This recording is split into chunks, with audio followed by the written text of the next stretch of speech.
Good morning, good morning. How's everybody doing today? We're just about to get ready. Gotta do a couple more plugins, and then we're good to go. How is everyone doing today?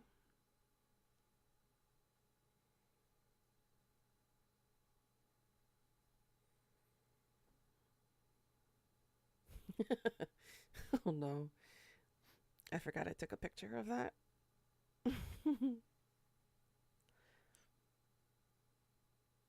Let's see.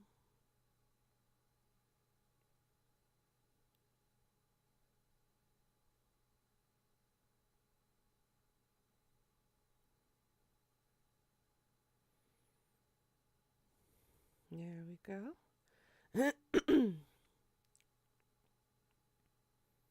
Excusey. Oh my goodness. So many messages. I will deal with those later. You feeling eh? What's so eh today, monster? Is it too hot? Is that why?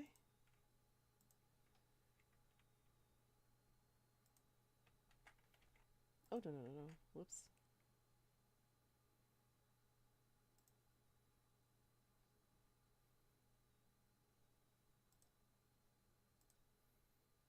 Okay, there we go. All right, we are ready. It rained all day. Oh, I am so sorry to hear that. So, good morning. Hi, Leah. Oh my gosh, excuse me. All right, I think I need to hydrate.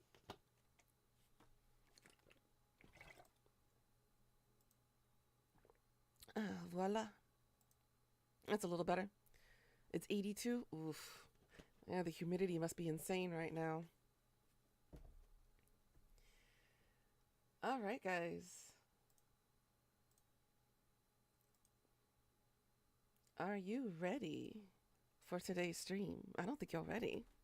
We've got some insane stories for Am I the Asshole stories to read today for you guys.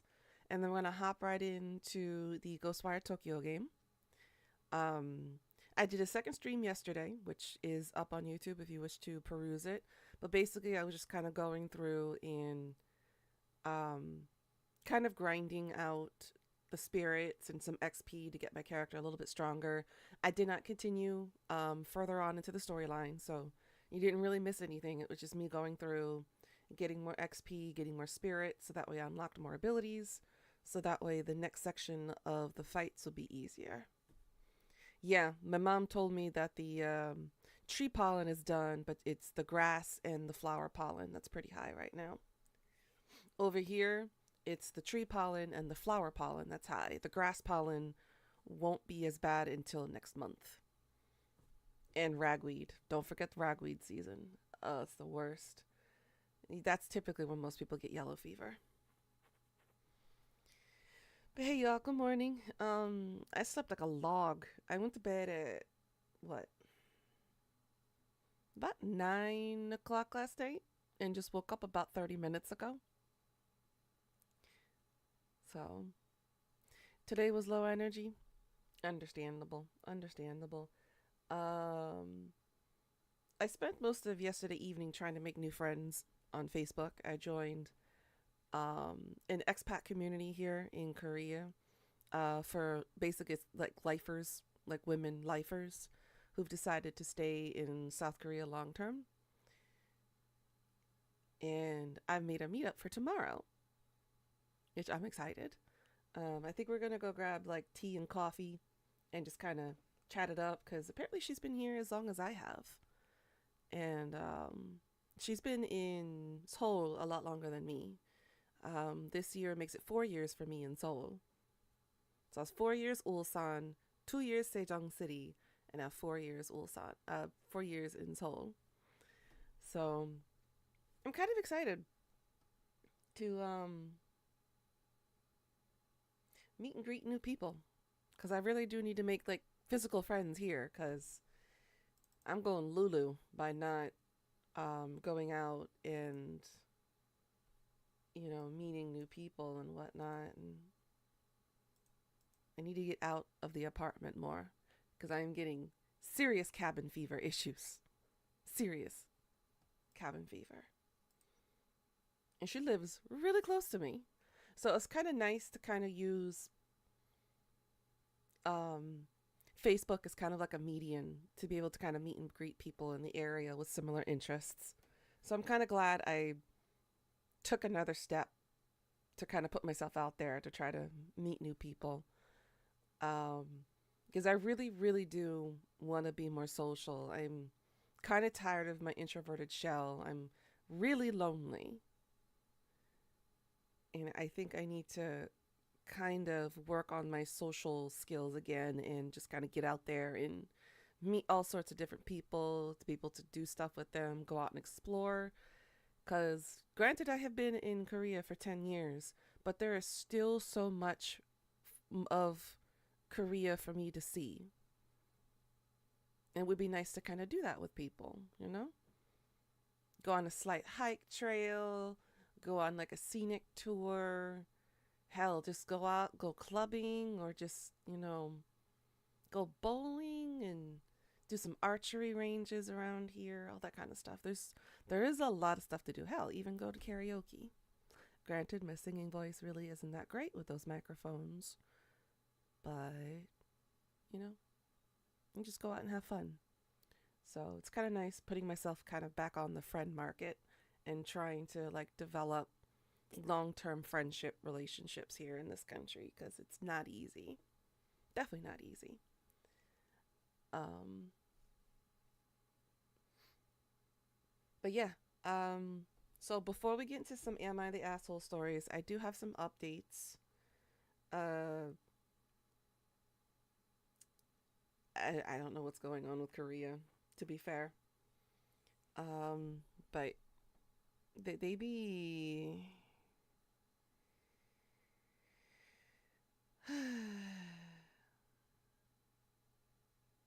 they be some serious issues in this country. I mean, just like America, but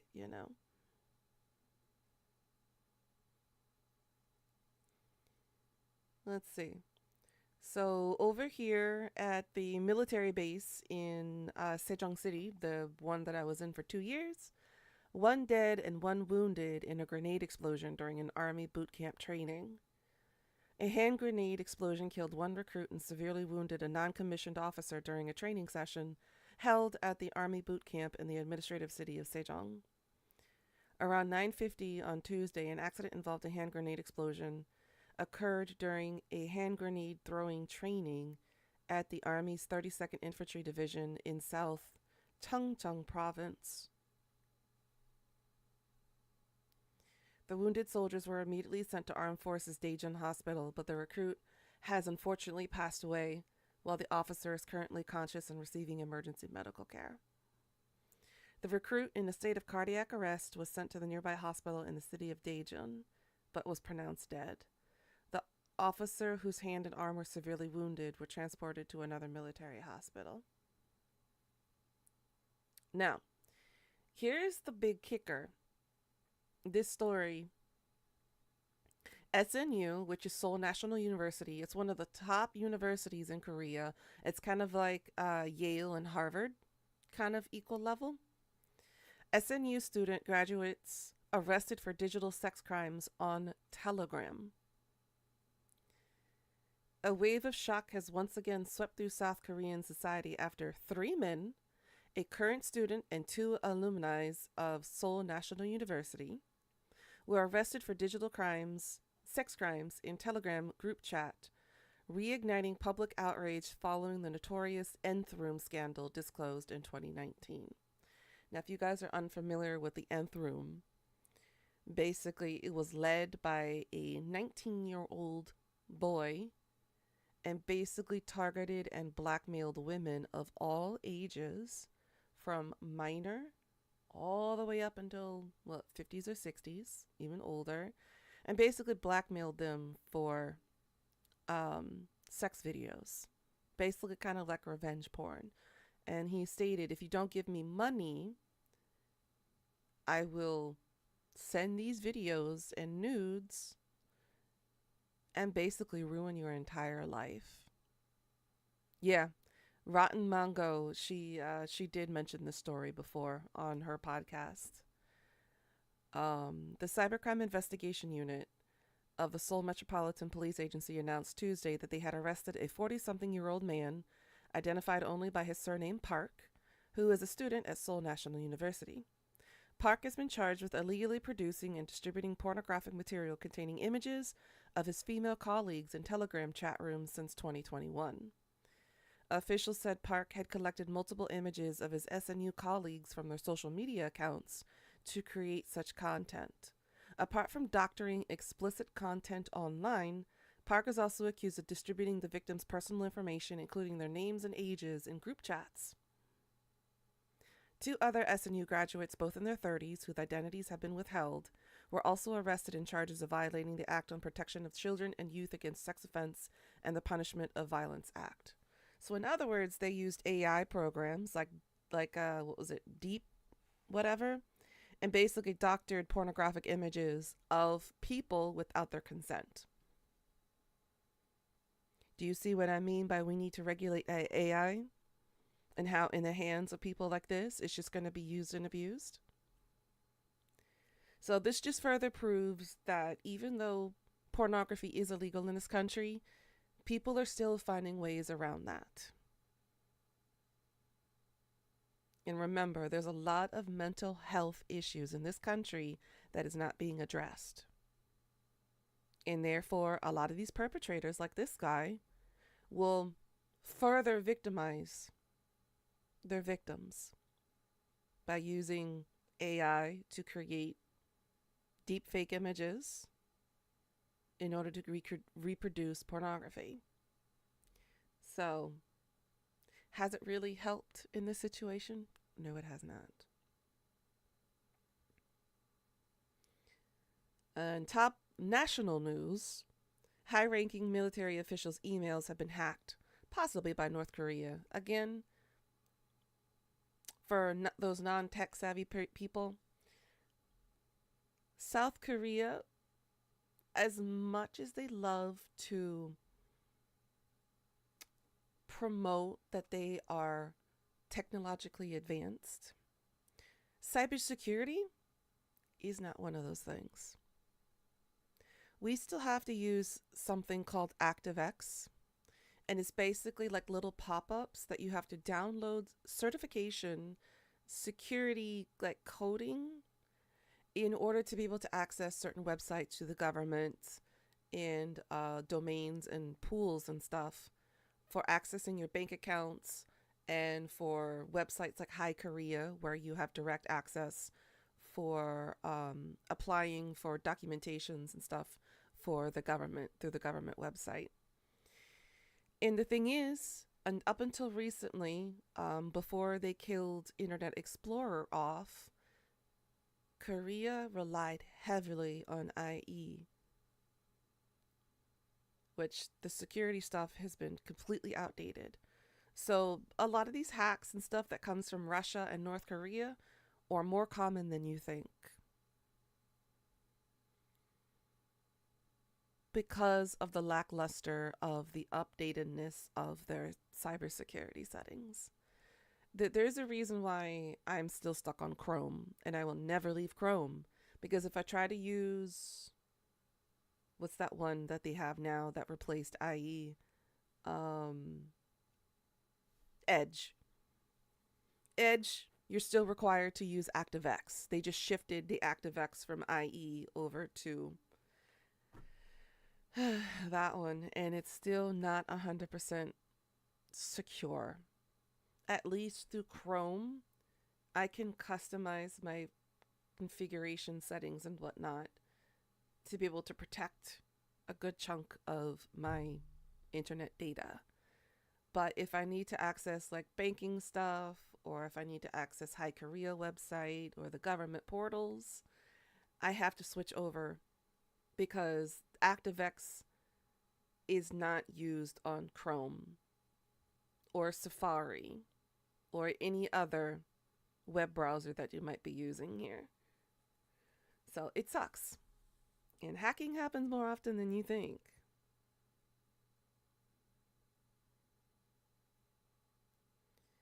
Let's see. Oh yeah, and North Korea is selling ICBM themed fireworks. You think Kim Jong Un is overcompensating? Because I can guarantee you these fireworks are not going to shoot. They're not going to shoot.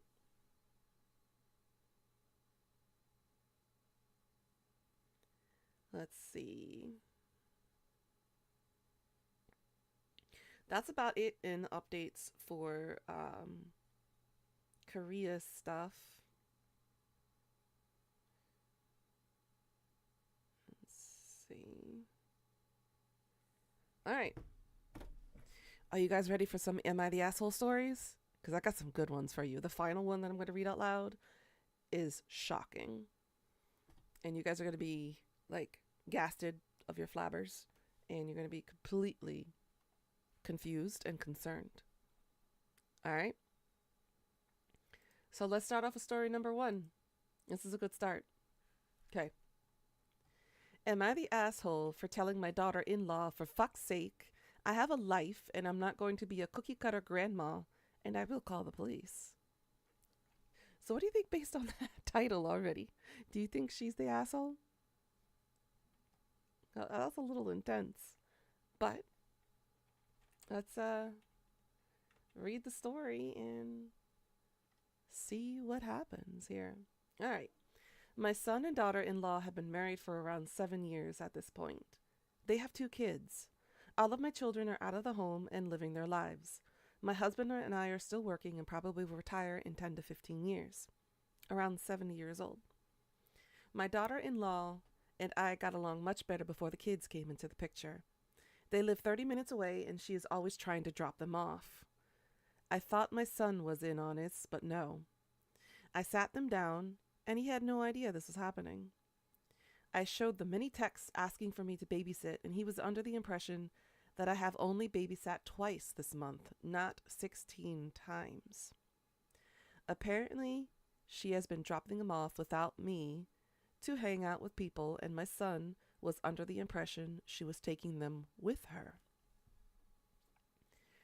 I started to communicate in a group chat with them so everyone was on the same page. I only respond to her in the group chat, and if she starts to spam me with texts about it, I throw the screenshot in the group chat and have my son deal with it. We have talked, and it comes down with her wanting her kids to have the same relationship she had with her grandparents. In short, I explain that I am still working and will not have that kind of relationship.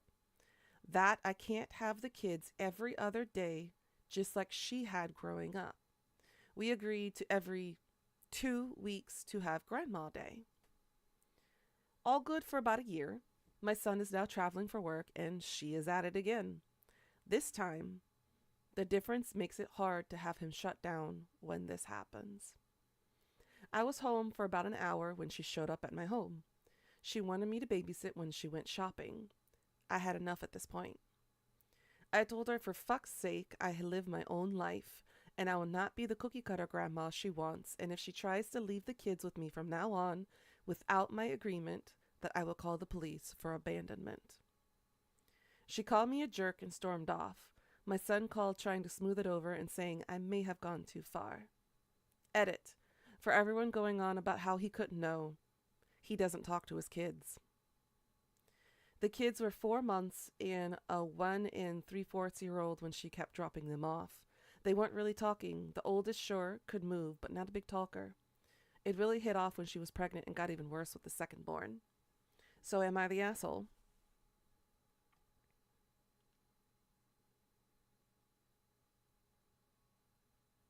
So, according to the information that we have, the grandma in this story is not the asshole.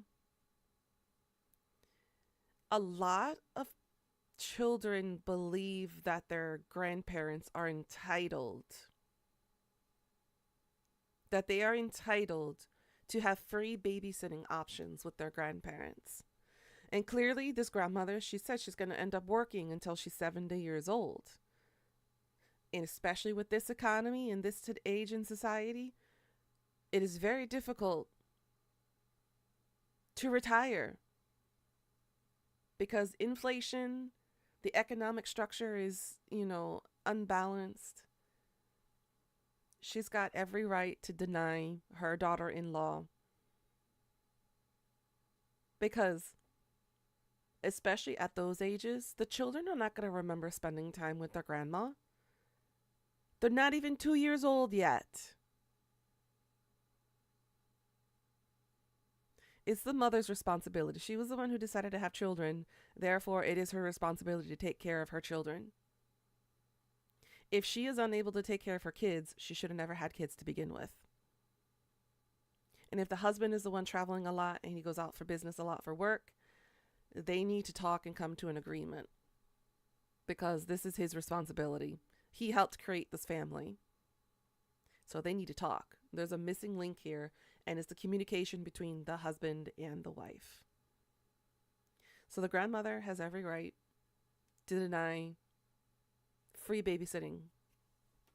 So, verdict for this story, she's not the asshole. Yep, she's not. The mom is the asshole. Exactly. She's entitled. Let's take a look at some comments here. Not the asshole.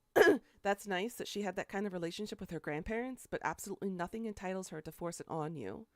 Good job on the boundaries. Your son needs to step up too here, though, and get more involved with his own kids. The group text idea was brilliant and is a good way to keep him in the loop.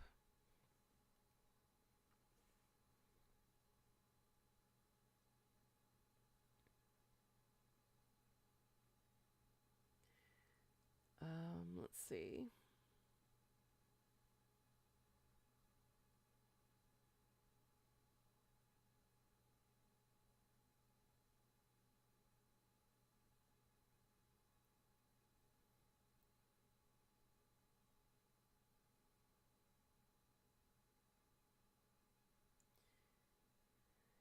I'm concerned she kept the many times she dropped them off with you a secret from her husband. It would get me wondering if there was a bad reason for it.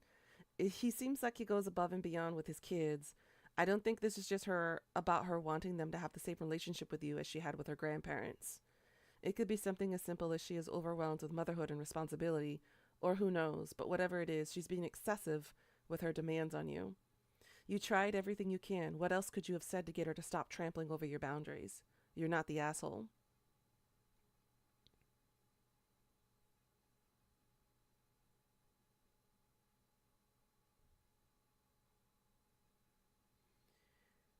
Let's see. I think that he needs to step up with his wife and deal with her bullshit when it comes to dropping off the kids on you 24/7. If I found out that she did that to you again after we've already addressed it and she kept pushing and doing the same shit, I'd have a big problem with my partner, not my mom in this situation. You didn't take it there. She did, not the asshole. So the majority of people on Reddit have decided that this grandmother is not the asshole. Okay? So we're off to a good start. All right, now we got something a little bit different here. Am I the asshole for refusing to pay my fair share of drinks when I don't drink? We had a bachelorette at Vegas last weekend and hit up a steakhouse and drinks at the club. The shows we visited were all on our own cards, so was the steakhouse, but my friend had put her card down for buying drinks and appetizers at the club. I don't drink, and I haven't drank since college. I'm 32 now, and all my friends know this. I had a custom mocktail, which cost $20 to $25, and a sparkling water. We agreed beforehand to split the bill, but I took that to mean food. We had appetizers. And not that I would be required to pay for drinks. The other girls did order 2 champagne bottles along with cocktails. Then we got back home, and I got a Venmo request for $470, which I was shocked by. I called my friend to ask what the breakdown was, and they said they had split it. I said it was quite a bit, as I remembered we ordered 4 appetizers that were $30 to $40 each, so my share of it couldn't have been that high. She got annoyed and told me we agreed to split the bill and said that I only did but for the appetizer. She said she didn't take photos of the bill and now she has no idea what anyone ordered, so I should agree to pay my share. I said I didn't drink, so the only thing that's my share is the mocktail. She said everyone was pretty wasted, so it was hard to determine who drank what, and since I didn't keep track, I should pay for it. By my calculations, I owe about $60 to $70, but since I didn't keep the receipts, she's insisting I pay the whole $470. I'm very unhappy with the situation and told another friend about this. She acknowledged I owe way less than what I'm being told to pay, but said out of the girls, I clearly had the best job, and two of the friends were living with their parents and working near minimum wage. I should just pay and call it even. I'm feeling like I got fleeced because my flights and hotels weren't even that expensive as a one night out. Am I the asshole? Right off the bat, not the asshole just from the title? Exactly. See, the thing is, when you have a group of people that drink and you're the only non drinker, you end up getting the butt of basically the breakdown of the bill.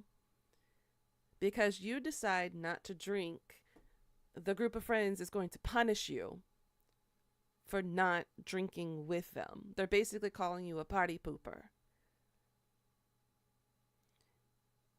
It's not the OP's responsibility to pay and cover for everyone else's vices.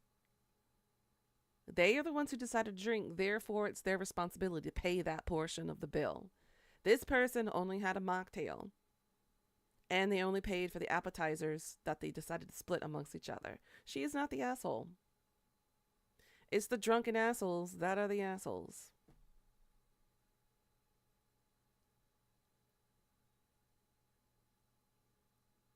Exactly. One self-decision to booze or not. Exactly. It's your responsibility.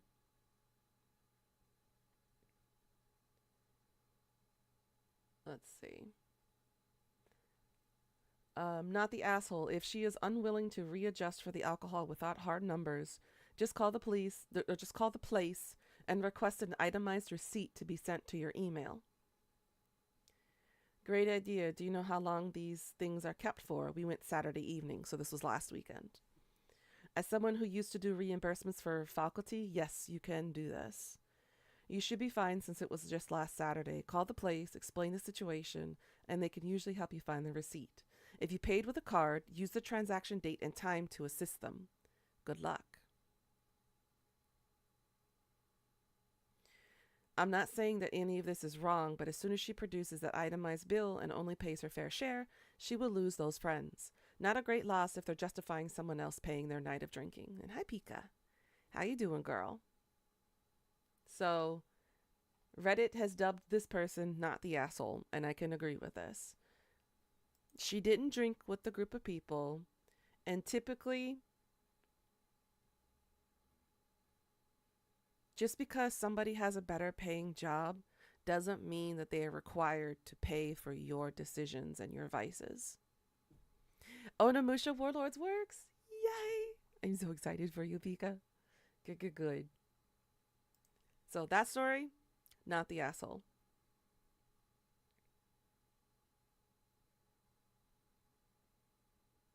All right. This one's a bit of a harsh one, but let's get right into it. Am I the asshole for telling my in-laws their attitude around family is why I kept the truth about my family from them for so long?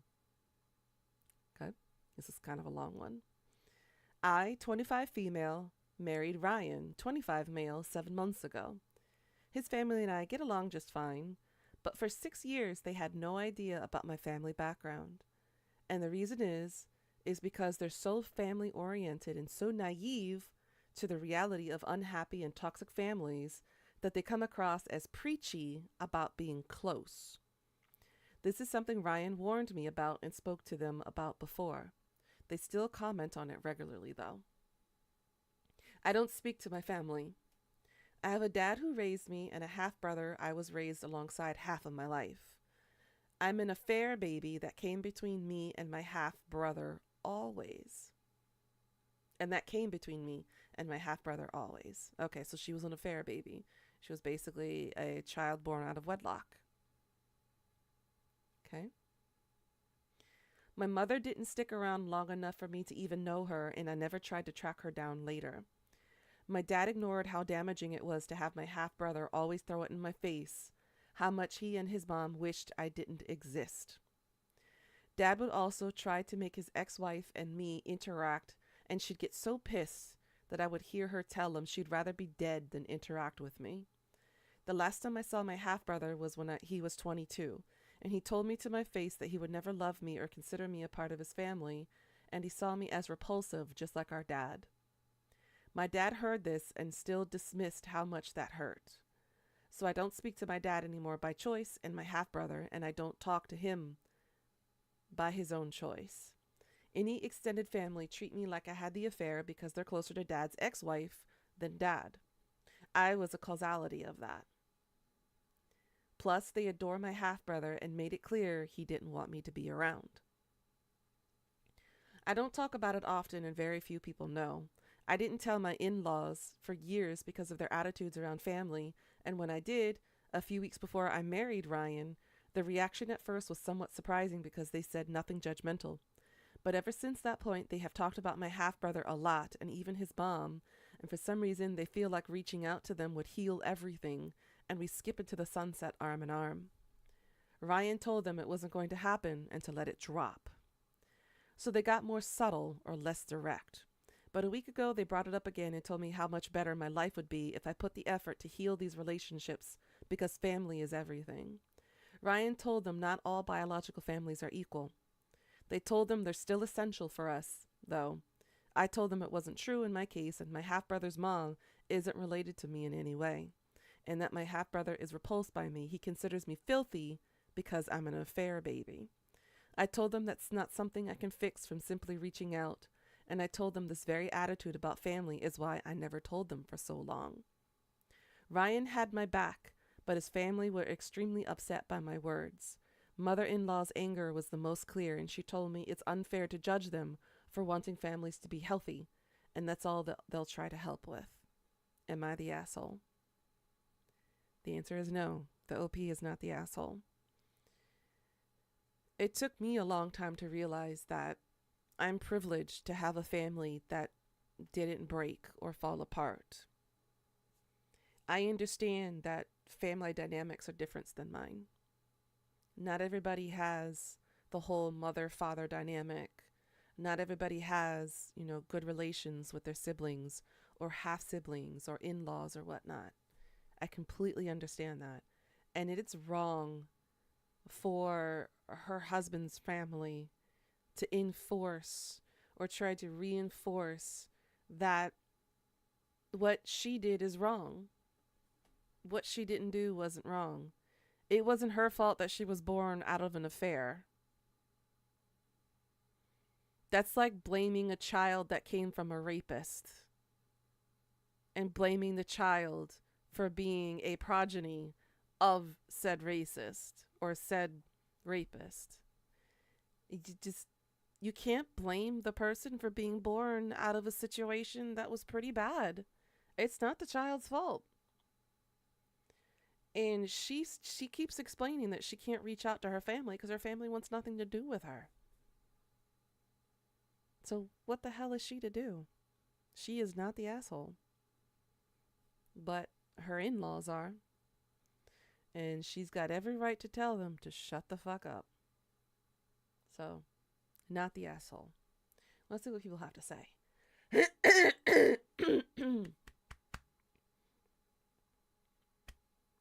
Well, their help is not helpful, and they were told several times, clearly, to drop the subject. Clearer words had to be said, and boundaries established. Not the asshole.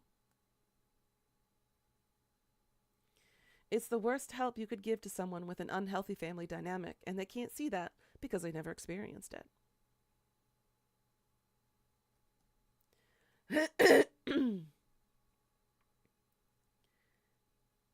I'm so frustrated on your behalf. I have no contact with my father and brother because of their religious and political, along with a big old bucket of misogyny, racism, and homophobia extremism. It's frustrating, but they've never been good people, and so my life is so much more peaceful without exhausting myself trying to maintain those relationships. My fiance's family is straight up whole sitcom. 2 parents who are cheesy in love, 2 kids who get along great, level of close and functional. They know about my family situation. Not once have they ever overstepped and suggested I try to rebuild these bridges. They have healthy boundaries, and it makes me appreciate them so much more. The fact of the matter is shared DNA doesn't necessarily mean anything. My mom divorced my dad because in the 90s he was an abuser.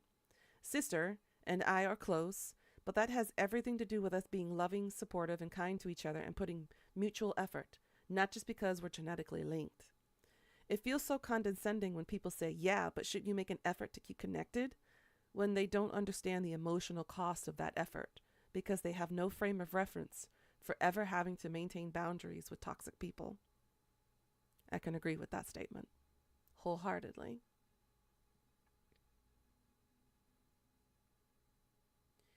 Why are you so invested in this? What makes it to you what my relationship is to my family? How does it affect you in any way? It's seriously odd when people act this way. The reality, it has no impact on them whatsoever. It's pure meddling for the sake of meddling. That's also true. So, OP, not the asshole.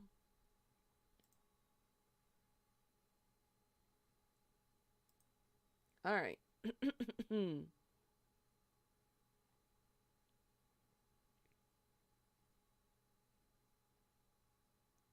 Okay.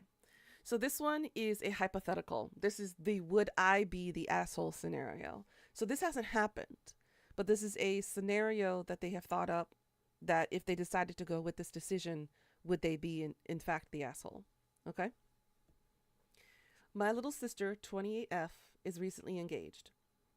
Would I be the asshole for telling my little sister she can't remove me from my wedding photo and Photoshop herself into my place? All right. I, 30 female, got married 6 years ago. I've since been divorced and engaged again. Our mom died 5 years ago, shortly after my wedding. At my wedding 6 years ago, the photographer took a photo of my mom fastening a necklace around my neck. My little sister has told me multiple people that when she gets married, she plans to hire someone with graphic design skills to remove me from the photo and Photoshop herself in my place. So far, I've said nothing, but I've always felt hurt by that idea, and now she is actually planning the wedding. I am wondering if I should put my foot down. At the same time, I don't want to add to her pain either. Background on prioritizing her feelings once and leading up to this point. Very shortly after our mom died, all my sisters, including my older married sisters, expressed they wanted our mom's engagement ring. As my little sister didn't get to have our mom at her wedding and the rest of us did get to experience that, I urged my dad to hang on to our mom's engagement ring for our little sister for when she eventually were to get engaged. Ultimately, I was successful in advocating for her to inherit our mom's ring. Once engaged, she decided to reset the ring so that only part of it remains is the central diamond. It's a completely different design and is unrecognizable. We are all a bit miffed by that, but what's done is done.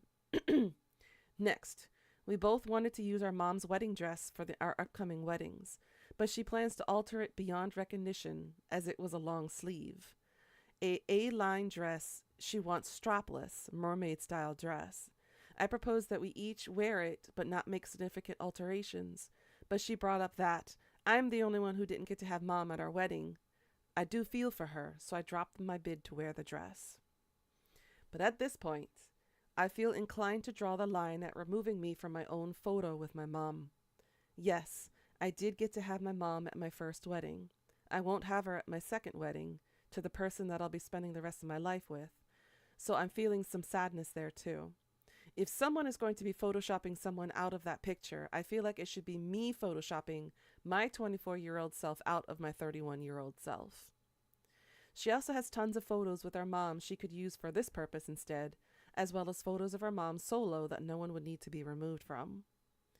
Obviously, I can't force her not to do as she pleases with the photo, but would I be the asshole if I tell her I'm not okay with that and she doesn't have my permission or blessing to remove me from my wedding photo with my mom? ETA. Many people suggesting lawsuits, so I want to clarify that no, I would not sue over this. I love my sister and don't want to add to her grief.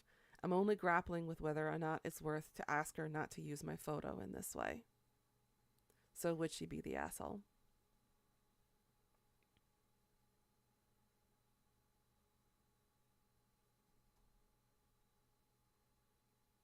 She is not.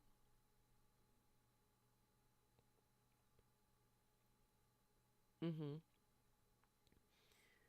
Um, Top comment says, hard to give a judgment, but I guess I'm confused at the priorities here. She photoshops a photo. You still have the real photo. She changes the dress. The dress is gone. You already gave her the ring. I'd be fighting more about the dress. I don't think you're the asshole, but I do feel like your sister kind of is. But I guess I just can't relate to why the photo gets the bigger issue here. Somebody commented, the sister sounds like Tess from 27 Dresses. That was my first thought, too. Today, you're just the bitch who broke my heart and cut up my mother's wedding dress.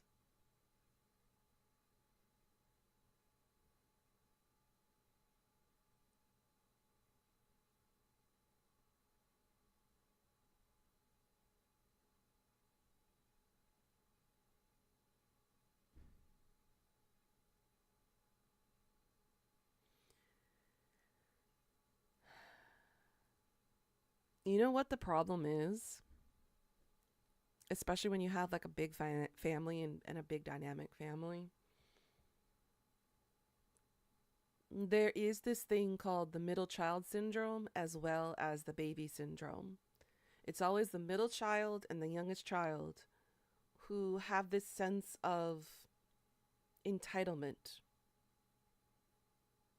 because the older children got to do this, blah, blah, blah, blah, blah. How come I can't do this, blah, blah, blah, all that kind of stuff.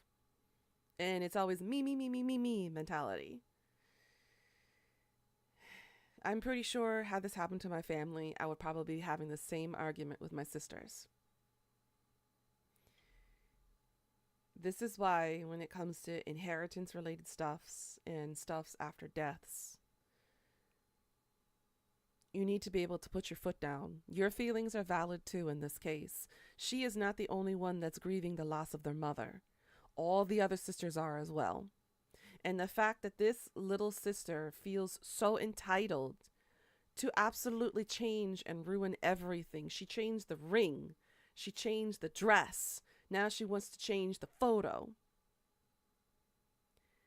It's too much entitlement. She also needs to remember that her sisters, that's also their mother. She is not the only one that's grieving this loss. Yes, the other siblings actually had to have their mother in their weddings. The youngest sister doesn't get that option, but it doesn't give her the right to trample over everyone else's decisions or grief. So, the OP is not the asshole, but the younger sister is. Again, I'm coming from a place of privilege because I've never experienced this before. My family is still pretty much whole. I still have both of my parents. I have 4 younger siblings. So I don't have that issue. But from what I can understand and take away from this is that the youngest sister in this situation is entitled. Too much entitlement there. She is not in the right to treat her older sisters and her mother's former belongings this way. It's her photo and her memory, so no, she's not the asshole. Exactly. It is her photo. And it's weird to Photoshop yourself over somebody else's photo.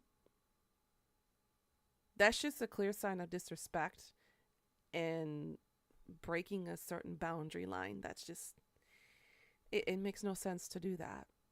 Like she said before, why don't you just find a solo photo of the mother and Photoshop her next to the mother in that photo instead of replacing somebody with that memory that was already originally there?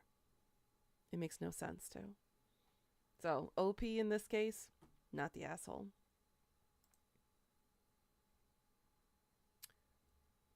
Oh boy. Let's see. What do you mean, oops, something went wrong?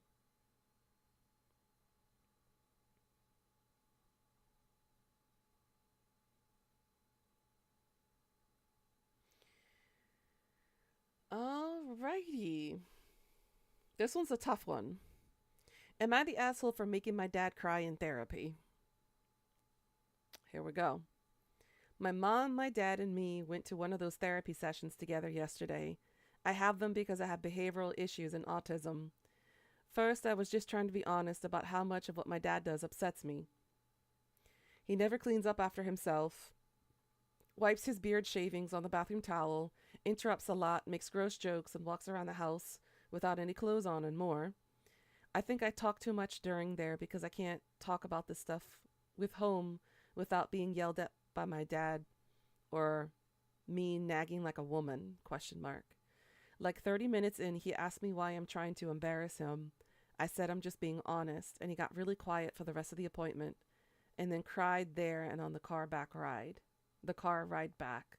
My mom is mad at me and my dad and I aren't talking right now.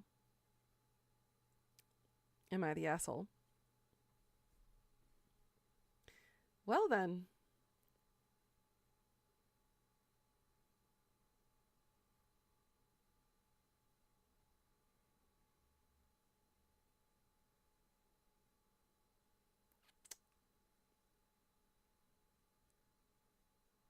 Exactly. For being honest, I mean, that is the whole point of therapy. You're there to speak your mind and to be honest and upfront. I mean, how else is a therapist going to help you if you're not honest? If they don't get the full side of the story, how are they supposed to help you sort your issues? You know? It's kind of like how hardcore Christians have to have, you know, they have to go for confessions. You're more honest with your priest than you would be with your therapist. Do you know how fucked up that is? If you're paying somebody to try to help you with your problems, you might as well be upfront and honest about everything that's going on. Otherwise, then what's the point of paying the therapist to help you if you're not going to give them complete honesty? This kid did nothing wrong. Not the asshole. Your parents don't seem to understand the point of therapy, which is to get all your feelings out in the open. My guess is what they're doing, what a lot of parents do, using family therapy as a weapon to make you into the kind of child they want you to be, not the kind of person you want to be. I hope that there will be another session where you get to talk about this to the therapist, but my guess is that this will be the end of it.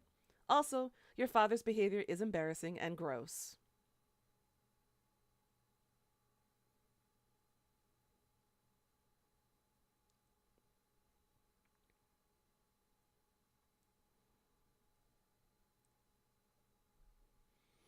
When you have a neurodivergent child, and when you have a child with autism and behavioral issues, as a parent, you have to learn patience. Granted, that does not mean coddling your child to the point of giving them everything that they want, but you need to understand that they think and are developed differently. And they themselves are going through a whole internal war with themselves. They don't need you to add to that war. Please don't ostracize your child just because they are different. And don't get angry at them for the issues that they're trying to work through. Okay? Mental health is super important and it's often overlooked, especially in family dynamics like this. And it's good that they're going to family therapy, but the father needs to understand that this isn't just about the child. It's about the environment of the child. It's about how the child is growing up and how they're observing the behaviors of the adults around them. They need a healthy environment to thrive in. If you don't have that, you're going to have issues. So this child is not the asshole.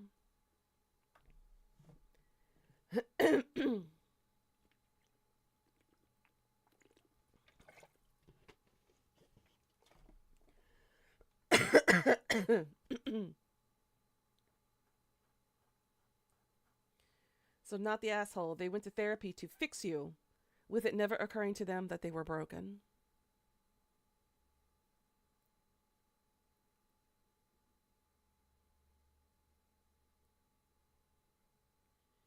If that behavior is embarrassing, isn't the normal reaction to stop? Not the asshole. This is manipulation at its finest. Mm-hmm.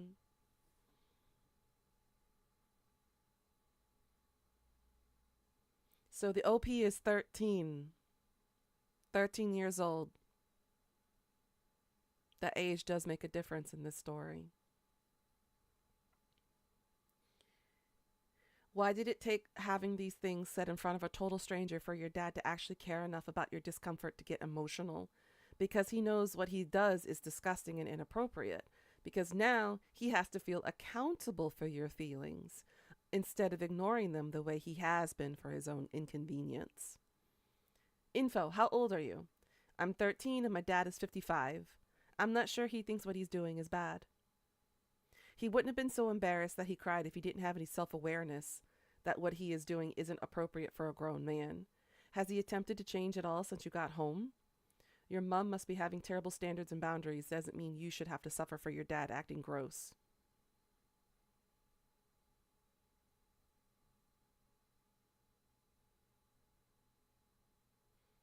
And that's the last thing he said so far.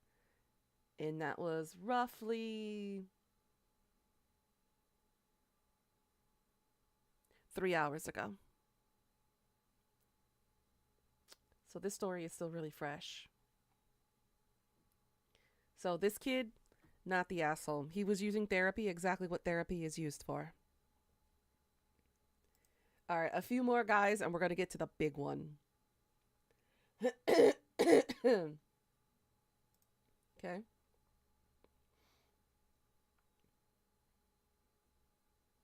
All right. So I can somewhat relate to this story. The dad is giving you strong autistic vibes. It's possible too. He could be on the spectrum somewhere. It's possible. All right. Now, this is a story I can relate to because as somebody who has allergies, this is a big topic of discussion in marital relationships, such as mine and my husband's. I'm allergic to mushrooms. He's not, but I don't restrict his diet. If he wants to eat something with mushrooms, he's allowed to.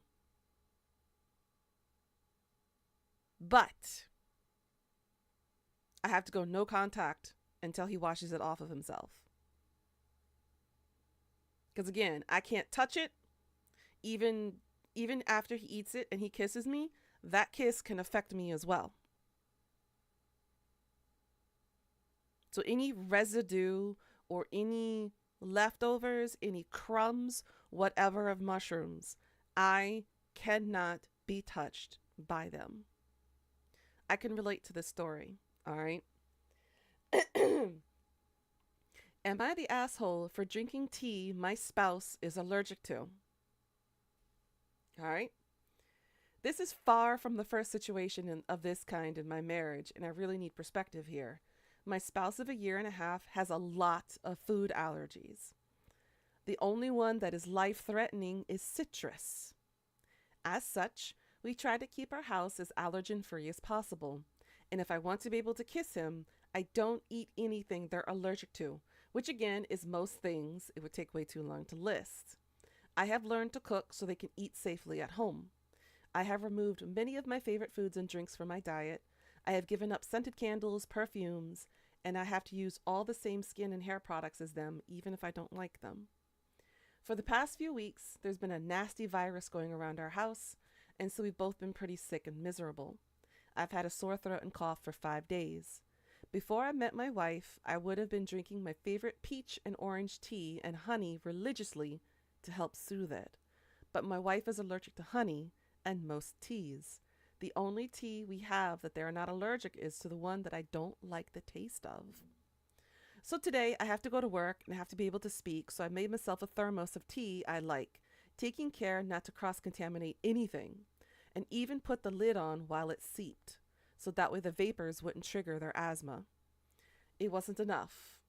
When my spouse walked in, they said, "Is that poison tea?" And I replied, "Yes, it is." And they immediately left the room and said, "Ah, so I'm staying away from you today then. Enjoy your poison tea." Their tone made me feel like shit. I just wanted the tea that I love and I hardly ever get to drink to make me feel a little bit better while I worked. And just breathing in the vapor is not going to endanger their life. At most, it will make them cough and have to take their inhaler. Am I the asshole?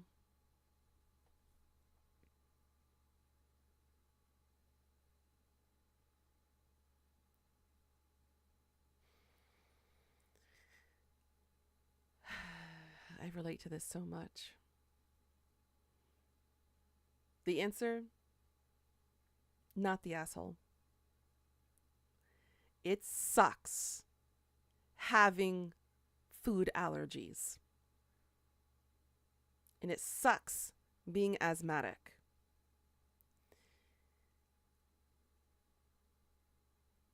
I'm glad that they have communicated and that she is willing to upend his lifestyle to accommodate for her allergies.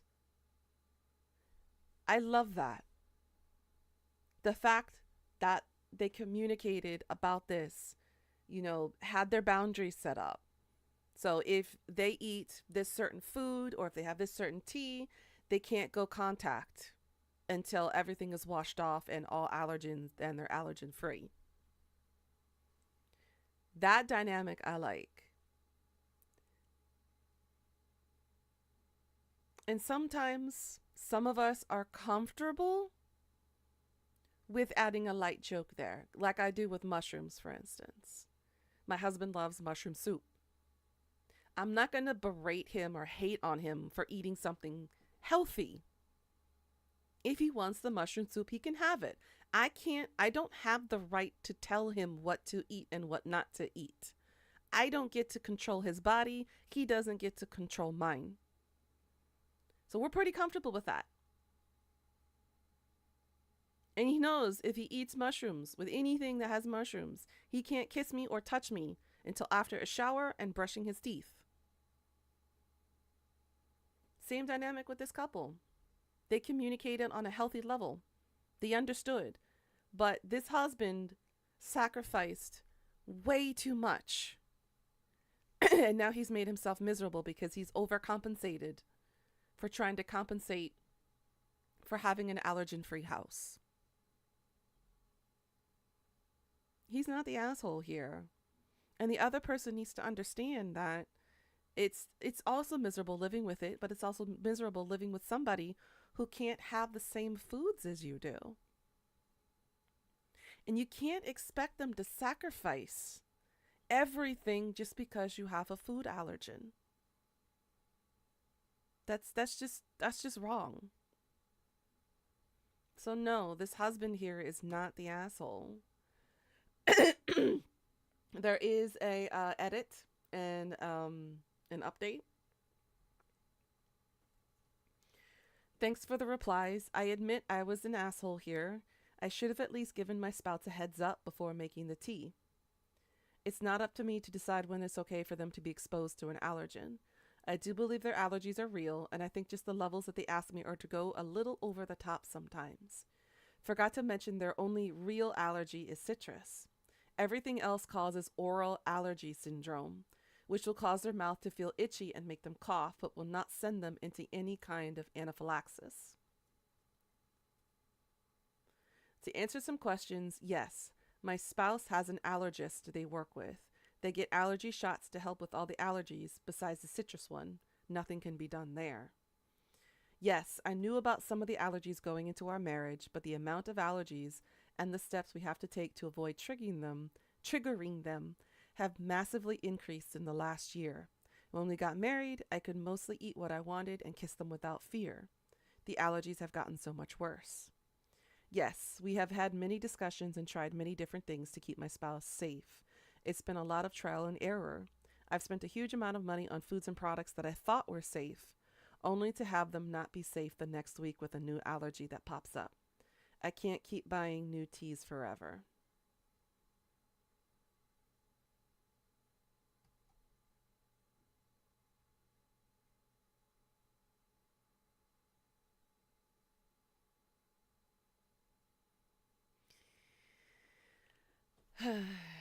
Well, at least they kind of sort of admitted that they should have spoken to the spouse and be like, hey, heads up, I'm making this tea, keep your distance kind of thing. But Honestly, it's difficult living with somebody who's highly sensitive to specific allergens. It really does suck. And it sucks, especially when I go out to eat with people and whatnot. I have to be the oddball out and be the one to order in Korean and say, hey, can you please not have any mushrooms in this dish? I am deathly allergic to mushrooms. Please don't cross contaminate when cooking this food. 60 to 70% of traditional Korean foods have mushrooms in it. A lot of the times they are unavoidable, so I don't order those foods. I have to order either like a side dish or some other type of dish that's away from the main dish that people have ordered when I spend time with them. It sucks. And the thing is, you feel miserable and bad knowing that you make people feel awkward or embarrassed or weird because you have a food allergy. That is not something you can control, though. I wished I didn't have an allergy to mushrooms, but I developed that allergy when I was 13, when puberty was at its highest. There was nothing I could do to control that. It's not like I constantly ate mushrooms and developed an allergy to it because I overate it. It just happens. And I didn't develop allergies to pollen until I was about 12, 13, 14 years old. It wasn't my choice to be like, hey, do you want to be allergic to pollen? Yes or no. You don't get to decide that. Your genetic makeup is what makes that decision for you and the environment that you grew up in. There is nothing you can do about that. But that said, just because you have a food allergy doesn't make it right to make other people feel miserable around you that they can't have that food. It's up to you to take the precaution to make sure that you don't eat or be near allergic allergens. You have a friend who's allergic to peanuts. I have a friend, an Asian friend, who's allergic to both peanuts and soy. Now, you know soy is in almost every single Asian food out there. And it sucks. But you know what I do? Whenever we go out to eat, she and I compromise. We find restaurants and places that don't cook with peanut oil and don't cook with soy. I'm okay with that because that means I can eat too. But there is a limit to how much compensation you can go before it kind of becomes too much. And again, it's not the other person's responsibility. It's your own responsibility to protect yourself from the allergens that you are allergic to. But yeah, this person, not the asshole. But if you're comfortable enough in a relationship and you make a joke about it, like the poison tea thing, then it's okay. Because, I tell my husband, enjoy your death soup. And we don't get offended by that. He's okay with that. I'm okay with that. I can't control what he eats, and that's okay. I'm not going to get mad at him for that. If he wants to eat it, he can eat it. It just means no kissing until brushing teeth. And no touching until he's washed. That's it. You're allergic to pollen and latex, but no food? Yeah. The increase in people having allergies to things have gotten up over the years. Again, there's studies that are showing that the things that we eat affect us. The things that we are exposed to have affected us. That used to drive you crazy because she kept leaving her EpiPen home. Yeah, I kind of feel bad because my EpiPen expired around my second year here in Korea. And with the health insurance and everything, it doesn't cover EpiPens in this country.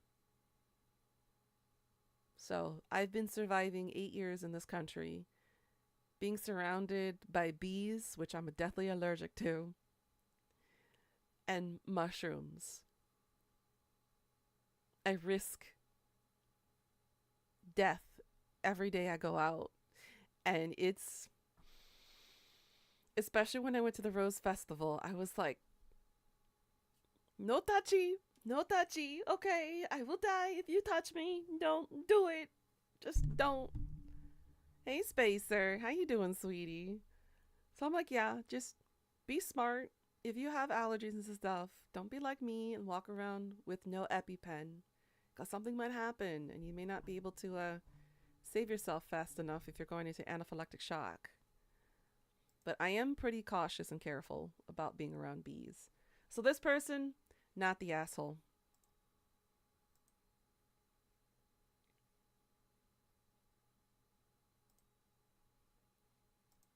All right, guys.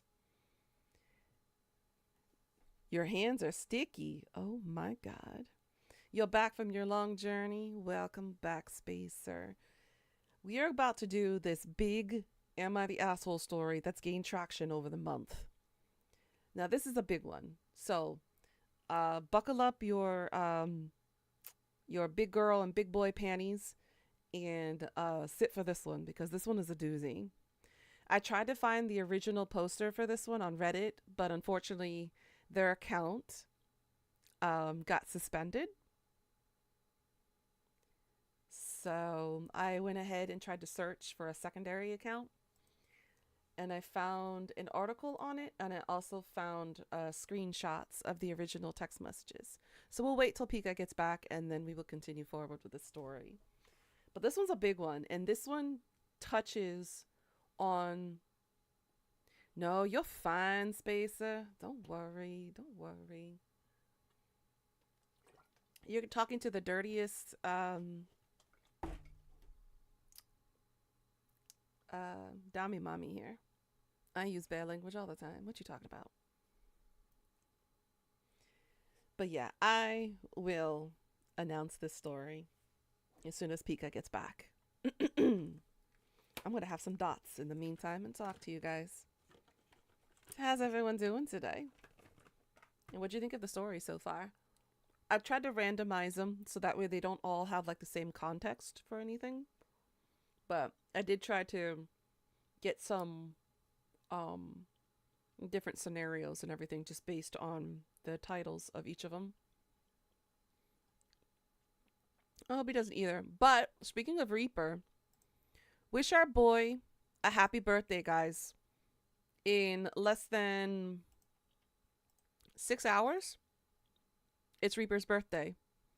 So do slide into his DMs or go to the birthday bot in our Discord and wish our favorite dirty llama a happy birthday.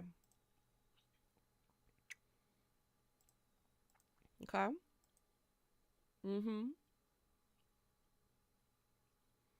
I know he's pretty busy with work today, so he may not be able to stop by, but do message him on your own time or whatever.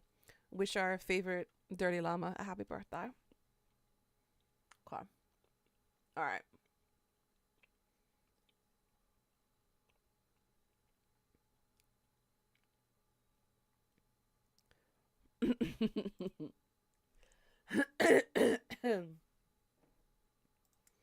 All right, so I'm going to read the article first to give you guys a premise to what the story is about.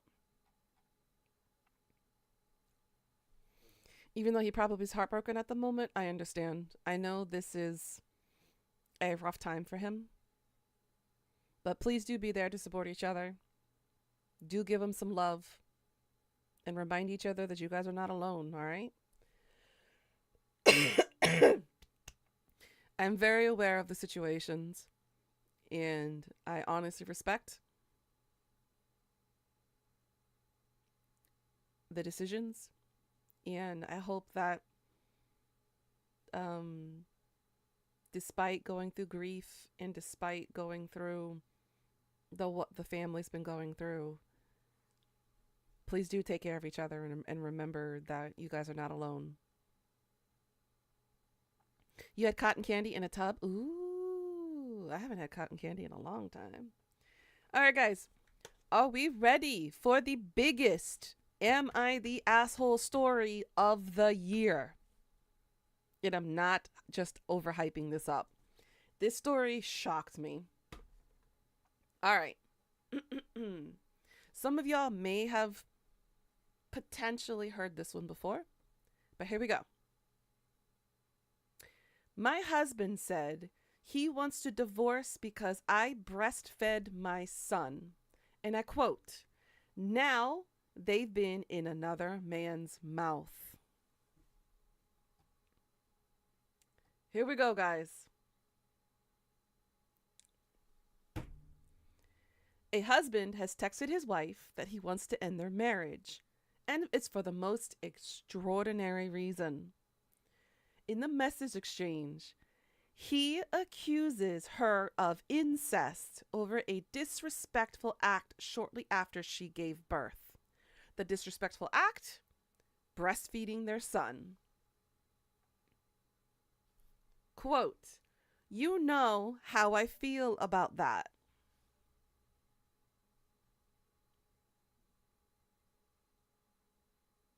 Okay? Now, I'm going to read the text message between this husband and wife. Yes, that was my initial reaction too. The fuck and what the fuck?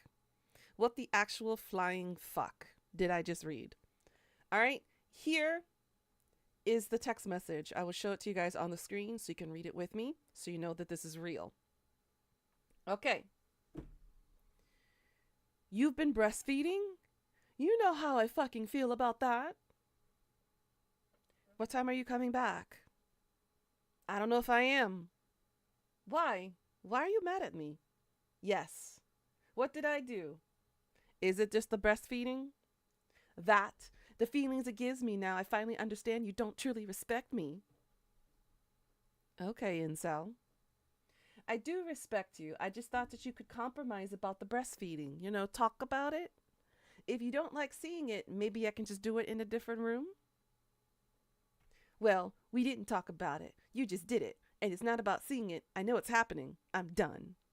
Done? Let me know when you're being discharged and I'll be there. Like you're divorcing me? You go behind my back and do something I've stressed about not doing. That's no different than lying and respecting, and shows how little you respect me. I wasn't meaning to disrespect you. I just wanted to give Wilder breast milk since he was born, and I know it's the best thing for him and the antibodies and other stuff that he'll get from it. Okay. It gets worse. Okay. It gets so much worse. All right, let me see. I need to minimize.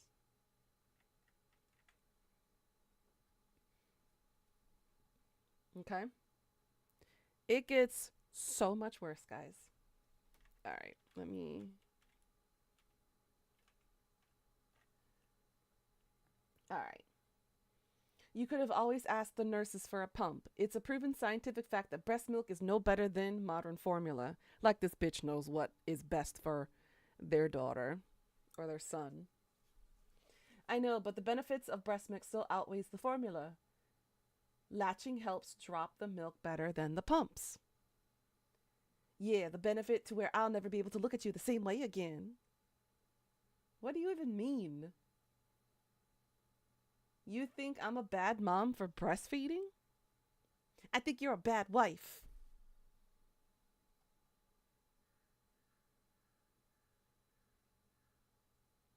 I enjoy your boobs. Now they've been in another man's mouth. I no longer enjoy your boobs. Just Wilder's, not another man. He's a male and your son. That makes it incestuous in my eyes. It's not like that at all.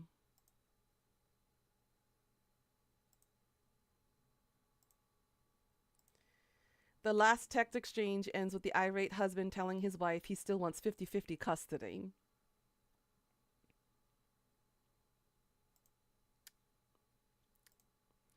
So what do you guys think?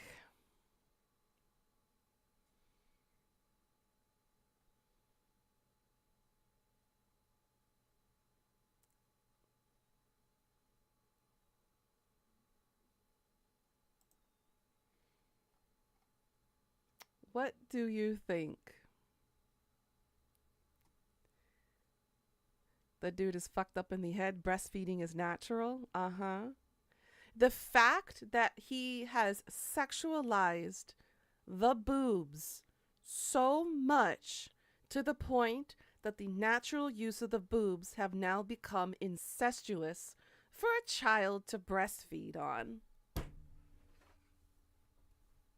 Can you tell me that you have a mama issue without telling me that you have a mommy issue?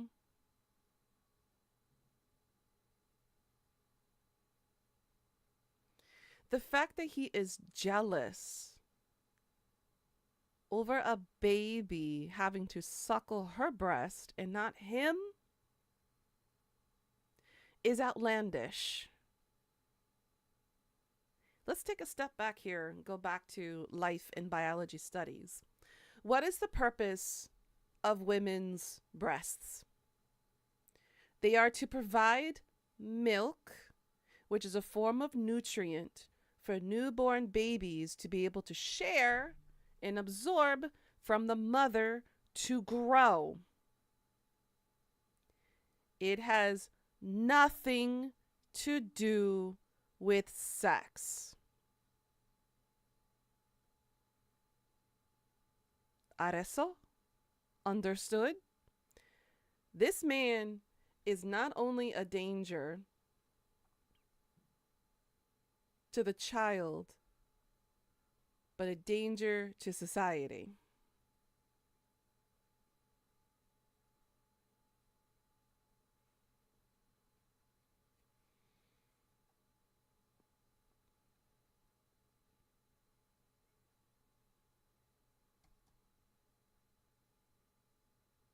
With antibiotics, exactly. Please, they are built-in flotation devices. Everyone knows that. Oh my God, death. So what do you guys think about this husband? Do you think he's the asshole? I know I'm Captain Obvious for asking that question. It ain't rhetorical. But I think this guy needs to be checked into a mental institution and go through sex therapy. Because again, no man has the rights to any female bodies, especially through childbirth. The whole point of the woman's body is to be able to supply the nutrients, the antibodies, and everything healthy for the child. Has nothing to do with the partner. This man needs some serious help.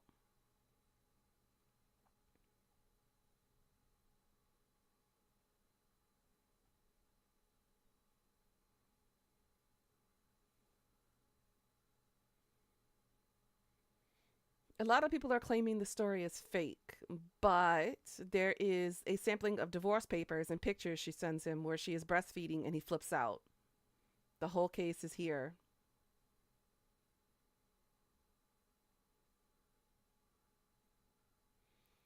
The guy is being investigated by the Navy for spousal abuse. The divorce proceedings provided cite that he has over 70 loaded guns, Confederate flags, and other BS around the house. He was removed from the hospital after verbally accosting her and the staff. Well, there's your sign. There's your frickin' sign. Right there. That explains his behavior. He's a red-blooded, Confederate waving flag asshole. You can't fix that. They're born that way. Get rid of the whole man. Just divorce him. Put yourself in protective custody. Get yourself. Just throw the whole man in the dumpster. Just let him go. Guys like that, you can't fix, you can't change.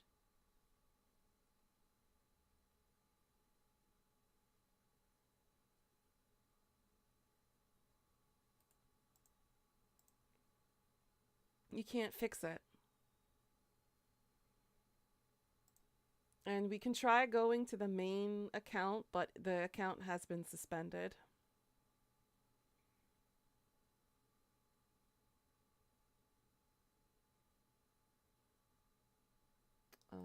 see. I'm clicking everything, but all of the post has been locked. The post has been removed by the moderators.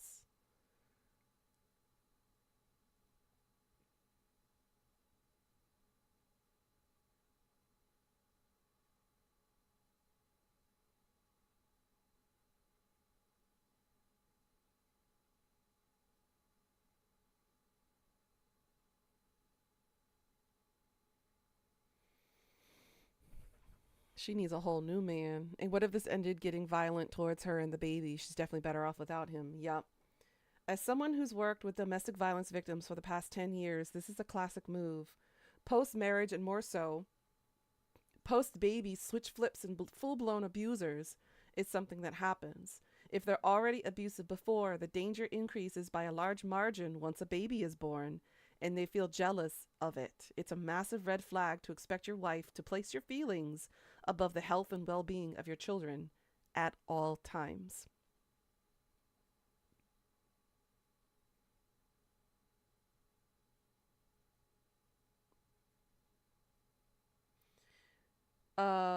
He wouldn't allow her to bathe or change the boys after age 2 because seeing them naked would be incest. See, this is the type of guy that also says he won't wipe or clean his ass because it's gay to do so. It's that kind of mentality there.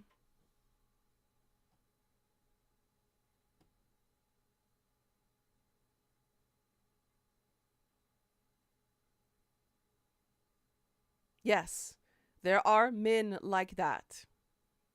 I kid you not. There was an interview, was it some years ago, where people were asked their bathing habits and stuff. And one of the questions was, how often do you clean back there? And more often than not, 86% of the men had said, no, it feels gay to put my hand anywhere near my ass. I am not joking about that, guys. You can look it up, fact check it, whatever have you. That statement is true. There's a lot of people out there who have that belief, and they're holding strong to it. It's that kind of mentality where these people are fucked up in the head. So if I were you, avoid the red flags. See them, notice them, turn around, run away as far as you can from them, because they do exist. But yeah, this was the biggest Am I the Asshole story situation that I have found that hit really hard this year so far. And we're almost halfway into the year now. And this is the biggest one that started in April. The original post was, I think, was in April 24th or 25th. So not even a month ago.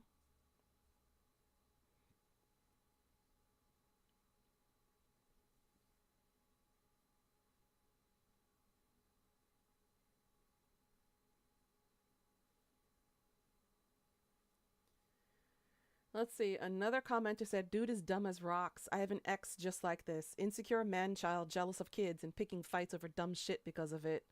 Wanted to have a movie night with the kids. He didn't want them in our room, so I went to their room for movie night in there. And the next thing I know, he's coming in, ruining movie night with his whining about how unfair it was him that he had to sleep alone in our room. Never mind the fact that he is the one who chose not to be involved. Dude really thought I was just going to cancel the movie night with my kids because for some reason he felt that he needed my undivided attention instead. Bitch. I left his dumbass 3 years ago and he still messages me wondering why I left and I won't talk to him.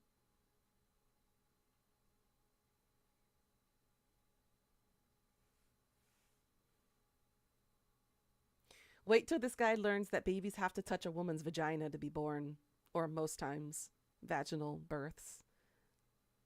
I think she had a C-section, but I hope to God it wasn't because of that reason.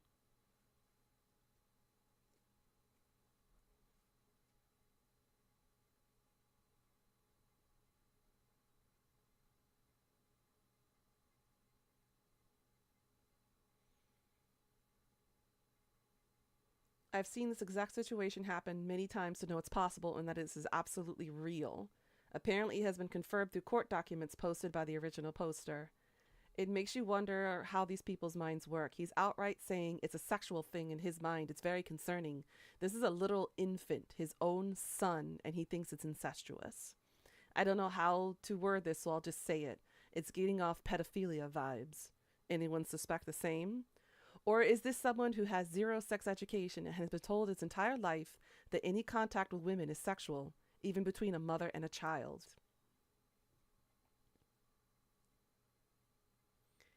And somebody posted what I saw about this story. I saw Critical cover this. The husband here gives me vibes that says he's a red-pilled guy with sex ed from porn videos. He doesn't seem to understand the function of female anatomy other than for sexual gratification for him. Due to this, he sees breastfeeding as the same thing as sexual intercourse, which is where the disgust and accusations of incest comes from. If that doesn't make full sense, just think about what the red pill community preaches and thinks of what sexual uneducated porn addict would think of the female body.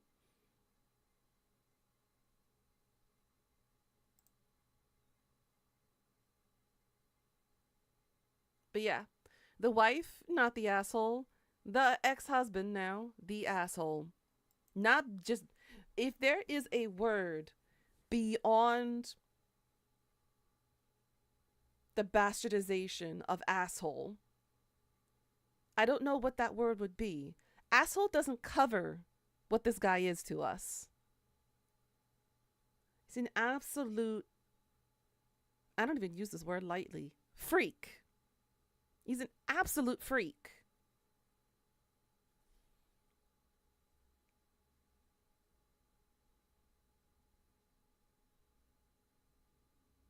But yeah. Someone said he's the final boss of insecure men.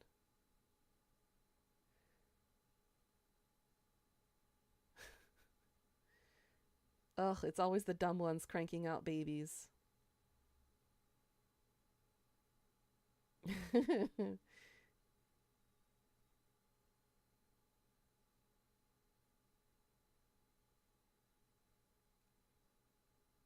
A lot of people are really saying this isn't real. Come on, guys.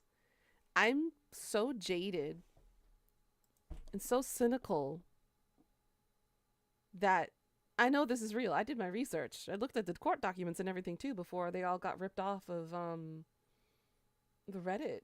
But there are people like that exist in this world. Not everybody is rainbows and unicorns and flowers and, you know, fields of flowers. There's a lot of toxic people out there. You need to be careful. Good night, monster.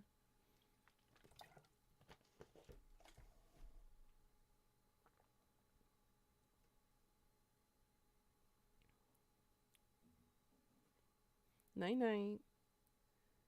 But yeah, that's the big one right there, guys. It shit. Now I get the alert for the NVIDIA update. Fuck, and I'm streaming right now. It's not gonna work.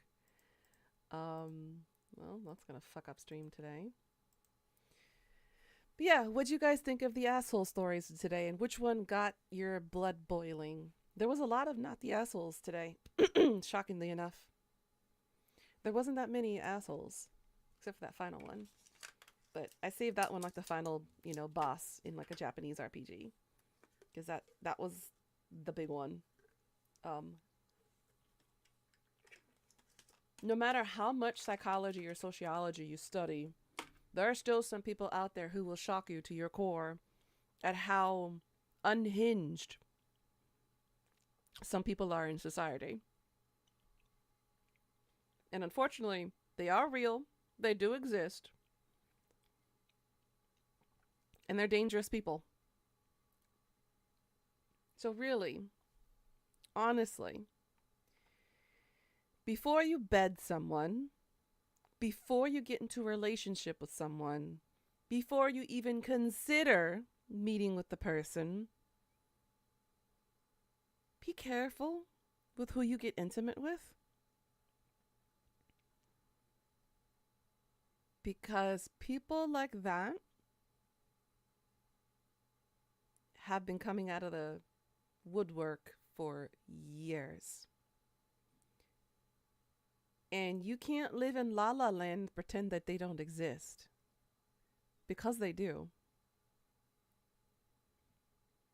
Yes, exactly. Don't sleep with crazy people. The sex may be wild, it may be crazy, it may be off the walls, but long term, it's not worth it. Okay? Not worth it. I'm not telling you what to do, but I'm just saying there is some logic to these red flag scenarios. One of them is don't sleep, don't date, don't marry, don't have sex with crazy people. Okay? They are not worth the headaches. Especially one who's a gun-toting, Confederate flag-waving, red-blooded, red-pilled asshole. And if you guys don't know what red pill is, please do Google it and look it up. Because those are the types of people now that are more prevalent in American society than you will ever imagine. They are the I'm a bro, I'm an alpha male scenario kind of guy. Think Andrew Tate and multiply him by 20. Those are the kinds of guys who are the red pills. They're the ones who believe that they are the alpha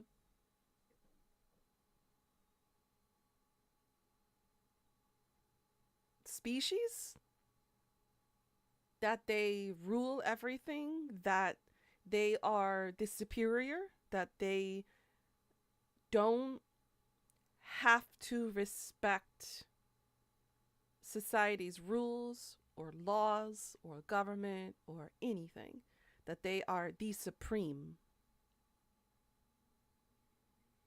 So do be careful about those kinds of guys.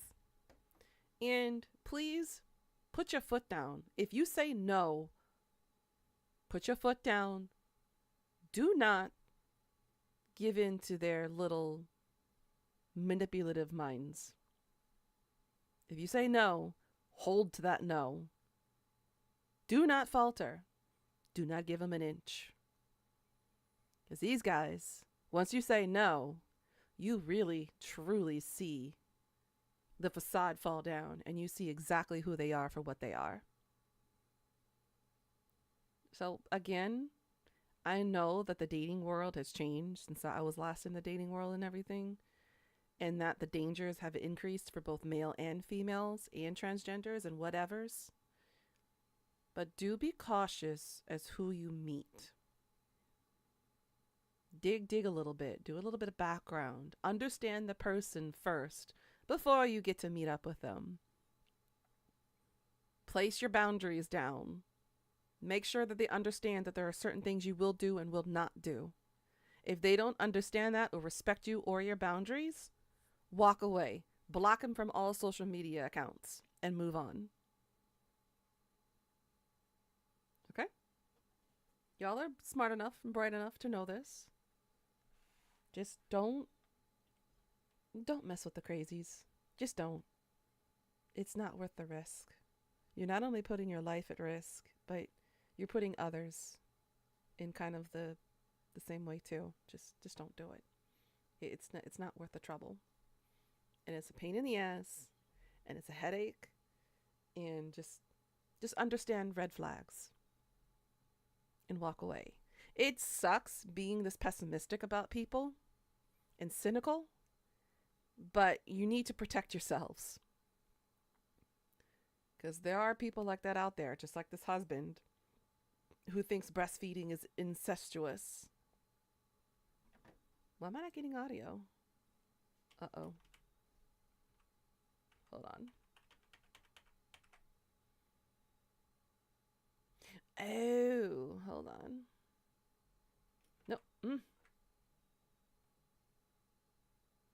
Oh, it's coming from a different sound source. There we go. But yeah, do be careful. Yes, basically they are assholes. And don't be attracted to assholes, guys. Okay? Just don't. Speaking from experience. Especially when I told y'all my first ex basically went to jail, ghosted me for 2 years, and then came back and was like, hey, how's my girl? And I'm like, bitch, you disappeared on me for 2 years and you didn't tell me anything. I thought you had ditched me for good. I didn't think you loved me anymore. He's like, well, fuck you. And I'm like, see? See? See what happens?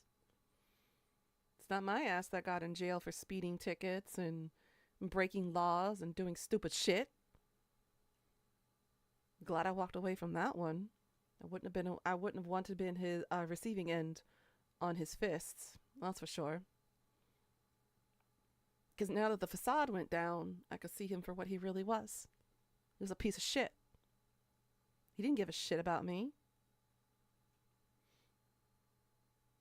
So yeah, just be careful. Learn from other people's mistakes.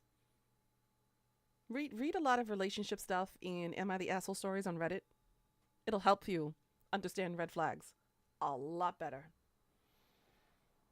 Cause yeah, it's insane how many people are like that in real life, and that they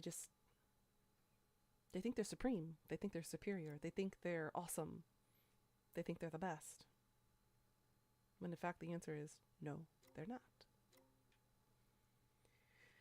Alrighty, so I did a lot of side questing yesterday.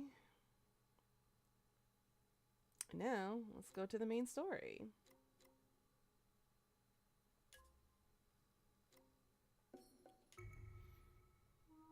Yeah, just don't do it, guys. Be careful. Take care of yourselves. You're not alone. Yeah, being single sucks, but that just means you have more time for self-care and self-love and respecting yourself a little bit better than putting yourself out there and dealing with shitty people like that.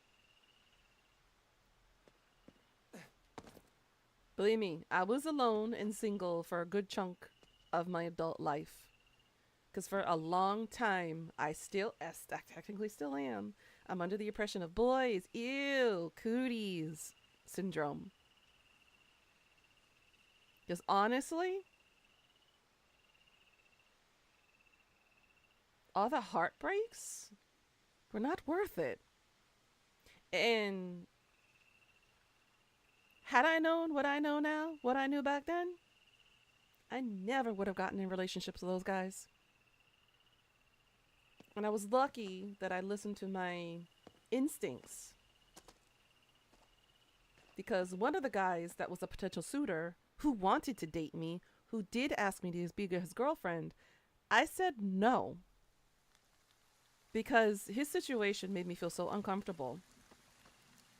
And come to find out a couple weeks later, he had beat up his girlfriend to the point where she had to have 3 facial reconstruction surgeries because he pummeled her that badly. That could have been me. So I'm glad I listened to my gut instinct and said no, because something felt off and I couldn't put my finger on what it was. But I said no. Granted, now I have survivor's guilt because maybe back then I was stronger than her, and maybe I would have handled the situation better, and maybe I would have been the one beating him to a bloody pulp, not the other way around.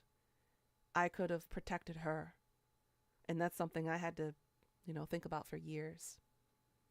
But survivor's guilt isn't something that you can just say, hey, it wasn't your fault, move on. It kind of sticks with you, especially when you have a hero complex like I do. Nuna, I went out with a guy years ago and he asked my friend in front of me if he could have sex with her. You dumped his ass as soon as he did it. See, there's a lot of crazy people out there, especially ones who don't have the ability to understand social interactions with human beings. There are just some things that are better left unsaid. And some people just don't have enough tact or understanding of social cues and etiquette. And we have talked about that topic time and time again. And ironically, some people have broken that, even though they were in those podcasts with me. And yet, what happened? They broke the social cues and etiquette. Not me. The irony, right? Some people have a form of entitlement. Some people are narcissists. And you got to be careful and watch out for those. Because they will try to ruin your whole world. And make you the villain.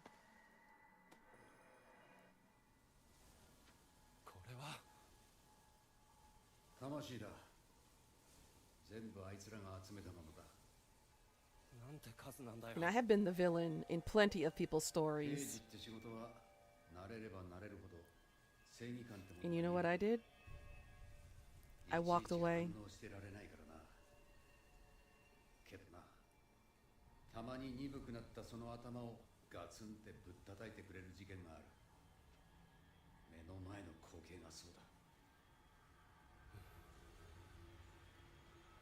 確かにぶったたかれたよ。正義感と使命感で胸がいっぱいになるだろう。 Honestly, because I'm vindictive, if I had it my way, I would have proven to them exactly how small they really were to me. But because I have the responsibility of being the bigger, better person, I make the wholehearted decision of being the one to walk away from the toxic relationships and friendships. Because again, I'm too old for that shit. And being a drama llama, like a lot of people tend to be, it's not worth keeping those kinds of people in your life. Those toxic relationships, you need to get rid of them.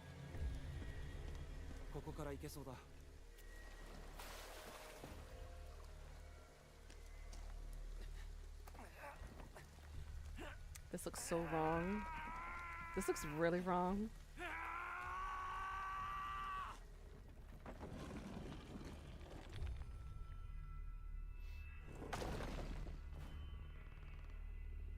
And even the quest line, it sounds so wrong. Go deeper inside. Pika! Pika! I need help!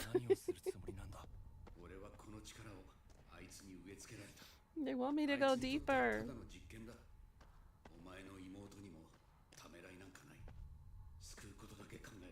Hi. We shall focus on saving her. You had to walk away from an ex-friend. You gave her way too many chances and she still tried to fuck you over. Yeah. I have given plenty of people plenty of options, but their real mask, their real face showed. And I was like, you know what? As much as I loved being friends with them, I need to save my own mental health and my sanity and walk away. Because I don't have the time or the energy to focus on pick-me people. And even though I was real close with some of these people, they decided to be the one to fuck around and find out. I am a woman of my word. If you fuck around and find out, I will prove to you you fucked around and found out the hard way.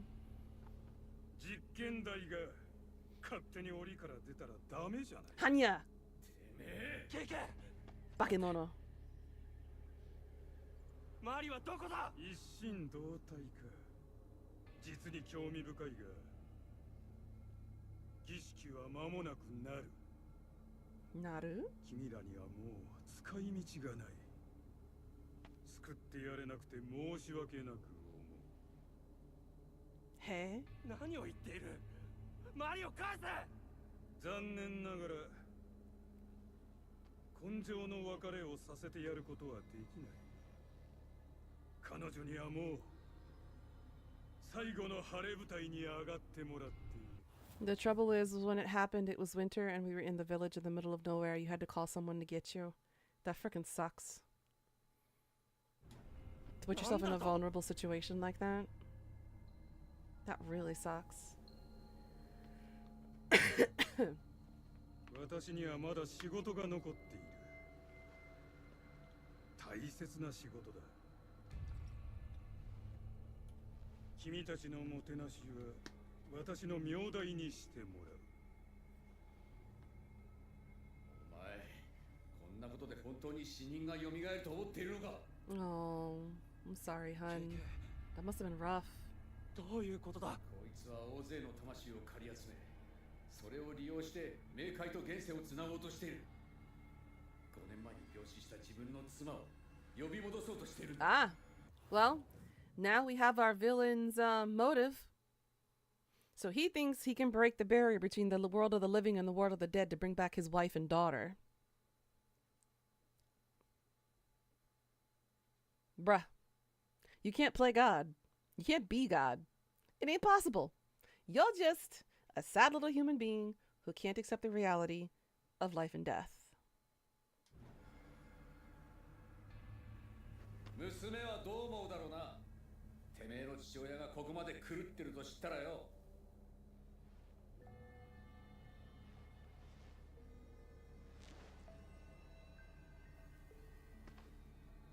Shanae. And of course, that's his wife and daughter.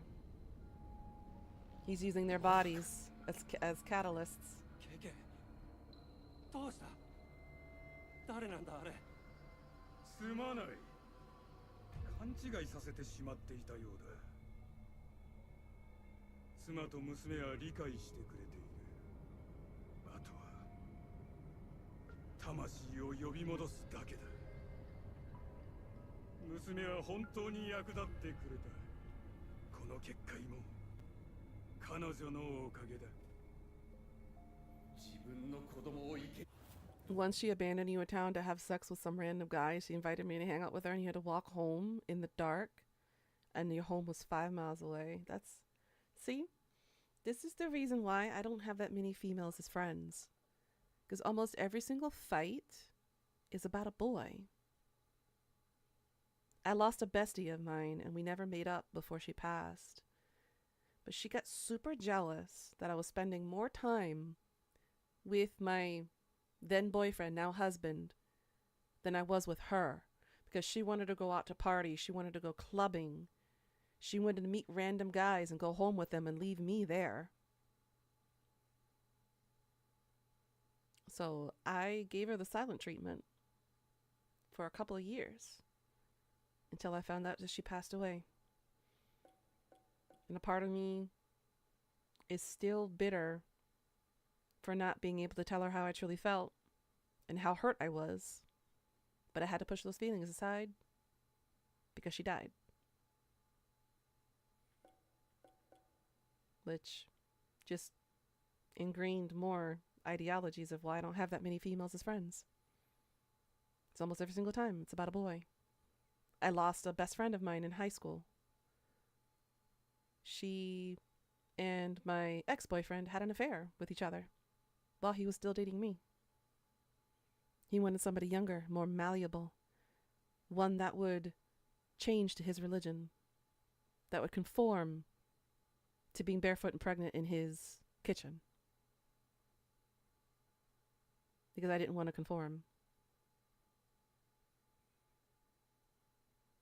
All my long line of well, not long line, but my past relationships with my exes were pretty terrible, now that I think about it. They all just wanted to use me, and if they couldn't use me, they would throw me away, still keep me on their side, but would just continue to date me and see other people, or cheat on me, or completely ignore me.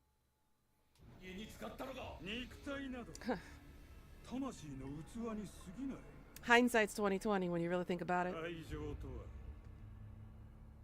物に抱くものではないだろう。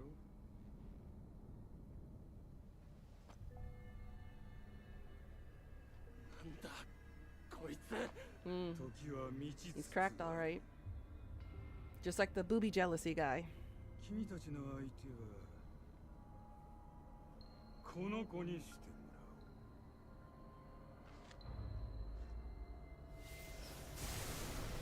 Your ex-friend became an alcoholic and she kept doing stupid stuff and got sick and tired of it all, and all she cared was about getting drunk and getting laid. Yeah.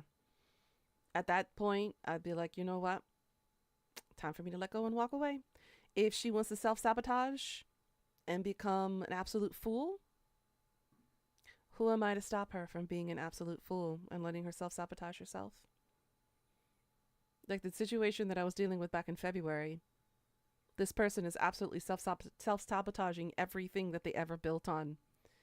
And now in their streams, they only get a couple of people. They have basically ostracized themselves and broken the entire community because of their pettiness. And yet I'm a villain for making them that way? It's not how it works, honey. I control my own fate. I don't control anybody else's fate. I don't want that responsibility. Not my decision. I made the decision to walk away because I found out in our friendship that I meant nothing. That my pain meant nothing. That my mental health meant nothing compared to their hurt feelings. Oof, that's even worse. See the betrayal right there? That's unforgivable.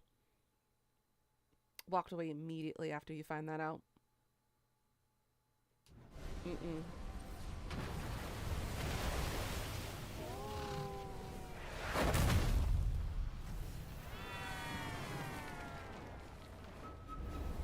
She's a Nekomata.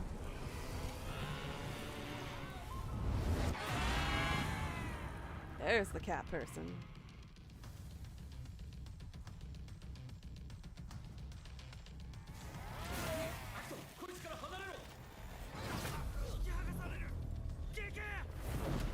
KK got taken out of us again?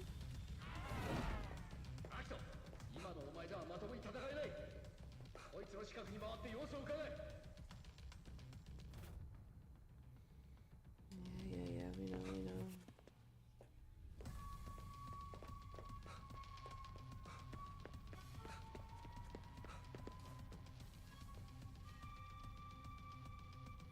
Yep, this is a boss fight.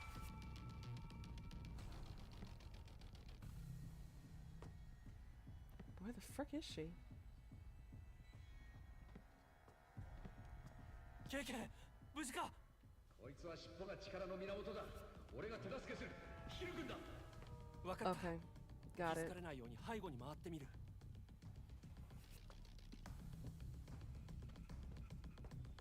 エリカ、あなたの道を。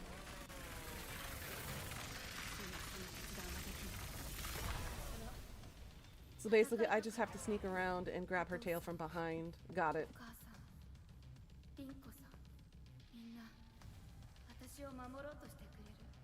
私はいつも守られるだけ長い間そのことに疑問を抱 She's かなかっ coming. た。でももう違った。 Nope. また拾ってきたの？もうこの子の最後よ。名前考える。私もただ飼われていただけ。猫と変わらない。それは One more 本当 time. に Grab her tail from behind? I mean, if you really want me to. 言えるわけがない。私はただの飼い猫。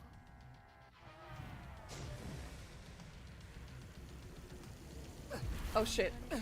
Oh shit. Oh shit. 耐え難いほど軽くする。誰もそれを理解してくれない。守られる。守られて。私はただの器。 Well, I can't exactly grab her now because she's poisoned. 誰かが決める。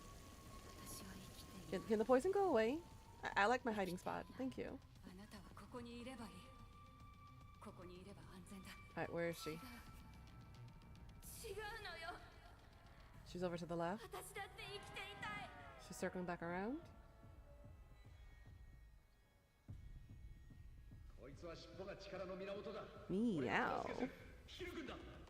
I'm working on it, KK. 気づかれないように背後に回ってみる。 Okay, she's coming back around.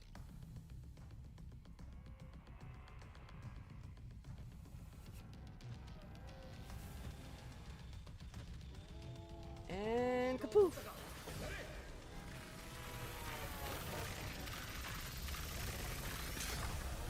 Well, that was easy. KK! アキト、助かったぜ。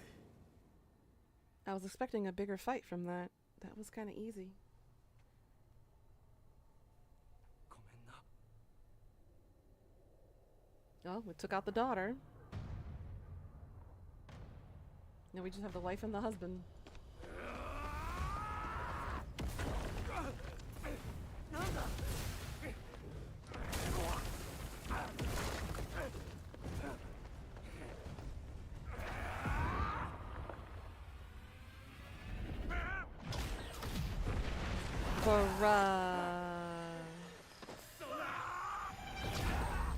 Oh.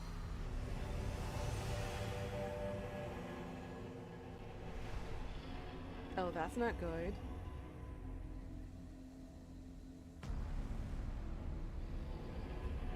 We created a Titan. Or he created a Titan, I mean. A Titan full of spirits. Or a Titan made of spirits. Where you going, homie?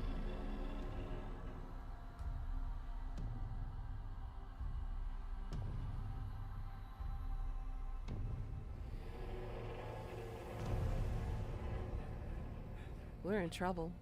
He went back inside him. I mean, when you like him inside you too? This is what I call the oh shit moment. Yup. また。ケイケイ、あいつを追わないと。 Of course. Ikuzo. Hey? Didn't we finish her off? 鈴子、まだ。お前は関わるな。汚れ仕事は俺の担当だ。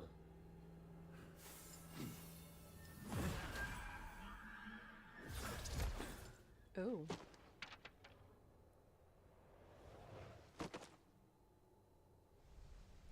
So she had a talisman in her. 許されるはずない。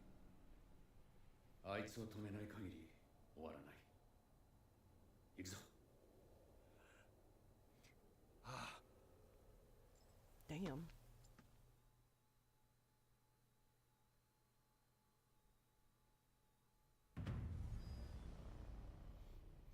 Plus 500 XP. Should get more. These boss fights are like minimal. Chapter 4 Contortion.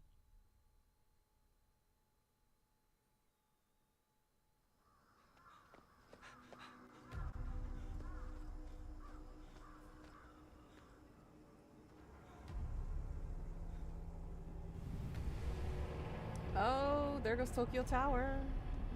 That's not a good sign.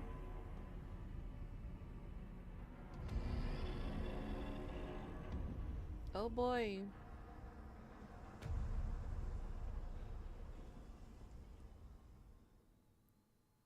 The thumbnail is nightmare fuel. True, true. But that's the whole point, isn't it? How are you doing today, An? なんて光景だ。なんだかわからんが、クソったれなものがそびえ立ってるのはわかるぜ。おい、ビビってる場合じゃねえぞ。ああ、行こう。 Whew. Oh, oh, phone. Denwa? アキト、電話の音が聞こえないか。 Who's calling me?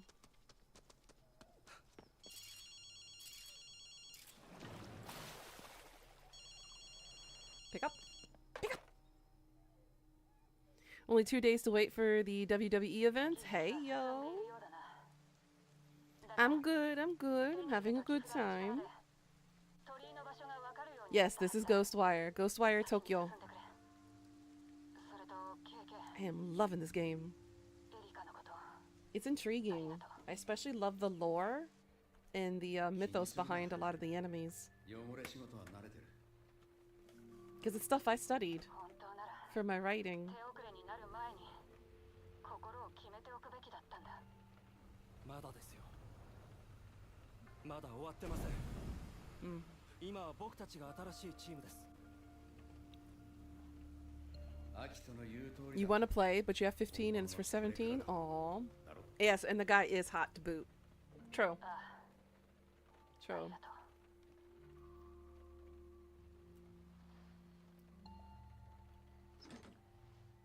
Very true. That's always a bonus, you know? It's a plus. When you have a hot protagonist.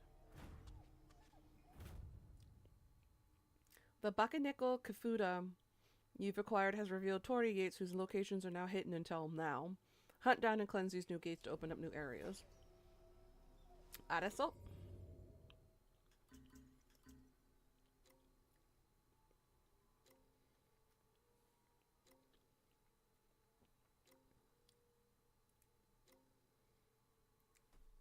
We got a lot unlocked. Good to see another daddy pro tag. Well, this kid's a high school student. Not high school. He's a university student. Not quite daddy material. But the spirit that's possessing his body inside him is good daddy material. So they have the main protagonist, which is Akito. He's a broke college student who was looking after his sickly sister. She was involved in a fire accident and was sent to the hospital and was comatose. He gets into a car accident on the way to visit her in the hospital. All the residents of Shibuya are dead. They've been turned to spirits. We are the only human left alive. And KK, the spirit in question, decided to possess her body but didn't realize that we were kind of still holding on and we were still alive. So they've come to an agreement to kind of help each other out by going after this guy named Hanya, who kidnapped his sister, who wants to use her as a catalyst to break the barrier between the world of the living and the world of the dead. And basically wants to now revive his former wife and daughter. So he's using all the spirits that he destroyed from Shibuya and wants to create a portal. That's basically it. It really does. It really does, Blazer. Sit on my face, say, what? Oh my God, cat. Stream's going good. You're on caffeine support, barely, but you're going to pass out soon. Oh, honey. Well, I hope it goes well.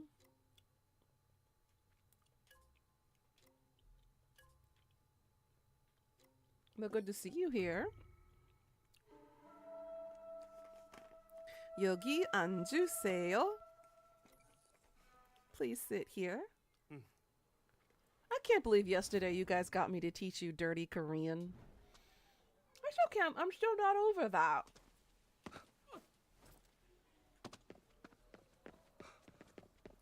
I feel like this is abusing my power.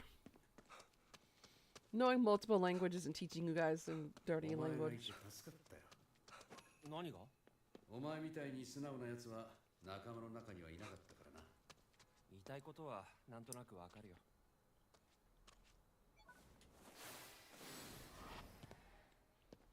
Talking about sitting on faces, you're definitely going to make a WWE vlog, and if you find that one wrestler named Nia Jax, you're going to ask her to step on you. Oh my God.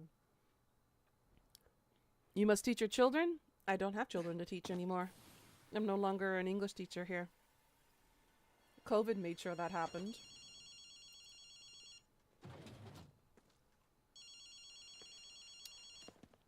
We didn't. That was Nathaniel and Sansuo, dirty buggers. True.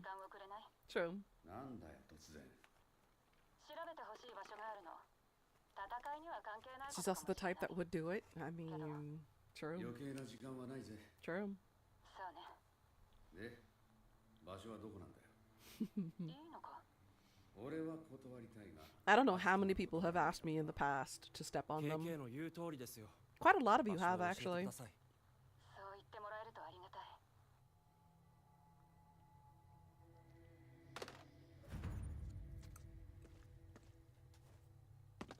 Specified location, huh? Where are we going?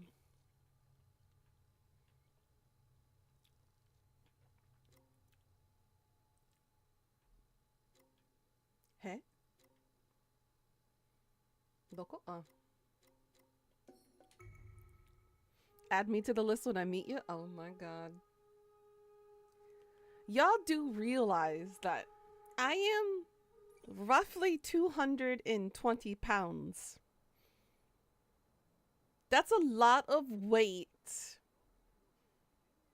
to use to step on somebody if you're not prepared for that. So just FYI, I'm not a light person by any means. These thunder thighs will also kill you. They don't save lives, they take lives, okay?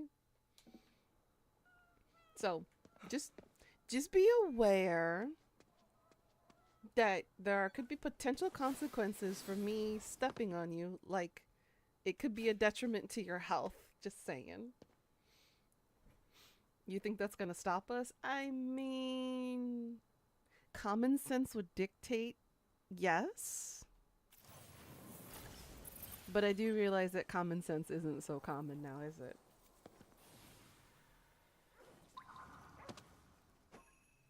Okay, we're clear. Hiya. 女の子がいる。あれは I see as a tree. Oh, there she is. Eh? え? Odi? 消えた?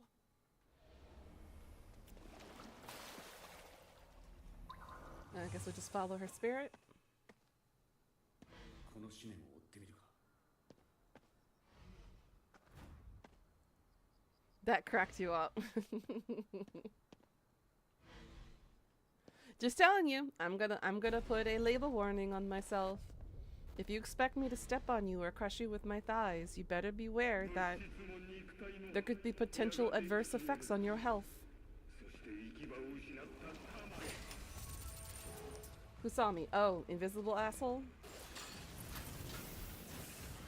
今だ!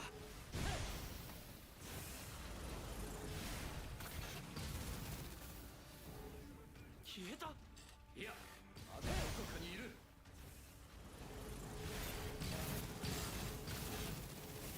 何かが持っている Jesus! みたいだ。どこ? どこですか?兵士であいつの痕跡をあぶり出すどこ? どこ? Oh, hi.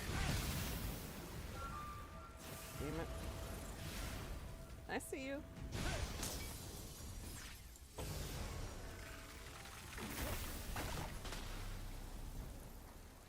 Annoying asshole.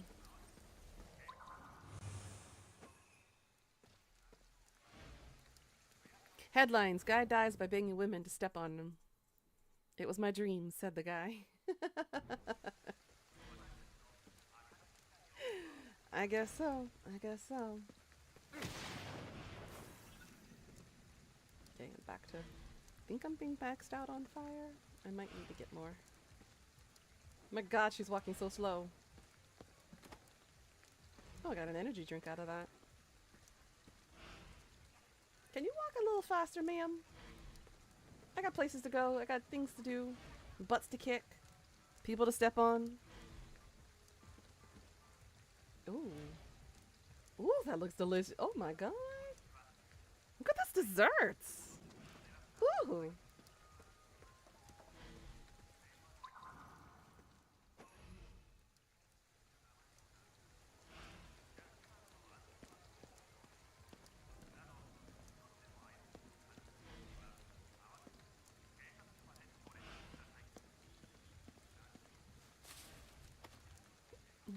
Show you Sunday.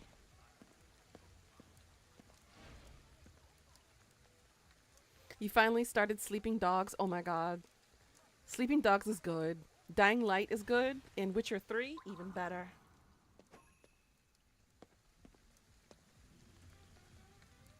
Eh? Oh. Those are 3 good games. I'm glad you're enjoying them. じれったいな少し様子を見よう。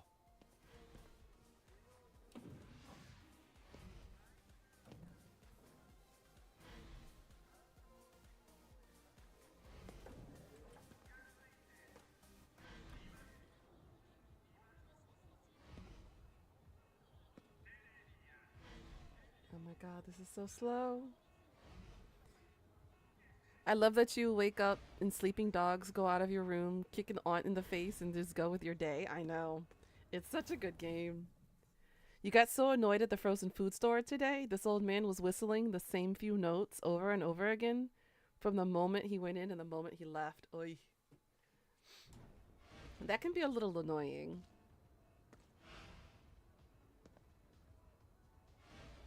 Where the frick is she going? Oh no.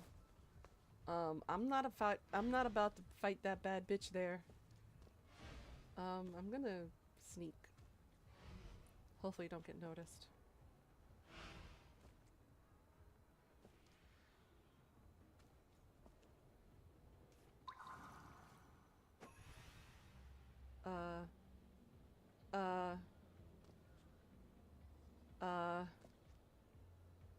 She just vanished on me?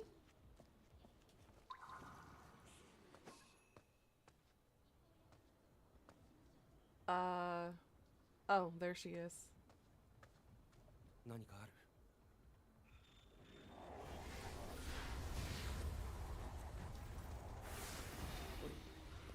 囲まれているぞ。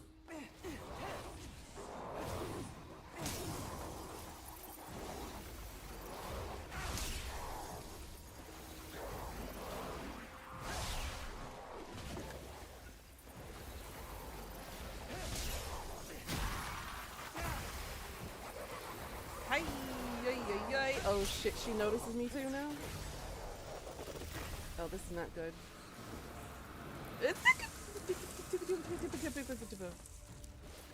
Frick.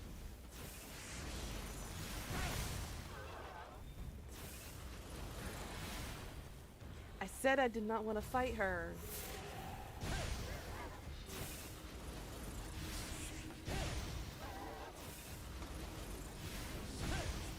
I have to waste all my fire on her.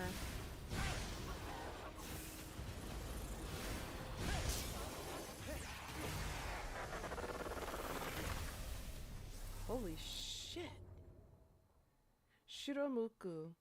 A type of visitor born from feelings of profound envy and resentment. They harbor a seemingly bottomless well of corrupted power. Their outfits resemble traditional wedding dresses worn in ancient Japan. Got it. You were tempted to tell him to shut the fuck up. You also got Tomb Raider Shadow? Nice. Man, this game looks cool as fuck. Adding a Japanese daddy to it makes it way better. It does. Definitely makes it an awesome game with a bit of eye candy. I mean, it's always good to have a bit of eye candy. It's true. See, look. And you can also change his outfits too. You can change his hat. I haven't unlocked everything yet. You can look cow on his head. You can have sunglasses, masks, and different outfits. You can put him in a casual suit, cool business style, a jersey, which you got to be careful because pronunciation jaji in Japanese. If you don't pronounce it jazzy or jaji, it literally means penis. In Korean, it means nipple.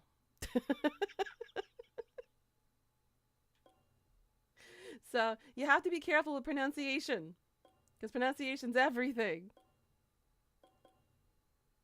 So we have the cop outfit. We have Fallout 4 vault suit, which looks terrible on him. You have the jinbei, the traditional Japanese summer clothing. You have the festival happy. Yo, penis, what's up? Yo, nipple, what's up, right? Artist suit makes him look like a gigolo. Oendan leader. Daikagura performer. Feudal lord, which is like the costumes. Feudal princess.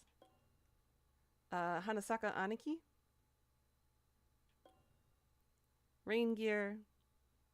You're gonna pronounce it wrong on purpose. Oh my god. Tatari. And we have him in this suit, which for some reason it changed. Let's put him back in this suit. And then sushi. He could dress up as a giant sushi if he wanted it to. So we're gonna keep him in our daddy outfit, which is the intellectual detective. All right. Where was the girl sitting? Ah, right here. A recording left behind by Ed wherein he discusses Erica. Hell yeah, you know it. このボイスレコーダー、エドのものだ。どうしてこんなところに？それにさっきの女の子。 Is your Jaji okay today, Blazers? 戻って報告だ。 Oh goodness. どうだった？何か見つかった？あったのはボイスレコーダーだけ And で then し in Korean, the technical term for your penis in slang term is gochu, like the little pepper. あそこはエリカが初めて猫を拾ってきたところだ。だから You're about to buy Star Wars Fallen Order, and the screenshots show あの子がどこで何をして the いた pro のか tag in all pink with pink lightsaber. Oh my goodness. はぐれて It's quite good. Good to know. いいのよ。 It may not be after I step on you. ごめんなさい。また何かあれば言ってください。ありがとう。その言葉に甘えさせてもらうわ。Hmm.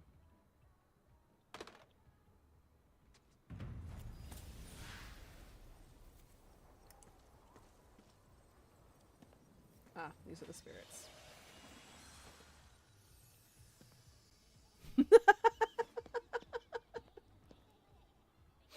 I'll step on whatever you want me to step on, Blazers. I've learned not to kink shame. Alright, let's cleanse some Tori gates and continue on with the main story.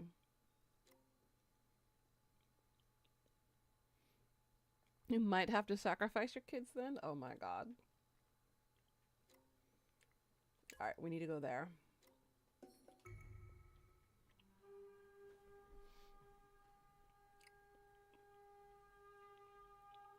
My goodness. All Pika wants is spankings.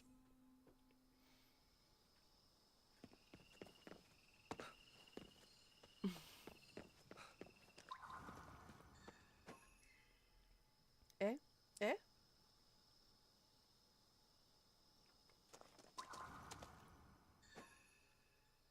Oh, that's just the box.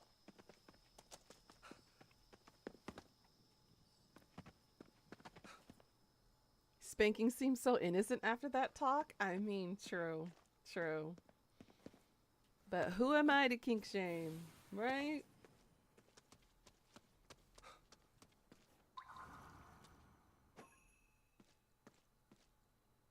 Alright, we have 1, 2, and how the frick did she just see me after just peeking around the corner? Am I really not that subtle? Shit, these are not flat rooftops.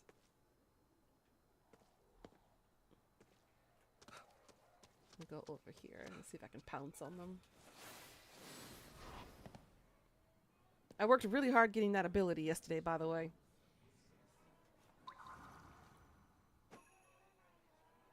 Okay, so I got a group there. Alright.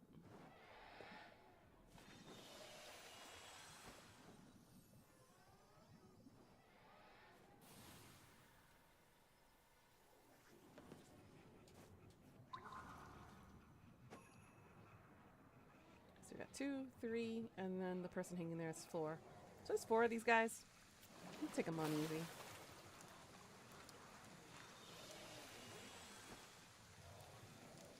You're gonna see a buff mommy in WWE soon. Her name is Jade Cargill.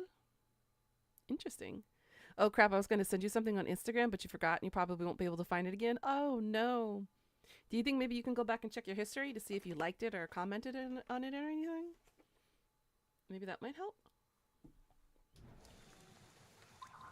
Alright, who can I attack first?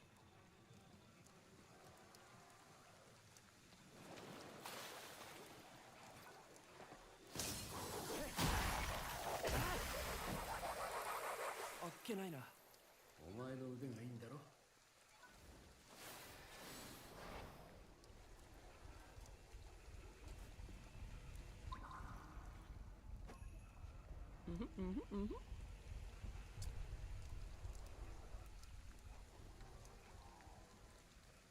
Turn around. Turn around. Bitch, turn around. ここから狙えそう。 Fine. I'll just rip it straight from your gut.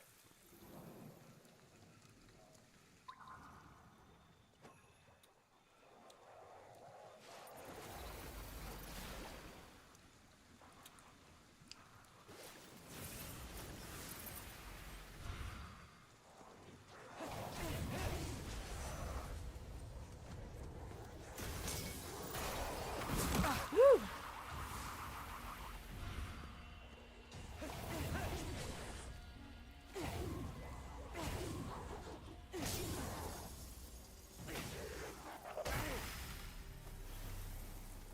Anybody else? No? Alright. SP, you're fine. Woohoo! You didn't tap on like? Oh no. She's strong AF? Oh. Well then. My birthday was last week, then WWE, Fortnite new season, looks actually good, and Jin returns in June, so many games to play, 2024 remains unbeaten. Interesting.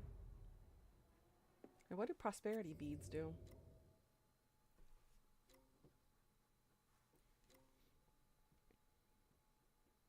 It was a sexy voice saying really naughty things. Ooh, woo.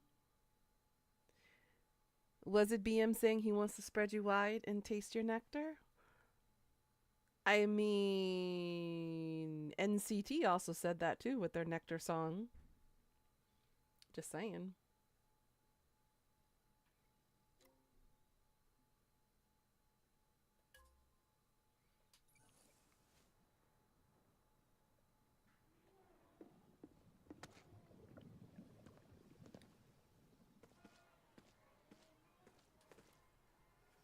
You see a pattern with K-pop and nectar? Mm-hmm.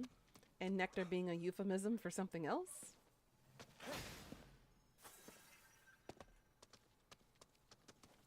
They clearly aren't just talking about pollinating a flower, if you know what I mean.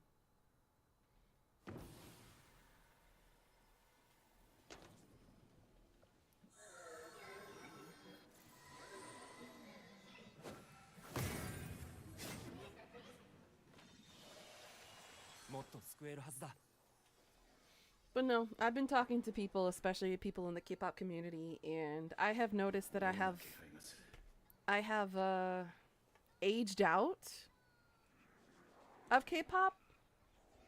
I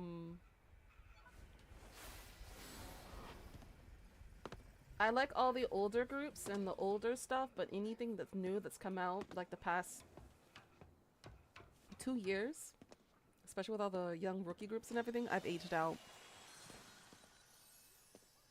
You haven't been able to see mango juice with nectar added the same way after BM's song. True. At least nectar sounds better than the actual words for it. I know. But there have been some very creative slang terms for it, though, Pika.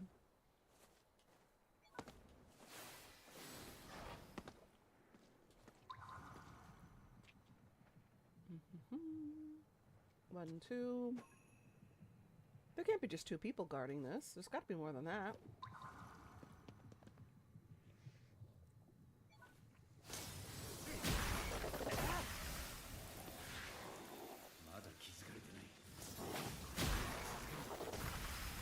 Oh, there's the other one.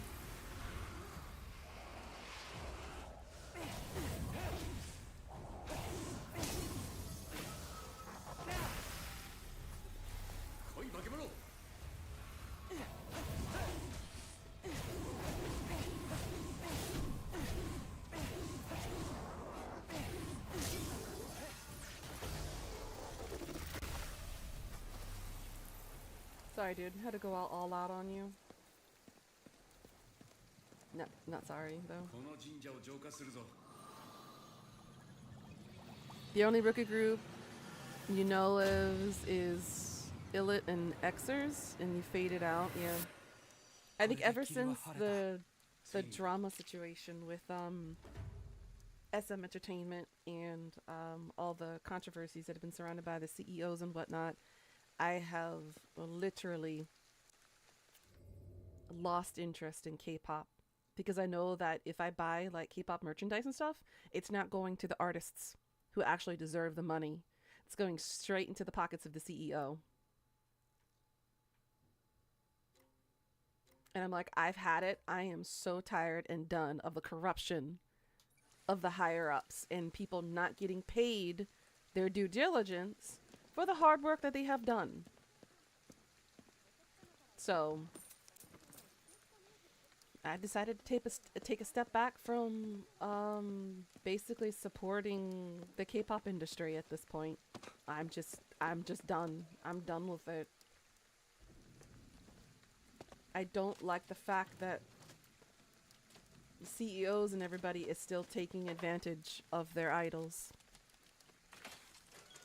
I haven't spent money since Kai's second album, Peaches. I haven't even bought his third album, and I feel bad. But I know that that money is not going to go to him. It's just going to go straight to Lee Soo-man's pockets.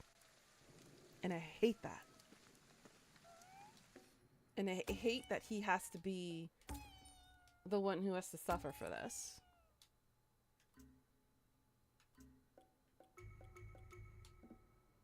Because now I can't even enjoy his music. And welcome back, Pika. You're free.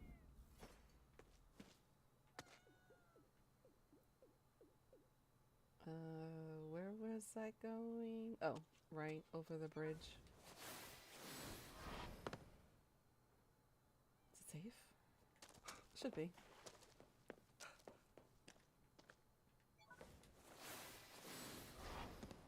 Yeah, they really do need to sign to BI's company. Oh. どこかに上に行く方法があるはずだ。周囲を調べてみろ。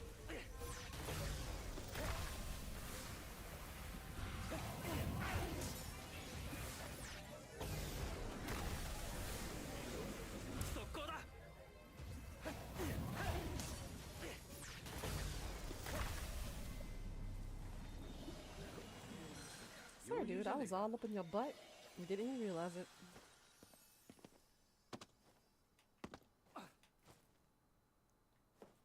Any more enemies here?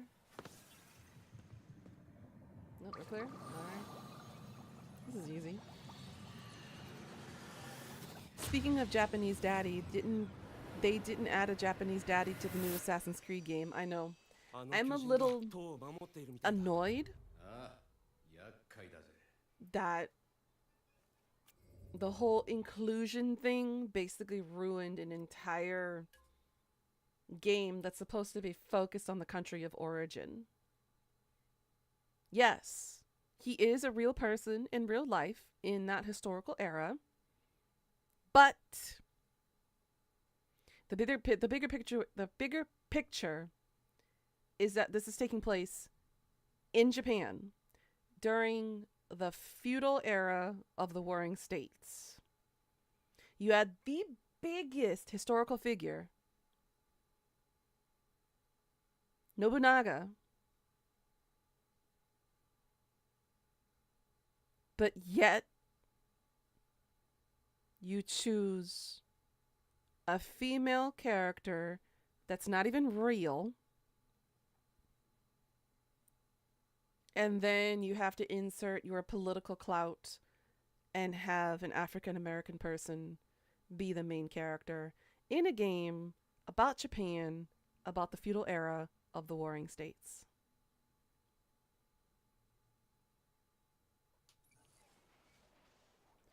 So yeah, I'm a little bit miffed. Because in Mirage, you got to play a dude from the Middle East, from that era, Saudi Arabia and everything. So that was fine. But now you just went ahead and fucked up a whole entire thing because you wanted inclusion. Yes, exactly. He was a servant. He wasn't a lord. He wasn't a daimyo. He wasn't a samurai. He wasn't a shogun. He wasn't an emperor. He was a literal footman. That was it. He didn't have any real historical significance that would put him in the same line as Nobunaga.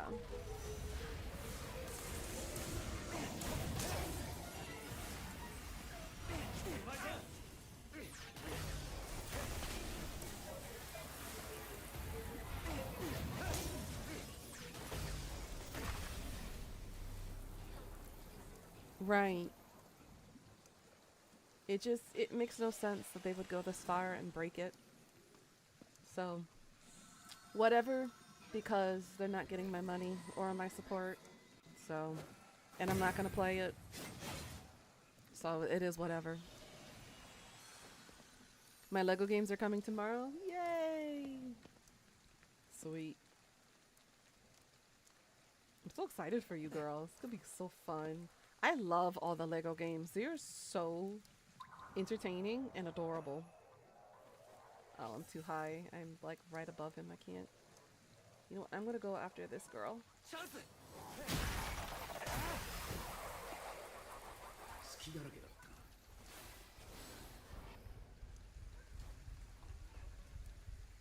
We're just gonna pounce. Meanwhile, you gonna play Fortnite? Yeah. No, the Lego games on Steam. Like Pirates of the Caribbean, Lord of the Rings, the Harry Potter ones. Those are fun. I love those. My favorite one, though, has to be Jurassic Park. The Jurassic World. I love playing as Little Blue.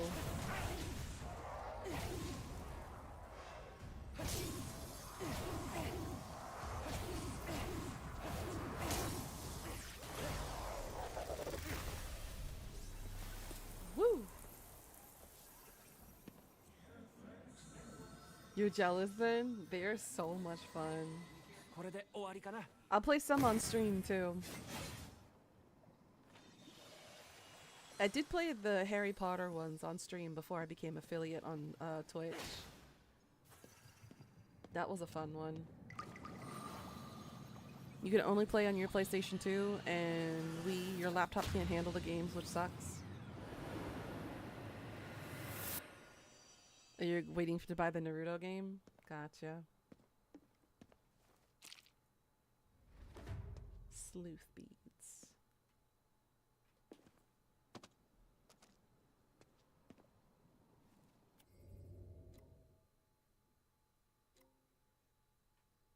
Okay.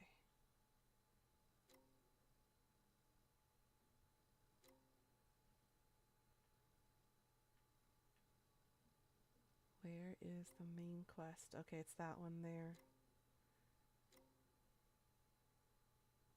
So we still have to cleanse all of this before we can continue the story. You only have you only have $24 on Steam. Ah, in the Steam account. Okay, gotcha. I've got like 98 cents. Because I asked for a refund on one of the games because one of the games was not working. It was having a region issue. So, I did get my money back out of that one. There's one game I want you and the community to play together and it's content warning. Oh god, what is it? I'm a super retro streamer and old school, mainly because you're poor. Understandably so. What happens to the best of us?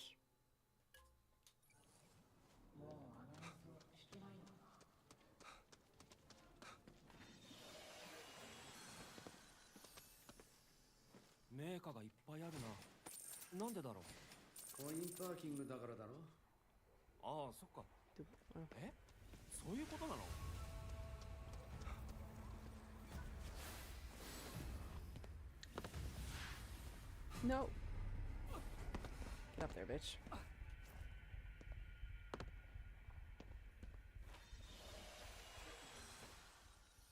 You still have PlayStation 2 and all the old games. Mm-hmm. Once I get myself a capture card, I'll play some retro games for you guys. The one I really want to play that to show you guys is The Legend of the Dragoon.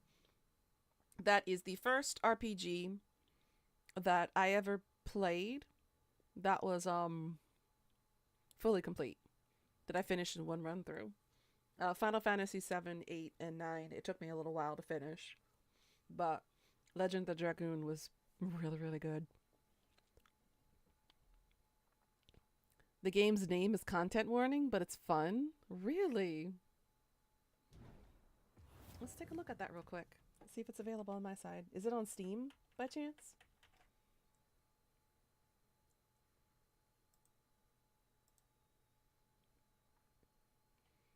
You have an ODD. Why just not emulate it? I could. If I knew how to do that. Steam? Okay, it's all called Content Warning. There it is. Citrus, we need to take this camera. This is Citrus's first game, by the way, guys. Say hi in the comments to Citrus Bird. We need to go into that ship, film cool stuff for our viewers, and then upload the video and make views, which make us money, to make more views and more money. So let's go. Hoorah! Alright, we've landed, we've touched down. So now we're gonna try finding something scary to get on film for you guys.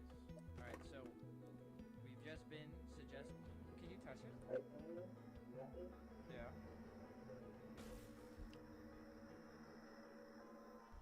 I can't rush that.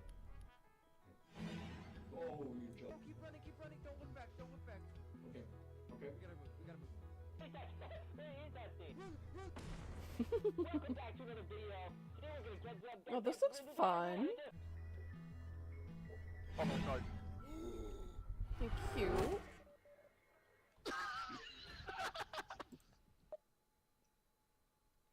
That's actually kind of cute. Okay. I like that.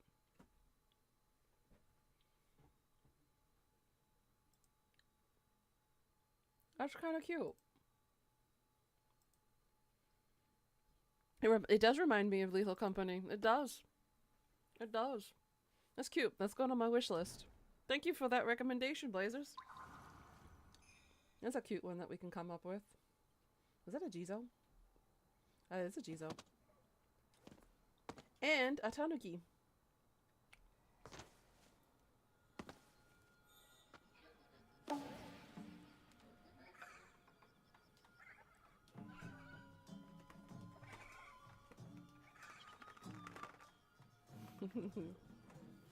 Cute. That got me more wind. Okay. That was cute.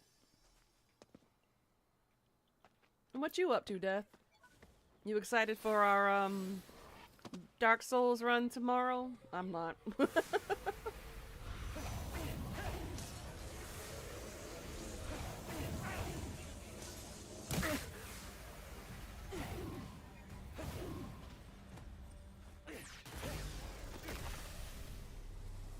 But I gotta get over my my unwillingness to play the game.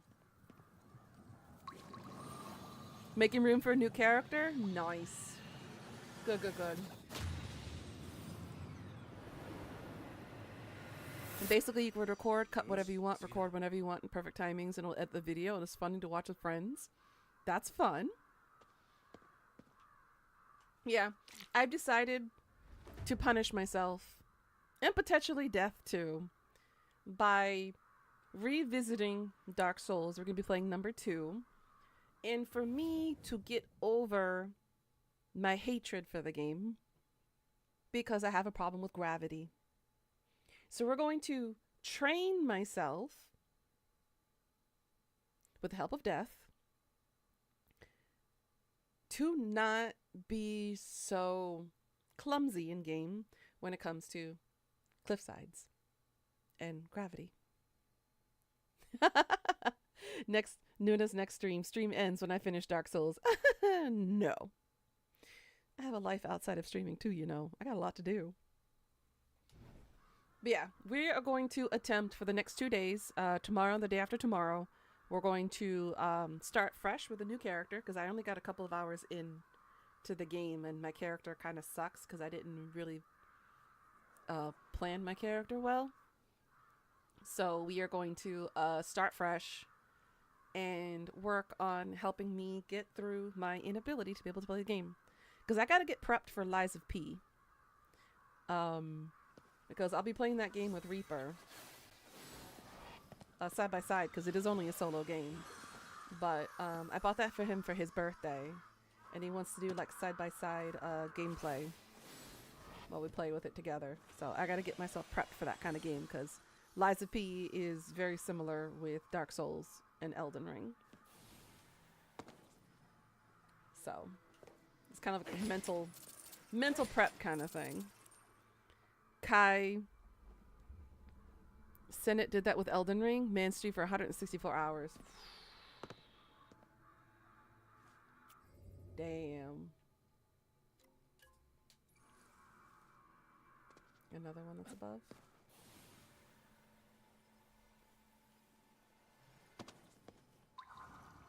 What do we got? Nothing's been shown yet? Okay. See, this ability makes things so much easier now for me to just go around.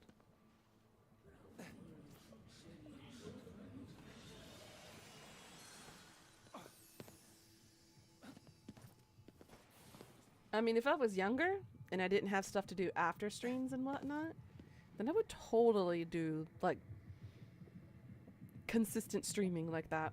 But I would have to really plan everything out for something like that. Because I'm trying to keep a balance with the internet world and my IRL responsibilities. No enemies here? I'm shocked. That's too easy.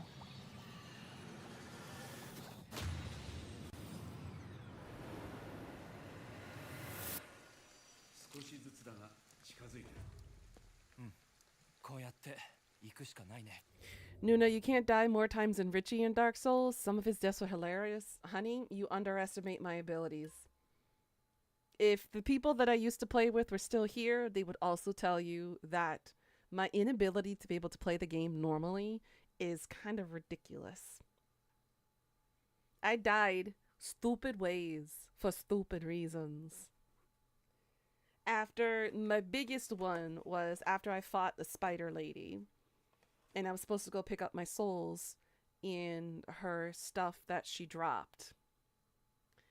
I rolled, misclicked, fell off the ledge, lost all of my souls, which was like 500,000 souls, and I lost the items that she dropped. Because I fell off the cliff directly after the boss fight ended. That hurt. I was flabbergasted. I quit after that. And I hadn't played any Dark Souls games since. Until I got my butt kicked when we were doing PvP.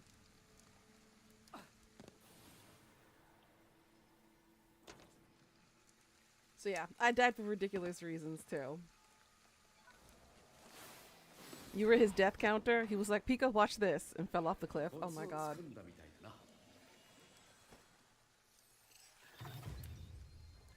So, any idea of what type of character you want to play?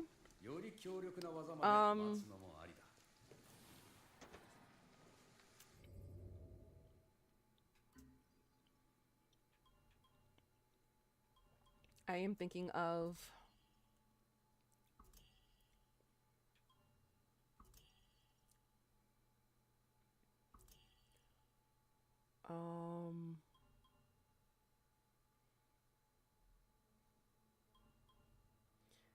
I don't know. To be honest, I don't know. I need a strong one. Yeah, I'm not going to do Thief again. I'm not going to focus on speed. I'm not very good at being a magic caster, so I'm going to avoid magic. Especially for these kinds of games.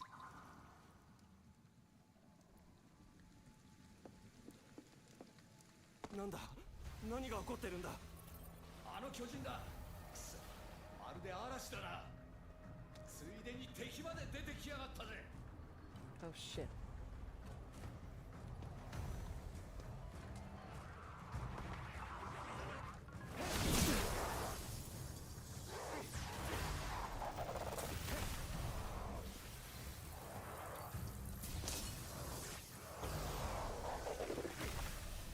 You guess you will roll one then? You love casting in the games? Okay.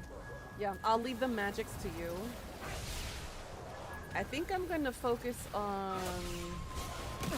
Oh shit.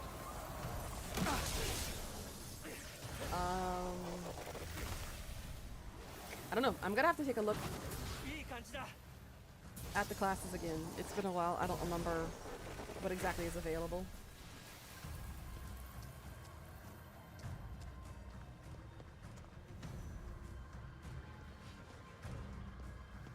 Oh shit. Of course it's a Kuchiseki Onna.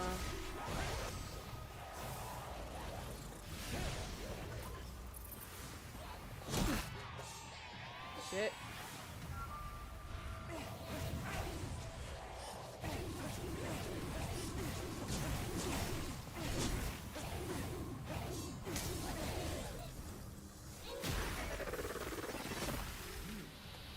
Oi.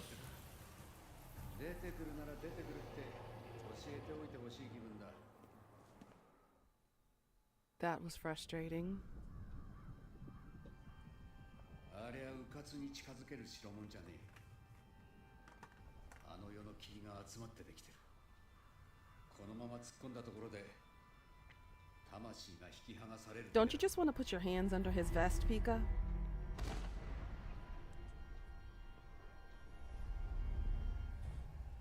じゃあどうすればいいんだよ。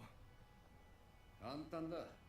思いっきり突 For っ込 some んだよ。 reason, I love the fashion on men with vests, especially trifold pocket vests, and like the ones that they would wear under suits.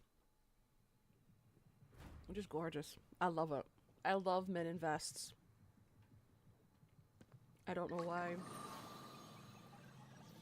They don't need the suit jacket on. Just have the buttoned up shirt and a vest on. And it's like the hottest thing ever for some reason.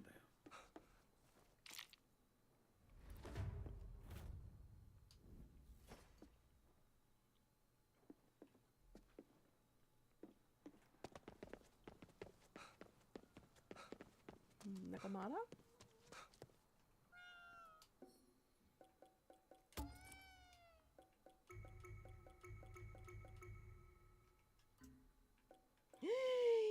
It's 130K for another one. Why y'all so expensive? Damn it, cat. Alright, what do we got?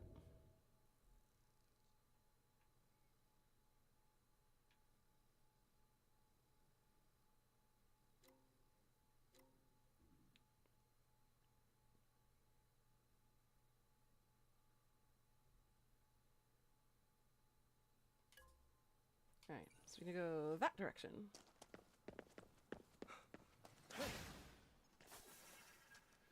And yes, you know it.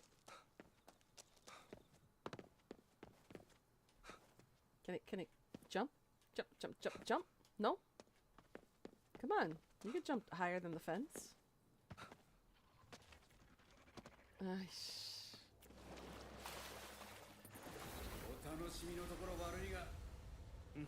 止めよう。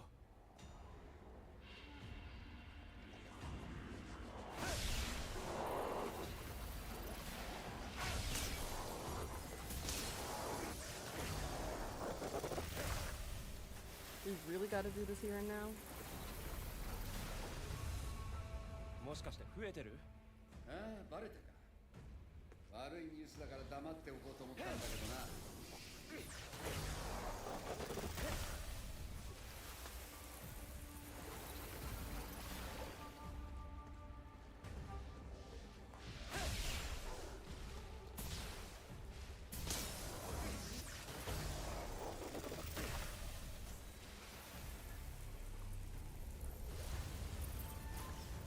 よし、化け物どもは片付いた。あとはレイを助けてあげるだけだね。Okay, now I'm gonna continue on to the main story. Thank you.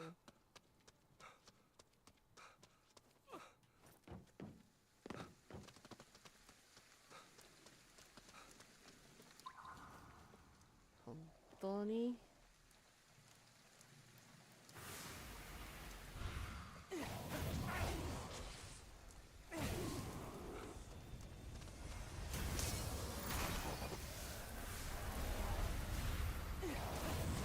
blowing your balls at me, woman. Damn it.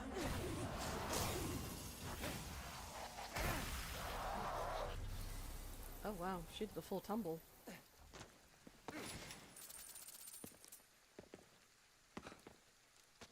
化け物退治に慣れてきた。あそこだ。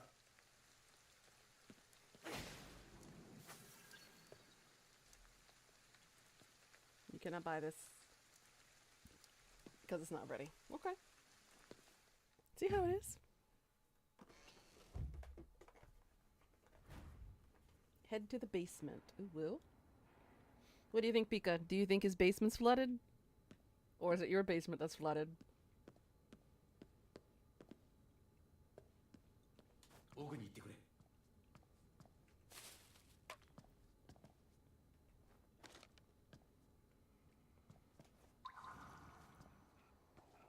おっと、出てきやがったか。Oi. こんな時に。電源を復旧できるかな。電源ならあのライトが転がっている方にあったはずだ。停止してみれば何かわかるかもしれない。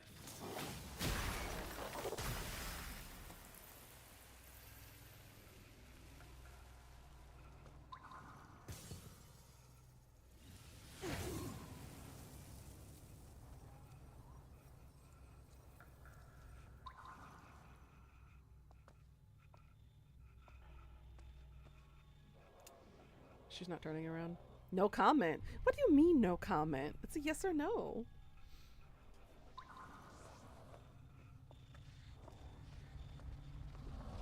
Yeah.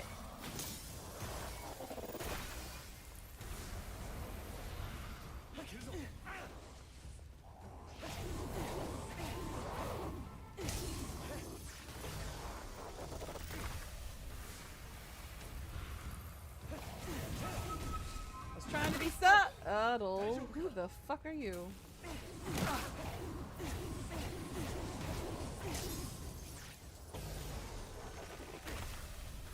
So much for being subtle.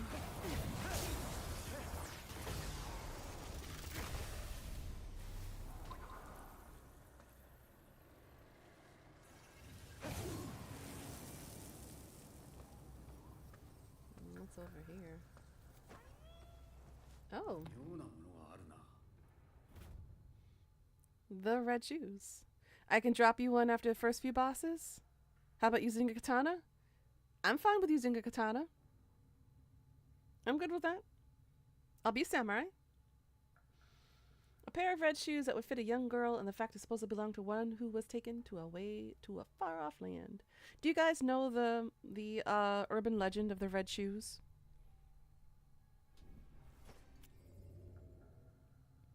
Well, I'm about to tell you. A pair of red shoes that would fit a young girl. They are a well-known souvenir sold in Yokohama. You can find chocolates or cakes even to make look like these shoes. Japan has a famous song called Red Shoes, written by Ujo Noguchi and composed by Nagayo Motori. It's a somber nursery rhyme that tells the story of a girl wearing titular red shoes who gets taken away to a far-off land. There are arguments regarding whether or not this is based on a true story, but one thing is for certain, there's no place like home. There's also another story about red shoes. The Koreans have adapted this to their own version of an urban legend. And essentially, they were ballerina shoes, and they were covered in red. One ballerina got really jealous of the other ballerina because she was the main lead. One day, she decided to basically unalive the other lady, so that way she can become the main lead of the ballet performance. It was rumored that the person that she offed ended up cursing the shoes. So, when the killer wore her shoes to the performance, the shoes actually turned into a vice grip and basically sliced off her shoes, sliced off her feet at the ankles. And the story is, every time somebody wears those shoes, they get cursed. And if there's even a single iota of jealousy or negative energy when the person is wearing those shoes, they will also suffer the same fate as the killer. That is the story of the red shoes. There's a horror movie based on that in Korean. I highly urge you to watch it. It's a little campy because it's kind of old, but there's a good moral to the story. But I actually enjoyed it. It was kind of creepy. It had a creepy feel to it, a creepy ambiance, and it was very well done. So I highly suggest you watch it if you like horror movies, especially if you like ones that are based on urban legends.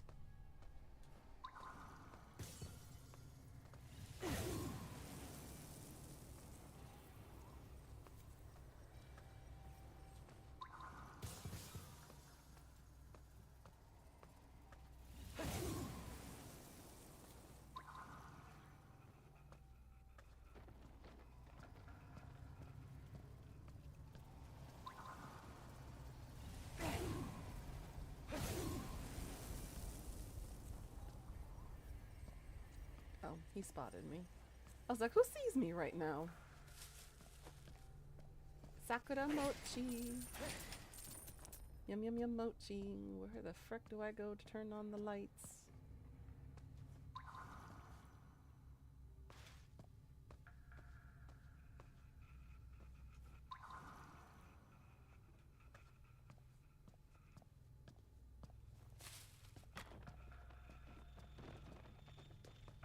And then I go hiya.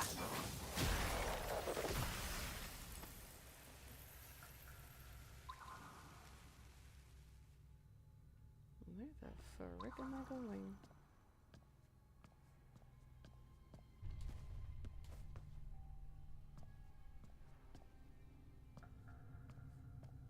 I don't think we're supposed to go up the stairs yet.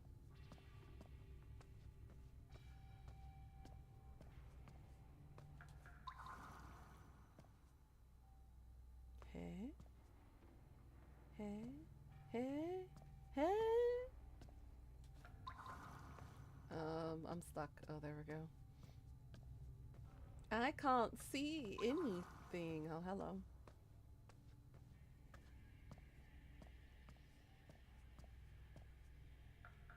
Oh. Bars. Your feet are hot again? Oh, honey, I'm sorry. Put a damp, wet rag on yourself, and hopefully it'll help cool you down a little bit. Oh, shit. There's another Kuchisake. Of course there frickin' is.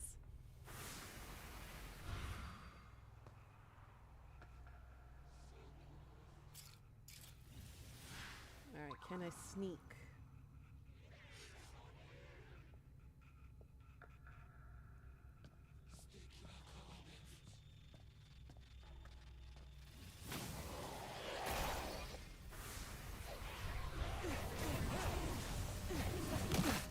Oh, shit!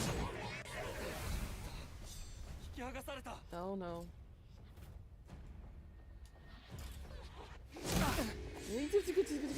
Bitch.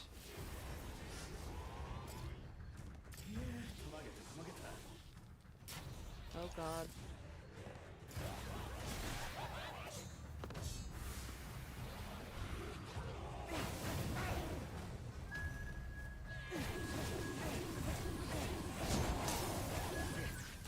I hate Kuchisakes. Oy. Okay. More?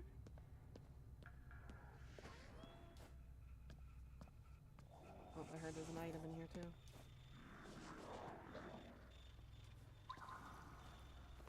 Oh, hi.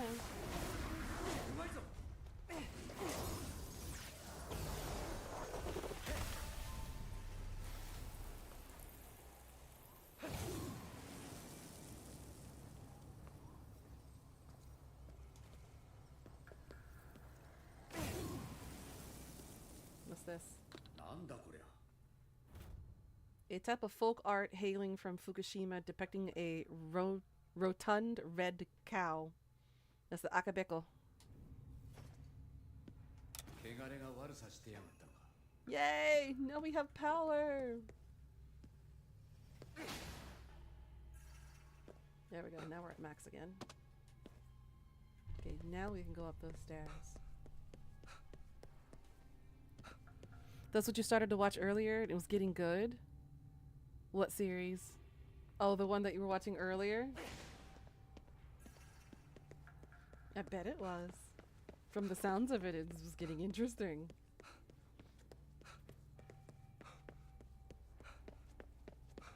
その部屋だ。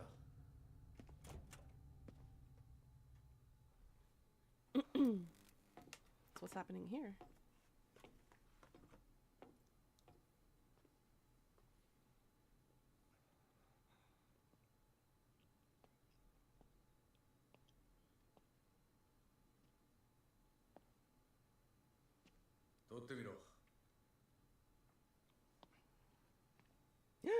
Oh my god, is that his baby? Oh my god, it is. 使ってた特殊なバイクだ。すごいな。 Don't tell me we get to ride that. でも何が違うんだよ。霊的な侵食を防ぐ装置が積まれている。 Anti-spirit tech, huh? これで霧を抜けられるはずだが。 The Glory, the woman that showed the hot dude her scars from the bullies 黙ってろ。 and said he had to help her get revenge. Ooh. I like the sound of that. I'm all for one-upping bullies. I fucking hate bullies. 動かないぞ。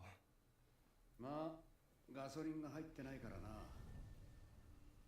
それと特注のターボユニットが壊れてるな。こいつを動かすには大型のタービンホイールが必要だ。 Autocorrect. It happens to the best of us. 何それ。こいつはただのバイクじゃない。あの霧を通り抜けることができるバイクだぜ。あの世のオイルも混ぜてやる必要があるんだよ。それがない。じゃあそれはどこにあるの？ So how do we get it? 知らん。 Hey, you don't know? Oh. 知らないって。 Speaking of, I got an email from the embassy, and this kind of shocked me because I hadn't heard anything on the news. But security alert. Worldwide caution, May 21st, 2024. This was issued yesterday. Okay? Location, worldwide. Specifically, Korea. Event. Due to the potential for terrorist attacks, demonstrations, or violent actions against U.S. citizens and interests, the Department of State advises U.S. citizens overseas to exercise increased caution. The Department of State is aware of the increased potential for foreign terrorist organization-inspired violence against LGBTQI+ persons and events, and advises U.S. citizens overseas to exercise increased caution. U.S. citizens should stay alert in locations frequented by tourists, including pride celebrations and venues frequented by LGBTQI+ persons. Enroll in the Smart Traveler STEP program, basically, which I have, because in case anything happens to me while here in this country, the embassy can send my information to my parents and to my emergency contact lists to let everybody know what my condition is. Follow the Department of State. But essentially they're saying apparently because of violent acts that have been happening, especially like lynch mobbing and everything that's been happening lately, that they have decided to warn us to be extra cautious when we are around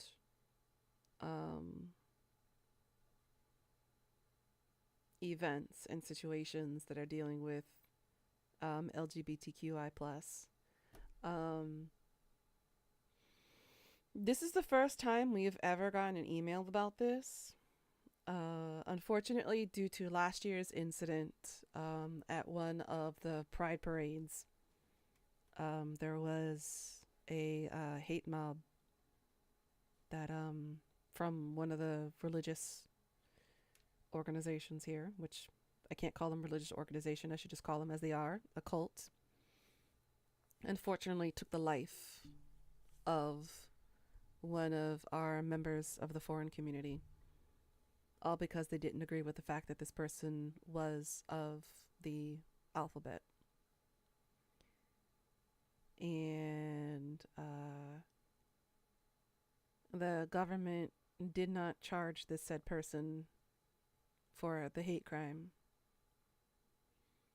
So I can understand now why they would send the warning to us from the embassy's email system.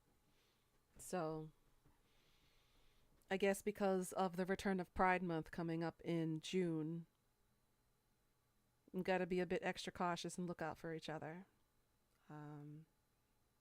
Especially if you're a foreigner living abroad like I am, the risk is always there because we are in fact immigrants, migrants.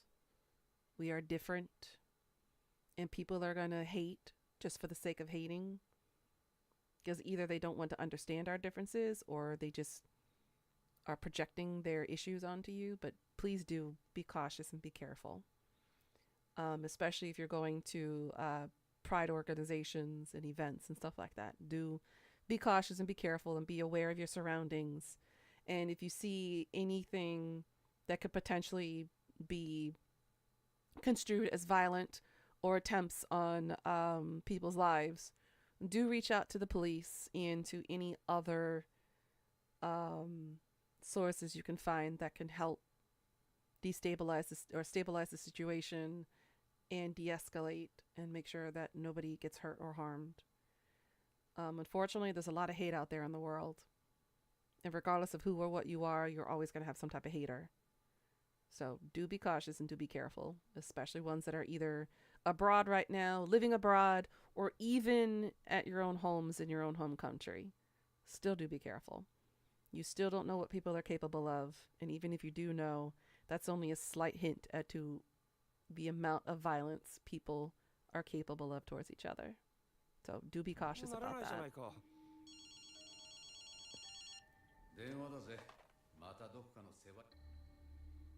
Sorry, KK, I cut you off. Hey, it's Ed. Of course, it's a recording. Do we actually ever get to meet Ed?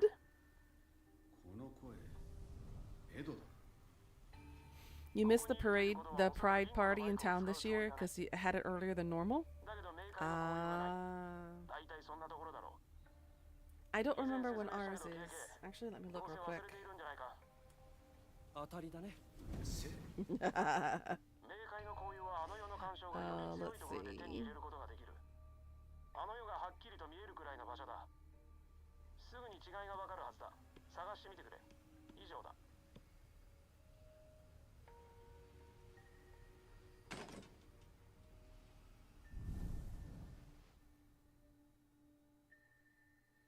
Looks like I'm gonna have to look for Reddit for this. 心当たりはある？いや、見晴らしのいい場所に行って目星をつけよう。この辺りだと御嶽不動産ビルがいいかもな。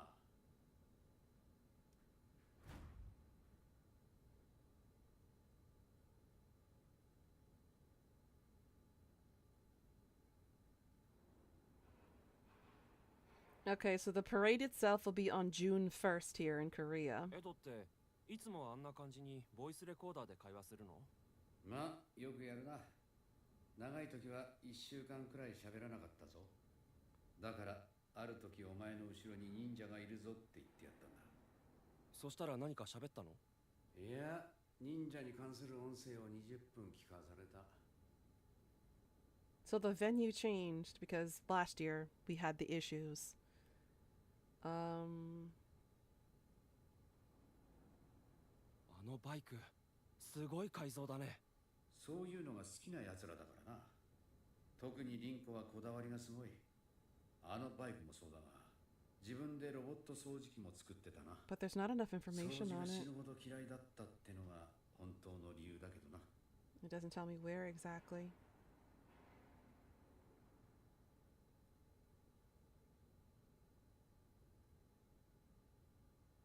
Apparently they had the queer parade in 2 days, it looks like.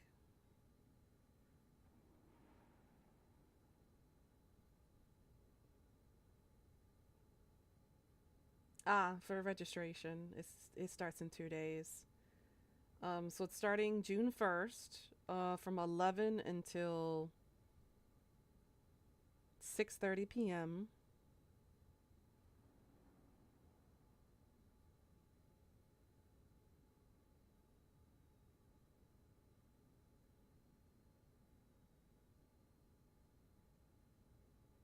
It's all in Korean.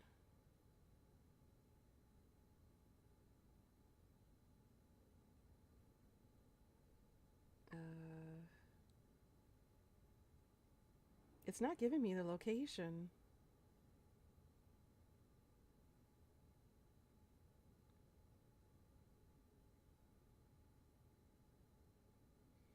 But yeah, it seems like they're still having some issues with the venue situation because last year it really the venue was fucked up. You getting buffering? There's a thunderstorm? All right. Good night, girl. Have sweet dreams. Thank you for stopping by and hanging. We'll see you later, sweetie.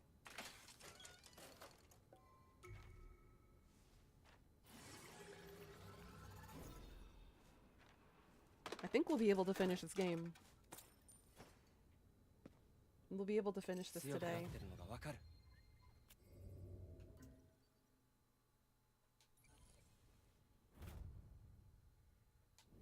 リンコのやつ、好き勝手言いやがって。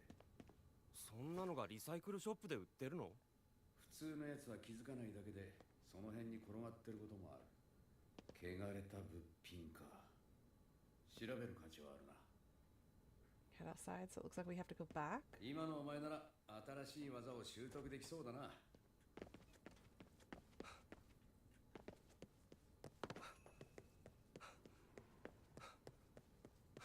I do believe we can finish this game.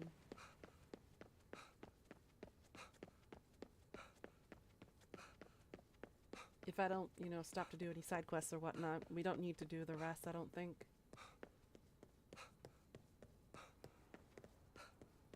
But yeah, how's everyone doing today, by the way? You guys have been doing all right? Everybody good?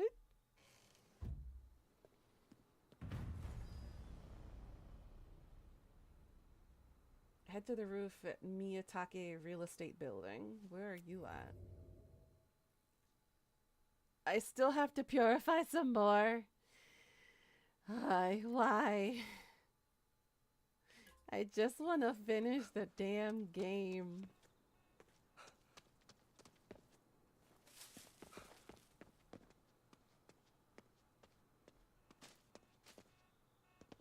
And I can't jump on top of that one because that's too high.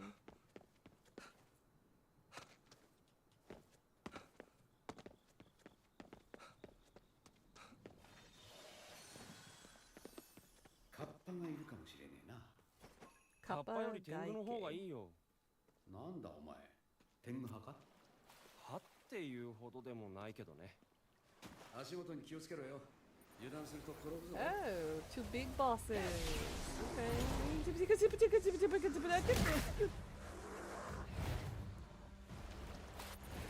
Okay, I did not ask to be double teamed like this.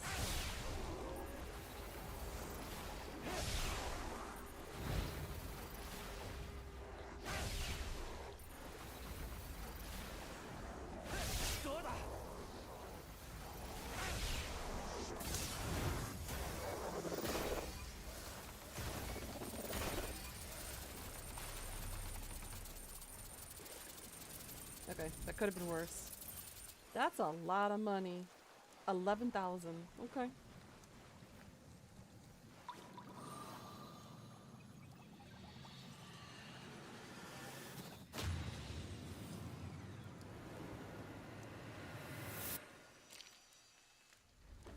Yay, our aqua beads are maxed out now. Woo woo. Son of a bitch! So I really have to do more?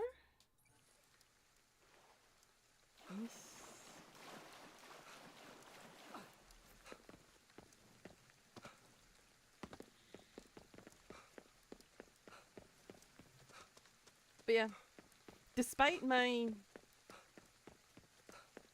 unwillingness to play Dark Souls, I'm kind of excited to go back into it. I want to make some new memories with the game. I don't want my memories to be tied up with the people that abandoned me. So it'll be nice to have different memories attached to it for a change.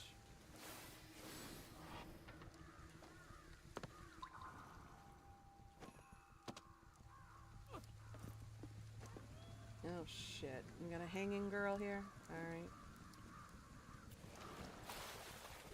Let's switch to this. Girl, you gonna see me anyways.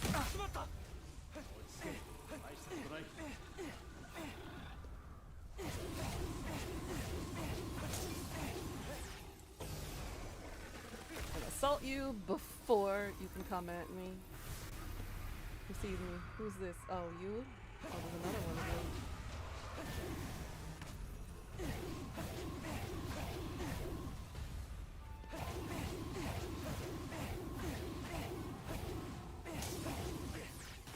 I'm not gonna let you get up. Okay. Please tell me this is the last one I have to purify. Oh, those 3 other segments. Son of a bitch. Yeah, I can't purify them just yet. I got the 2 others I need to purify too. And more. Moikara.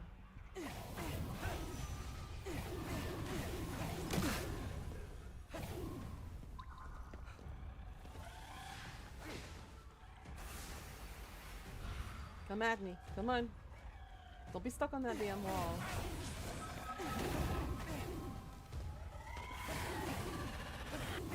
Too close.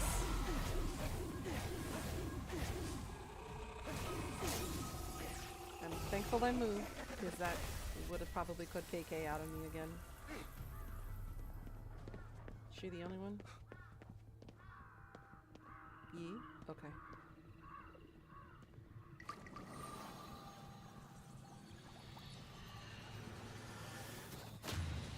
That's number 2.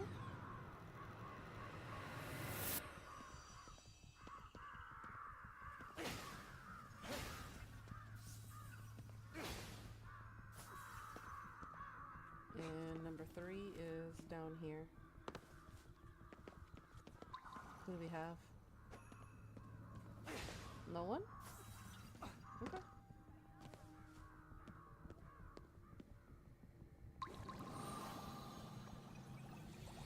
Yay!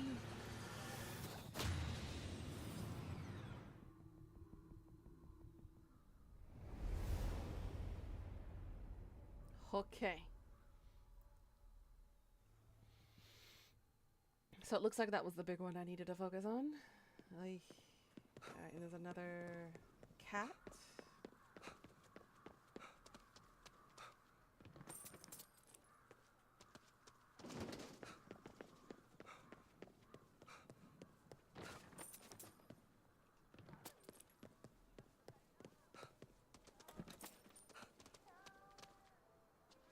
Where the fuck do I go over to get that, talk to that cat? Is it up? Probably up.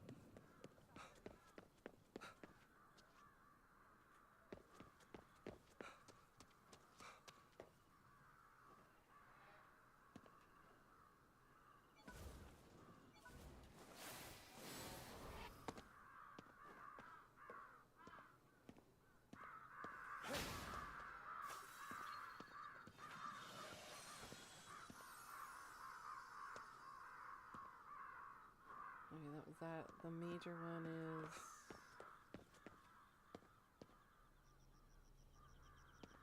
Ah, over there.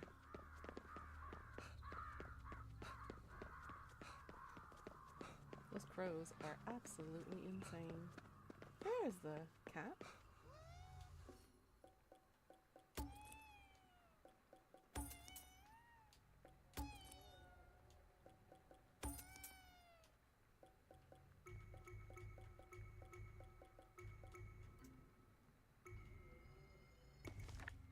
There we go.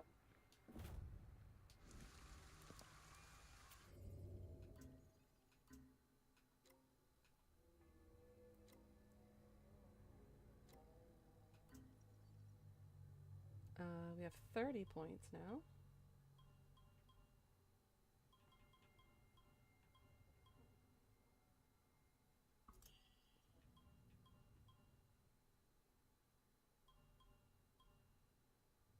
Let's increase the width of the water attack.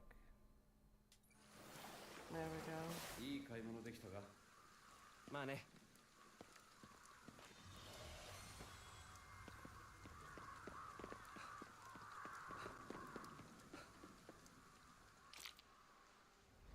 妙なものがあるな。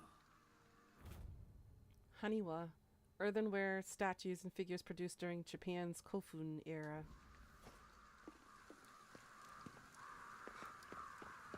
Damn crows, get out of the way. All right. Okay, finally. Okay, we can get to the rooftop now. This way.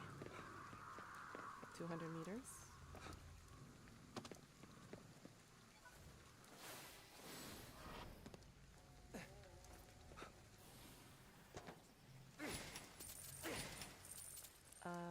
Looks like we can use the stairwell.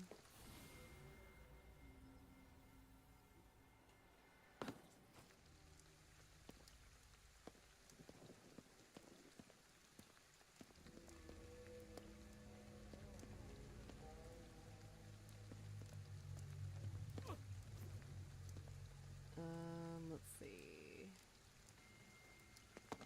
Can you? Yes, thank you. Very necessary to have that ability. Otherwise, this would have been very, very difficult. Alright, jump over this way.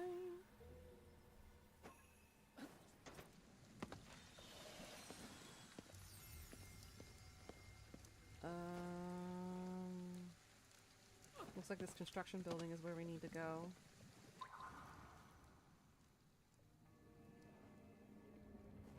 I'm assuming the right side?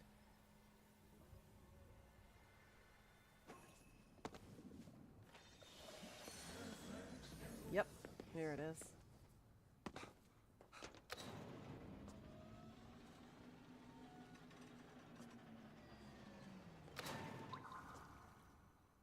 Okay, nobody's over there? よし、辺りを調べてみる。バイクのパーツを探さなきゃ。Where am I looking? Oh, there it is.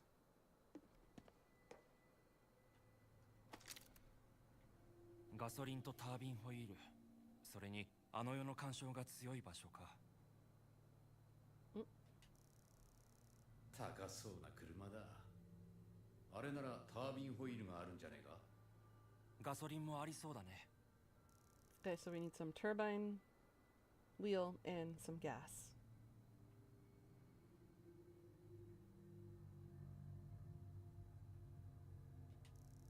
お前、消費者金融になんか興味あるのか？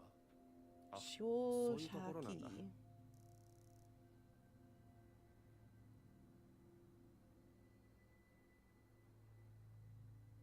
What else am I supposed to be looking at?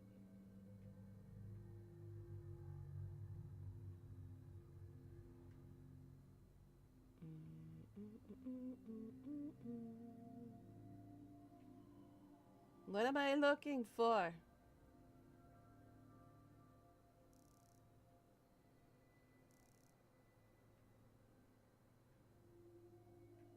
Oh. あの鳥居だけ他と違うな。調べてみるか。Okay. 目星はついた。 Let's go touch the car first. 走るのは Since 僕 that's だから closer. ね。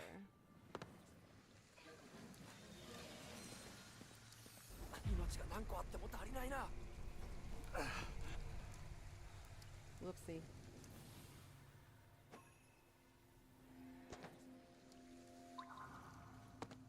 どこから行こうか。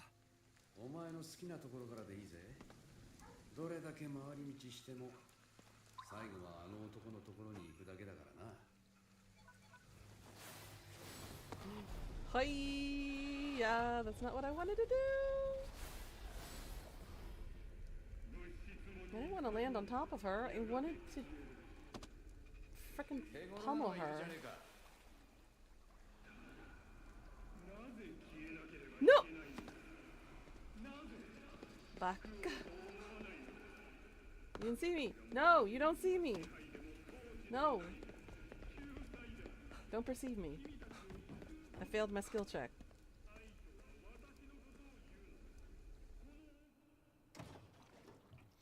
おい、いいのがあるぞ。 Okay, they've got gasoline. Sweet. このタービンホイールは使えないな。型が違う。 Oh, これでもダメ。 it won't work. リンクのやつ、替えの利かないもの使いやがって。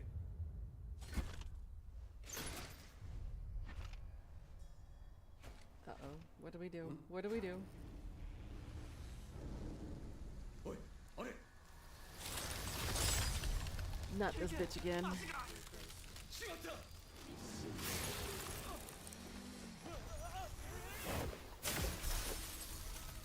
And KK gets pulled out of us again. And we get sucked in to her black hole. That didn't sound wrong, does it? KK! KK! どこだ?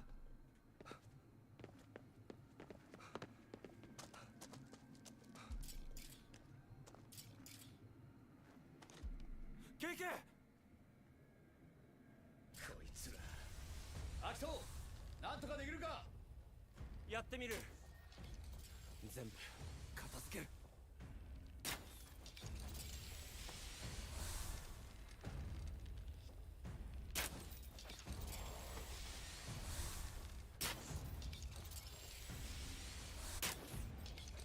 新手が来やがったぞ。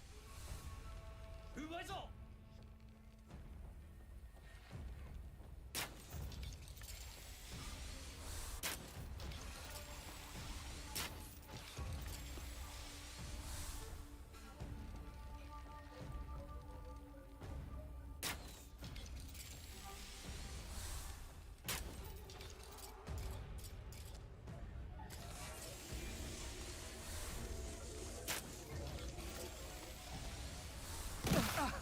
Hey, hey, hey, hey, hey, hey, hey, hey, hey, hey, hey, hey, hey, hey. どうだ?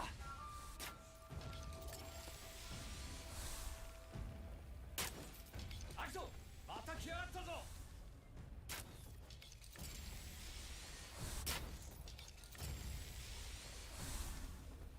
Fuck. よし。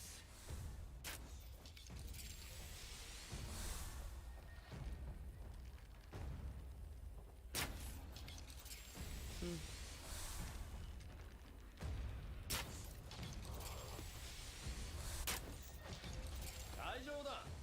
まだ焦る必要はない。矢が必要だ。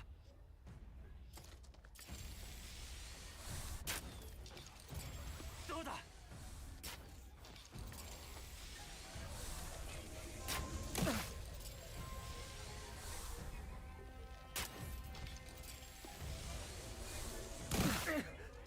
Damn it.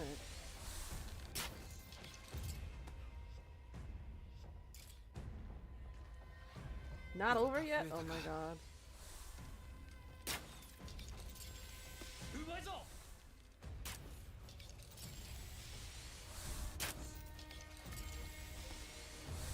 ちょっと答えてきたぜ。くそ。矢がない。どこかで手に入れないと。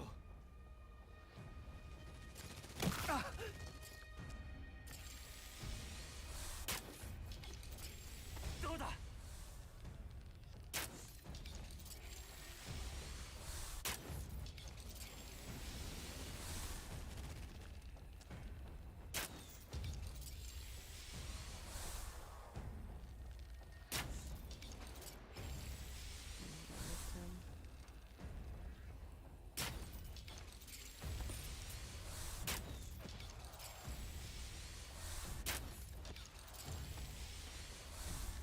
I wasn't aiming for her, but whatever, that worked. 今ので最後か。よかった。いい腕だったぜ。やるじゃねえか。まあね。お前の体の中にいた方が落ち着く。 Sheesh. それは僕も同感だよ。That was rough.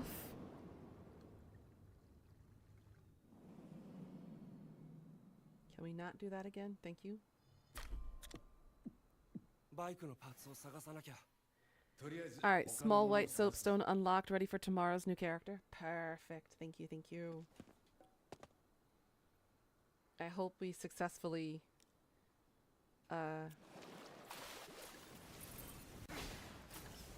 partake in... What's the word I'm looking for? Mother frickin' son of a bitch. I hope that we can successfully overtake my inability to handle gravity. I think that's the best I can put it. Jolly cooperation. Oh, hi. Didn't see you there. Can we say we did and we not? Come on. That's it.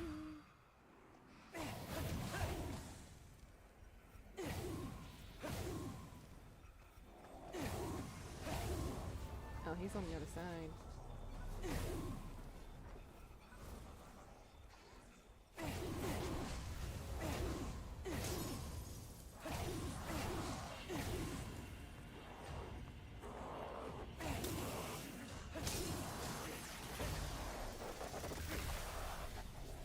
Oh, hi.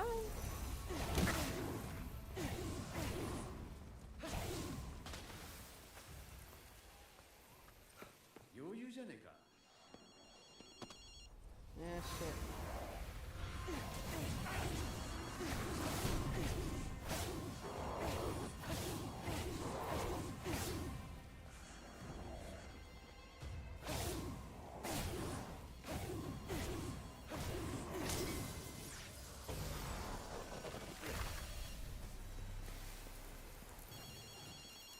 What? タービンホイールが壊れてるから困ってるんじゃないか。あれはスーパーカークラスの部品を使ってるから普通の車じゃダメなんだ。スクランブル交差点の地下で車の展示会をやっている。KK なら知っていると思ったんだけどね。Oh. 俺なら知っている。とりあえず行ってみるか。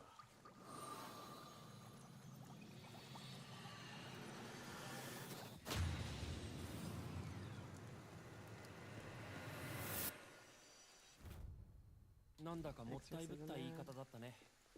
どうせ俺たちが困っているのを楽しん Palace でるん and だ。 beads. KK が困ってるところは確かに面白そうだ。その時はお前も困ってるんだぜ。いいのか？ It's true though. It is funny to see him squirm a little when he's out of his element.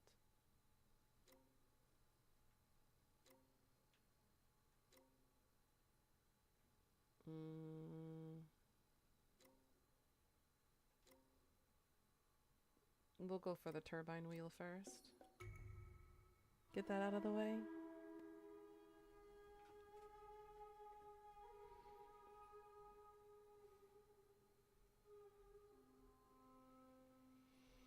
Let's see.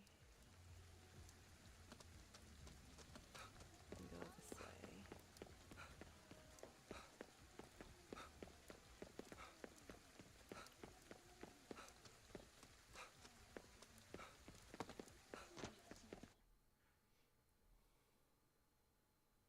Spirit well talismans will create a regenerating pool to replenish your ether. I don't think I've really used talismans often in this game for some reason. I just don't find the need. KK ならわかるって言ってたけど、何か心当たりある？さあな。 No, you turn around. そこだ。おい、化け物。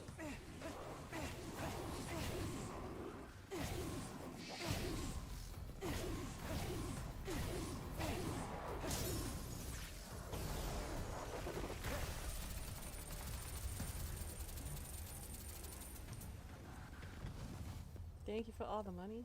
Oh yes, this car, the one I was ogling at earlier. そういうことか。うちのガキが好きだった車だよ。 So pretty. このタービンホイール One なら使え day るだろう。 I will own a car similar to that. I want a Lamborghini Diablo.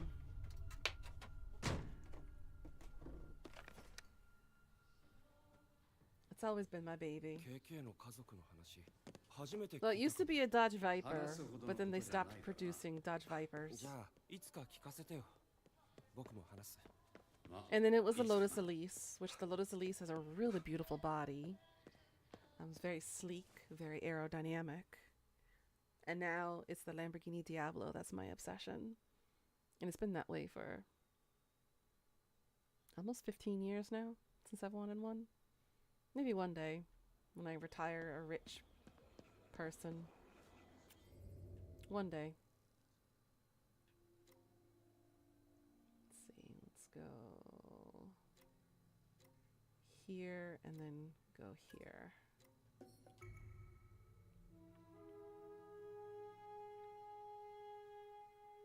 Let's finish off the story today.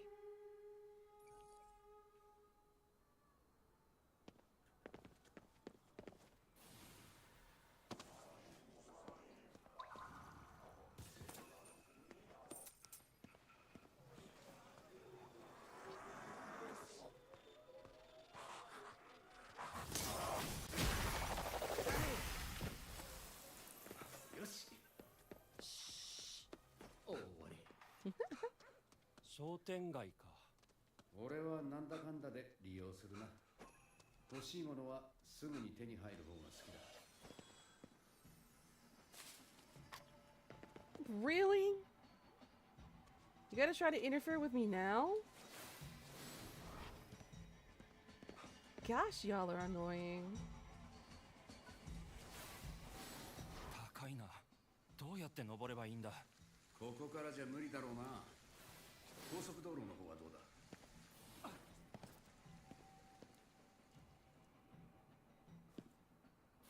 Oh, no, no, no, no. Why was the delay in that?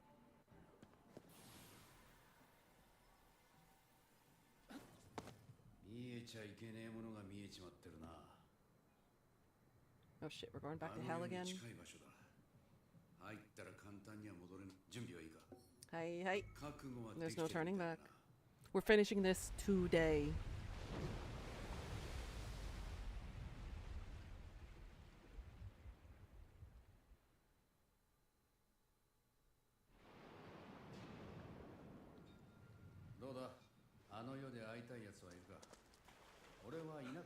Who would I want to meet in the afterlife? 一緒にカッパを探したんだよ。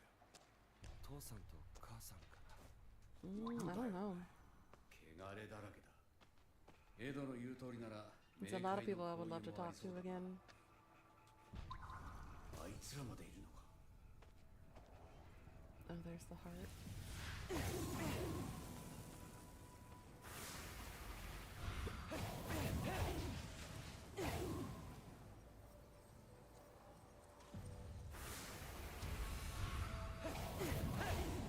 Don't be pointing at me.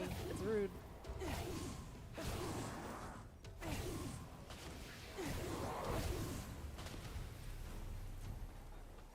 Well, thank you.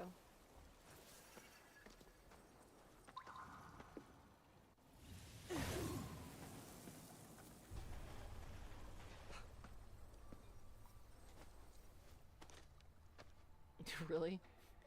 Okay. Actually, I do need more magic. I am low on magic. Holy shit.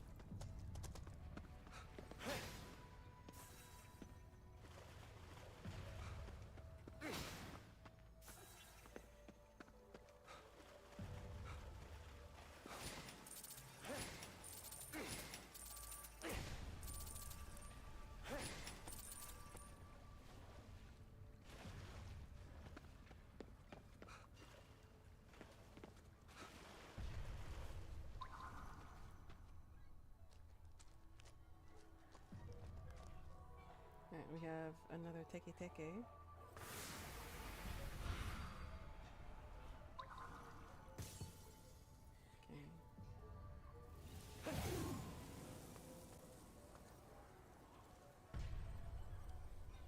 I can move forward a little. Really? You notice me? Bitch.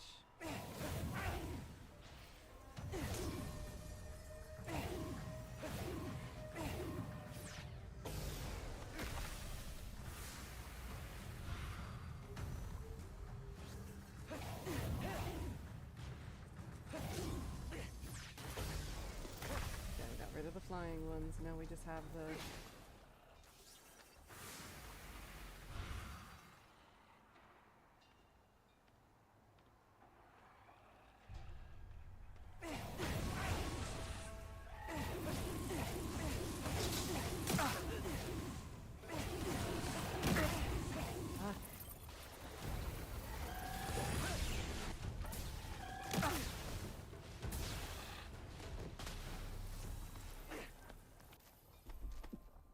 Ooh, she's annoying.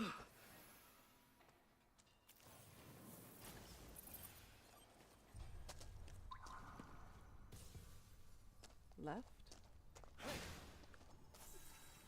There you are.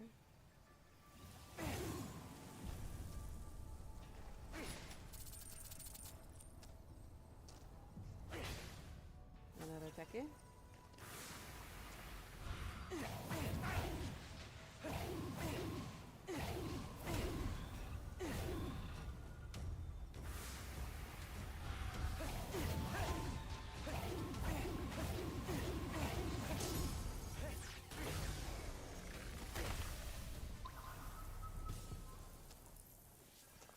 Right.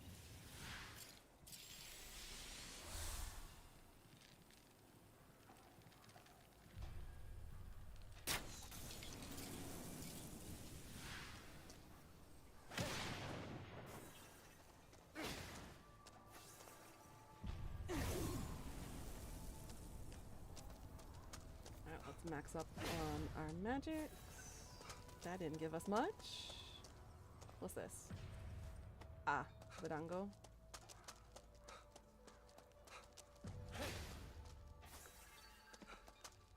Close enough.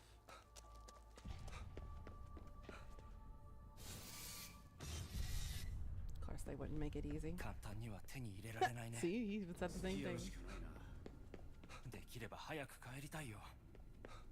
This reminds me of the dragon we were fighting earlier. And of course, it's got to be this bitch again. It's a good thing I saved up the fire.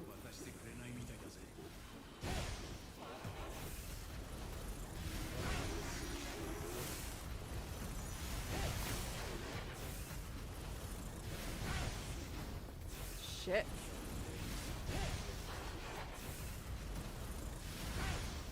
Oh my god.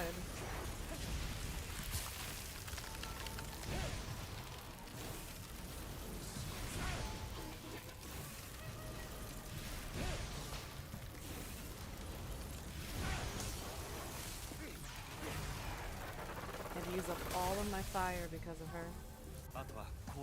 And I got one back. I only have 4.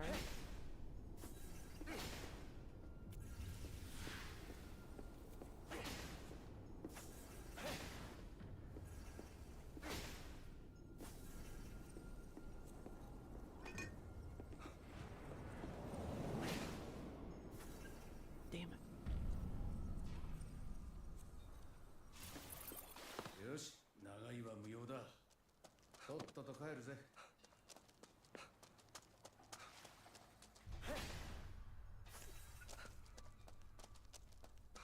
It's not giving me fire back.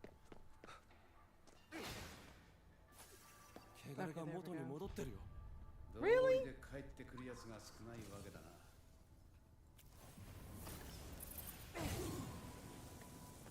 Why you come back?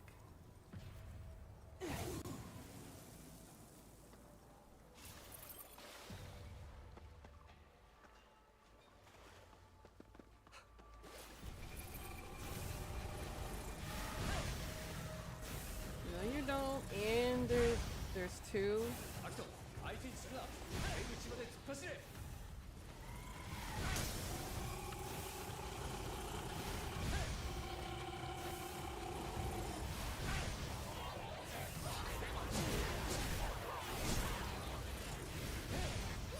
Fuck. Oh my god.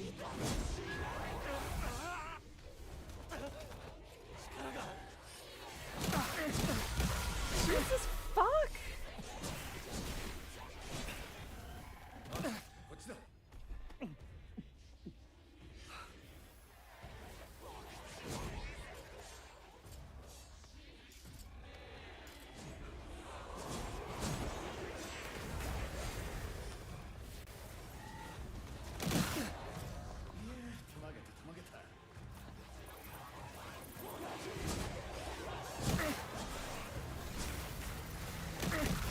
Like, what the hell?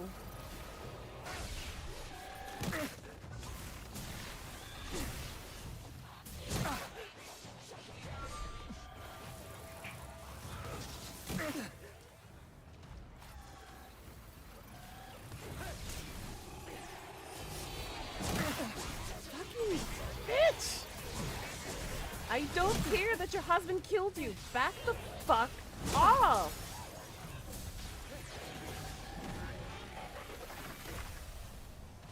Damn.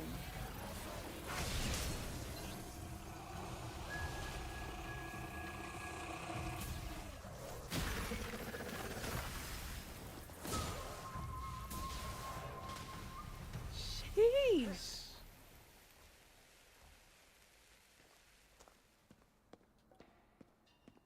Can we not do that again?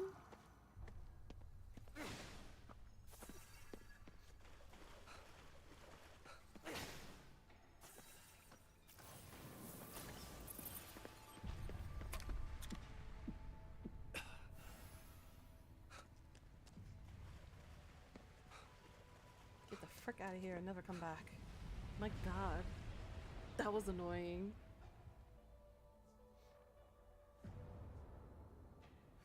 助かった。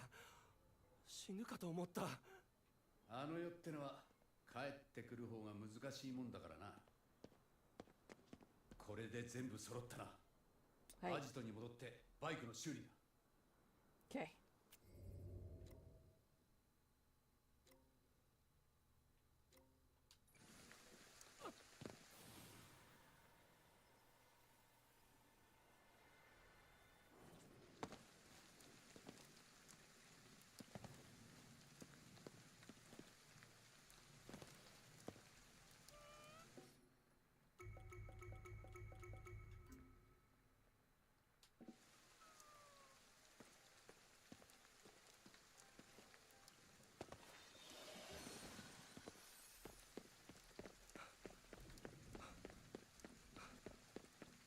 Sheesh.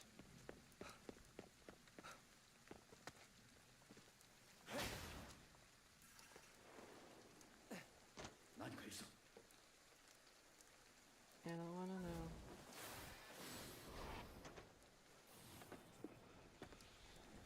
Oh, this is another shrine.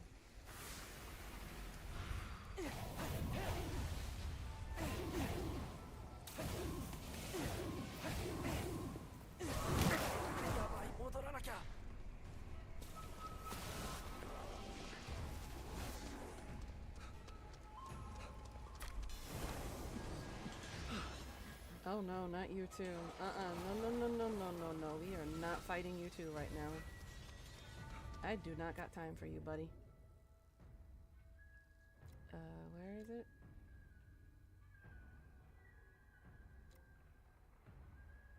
Ah, there you are. You can't fast travel while in combat. Shit. Alright, let me get out of his range.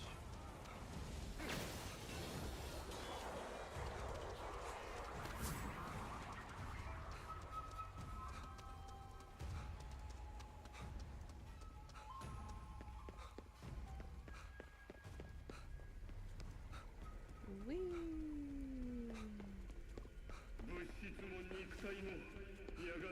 Okay, I'm out of his range.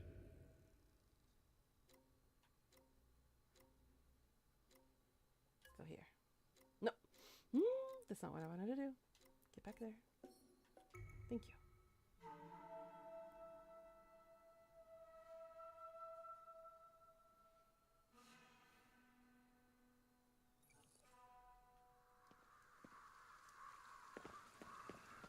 Go east.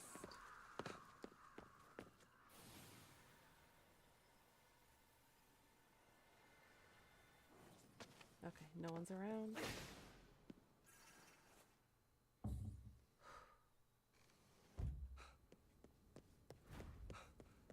Repair the motorcycle.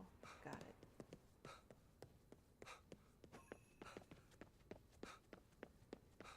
Ooh, food. It's a salmon rice ball. Yummy. I don't think I've had that kind of rice ball yet.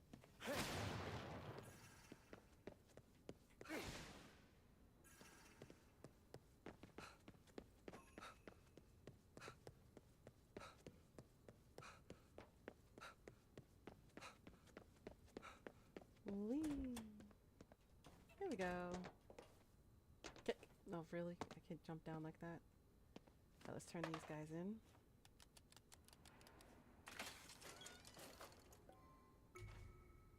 .4.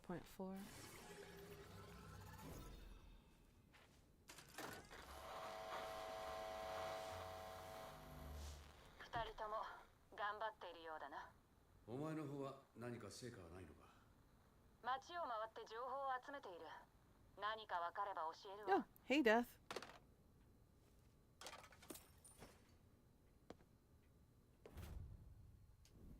That's my level up. Alright, 20 points for the final combat.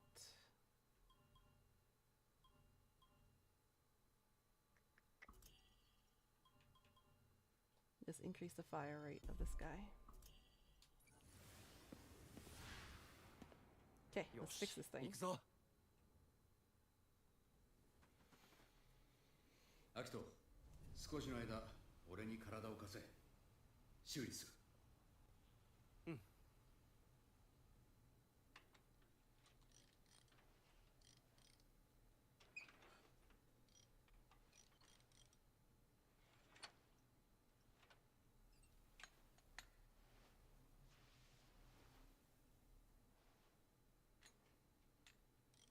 I still can't believe that they have decided to announce that all of the Kingdom Hearts is coming to Steam.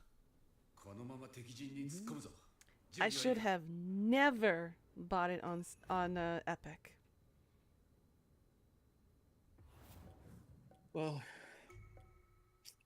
they came to the realization that console exclusives are not working anymore. Noticed. And they said that they were trying to port most things to at least the PC. And they're trying to get more games to be across all platforms like Xbox and PlayStation.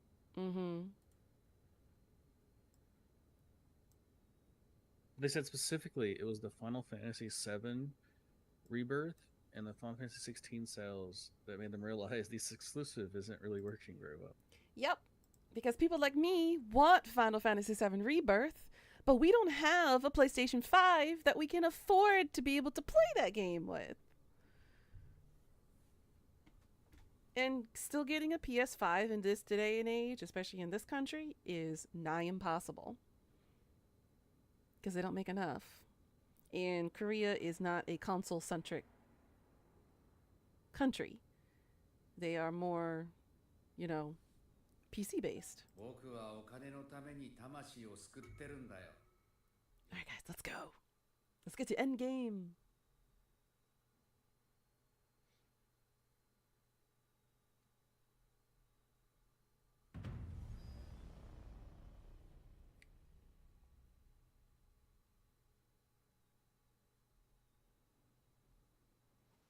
look at that sexy bike.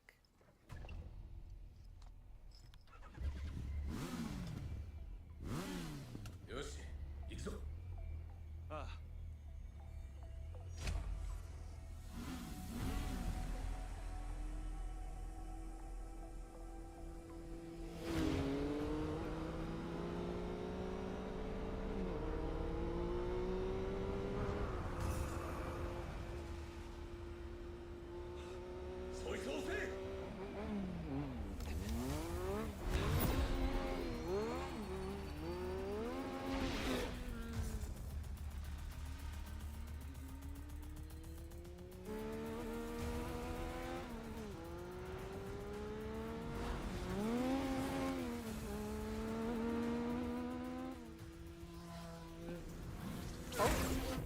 Oh, that's Skank. That's Skank. She shot us. Hey, Sansuo, how you doing today?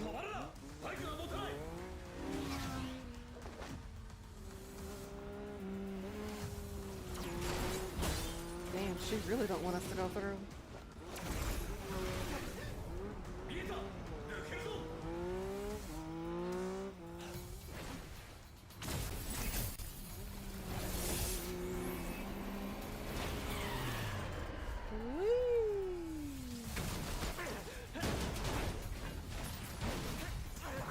Ouch. Ooh, look at that throwback. You got a fresh haircut today? Ooh, love that for you. How's it feel? So much better. Chapter 5, Severance. Sounds like we're gonna sever ties with somebody. The baby mullet's gone. Oh. Look at Tokyo Tower. Isn't that beautiful? Other than, you know, the Armageddon-like storm and the souls kind of spiraling out of existence. But you get what I mean. Alright, let's go. Let's finish this game once and for all.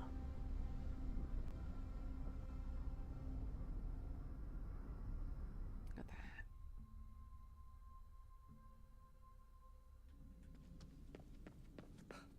The chick that cut your hair was kind of hot. Basically, let her have some free reign with your hair. Sometimes it's for the best. But I'm glad you gave her some free reign and some creative outlet. I typically let my stylist do that too if I ever go to the hair salon. I'm like, do what you think is best. That makes it look nice.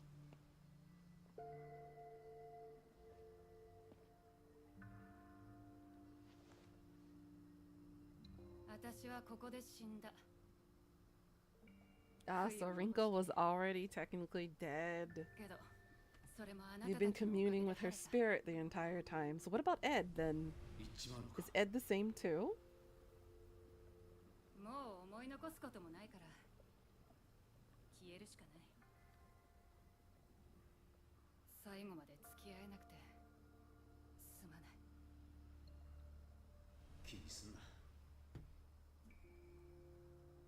I mean, I wouldn't let a customer tell me how to wire up a panel. Why would I tell a stylist what to do? Basically told you wanted to fade, let her pick the length. Sounds good. I'm glad you enjoy the haircut that she gave you.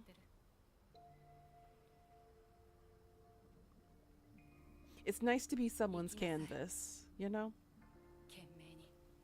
And let them use their judgment to determine what they think is best for you. It's kind of nice. Aw, look at you. You enjoyed her playing with your hair more than anything, I bet. Oh, well, she's gone. She passed over.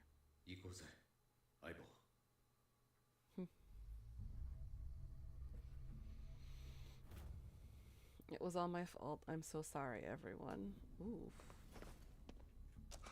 That's kind of deep.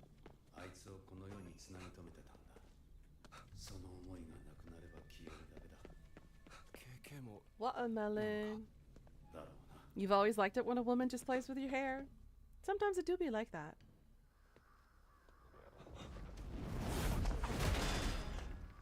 Damn, who threw a rock at us? Not just a rock, a boulder. Oh. This あい skank. つの目的は家族の蘇生じゃないのか。さっき言ってたろ。あいつにとって肉体は魂の器だ。捨て駒に過ぎない。戦わずに済む方法はないのか。ない。邪魔をするなら排除するだけだ。はい。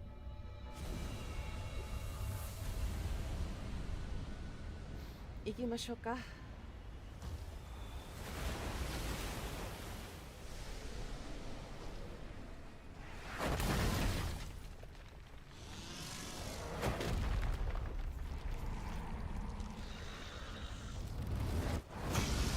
Oh, gross. Of course she's a spooter. Why are you a spooter?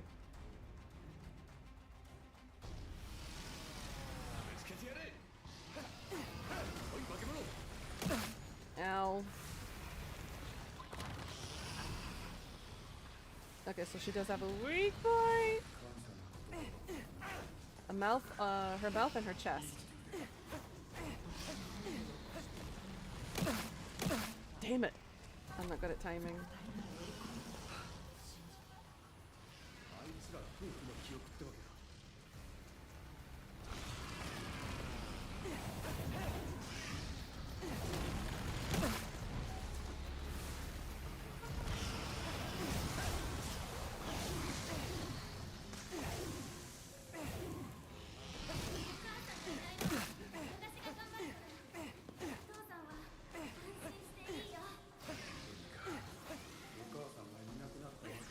I got her mouth. That sounds so wrong. 責任を感じる必要はないのに。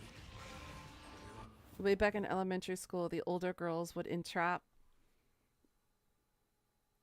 the playground by playing with your hair. Loved every second of it. Still do. Aw, look at you. Fuck.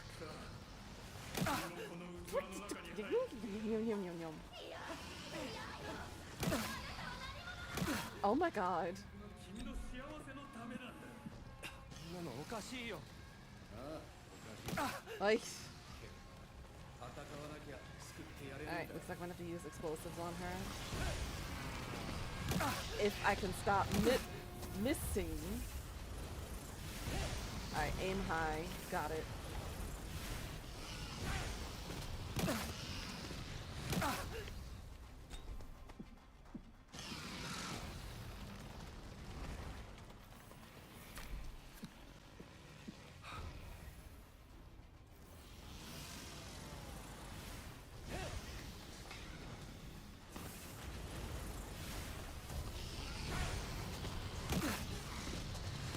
God damn it, I can't get the timing.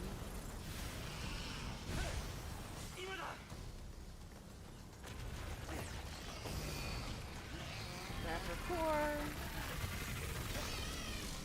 And she's finally finished, I think. Okay, yes. She's done for. Whew. Okay. Damn. あいつはこの先に一体何を見ているって言うんだ。知るか。同情はしねえ。だが俺が終わらせてやる。 Okay. He can do the dirty work.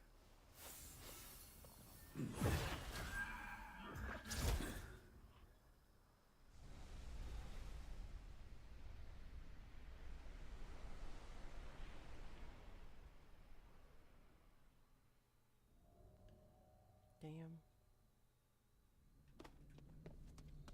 俺はあいつを倒すまでは燃料切れにはならねえよ。あんな奴を残して消えられるかよ。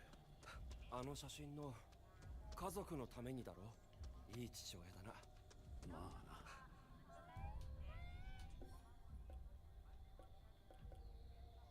エーテルが湧き出す札だ。持っていて損はないぞ。それがあれば高いところまで飛べるはず。エーテルの補給はこれでできそうだな。 There's no going back after this. Are you ready to proceed? Of course I am. I want to get this game done with. 行くぞ。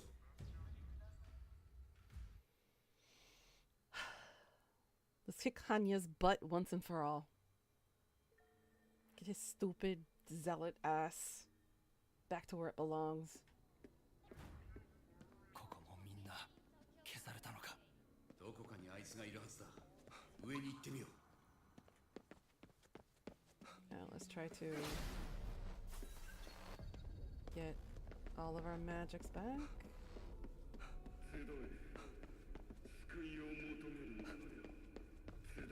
Bitch is still talking. Oh my god.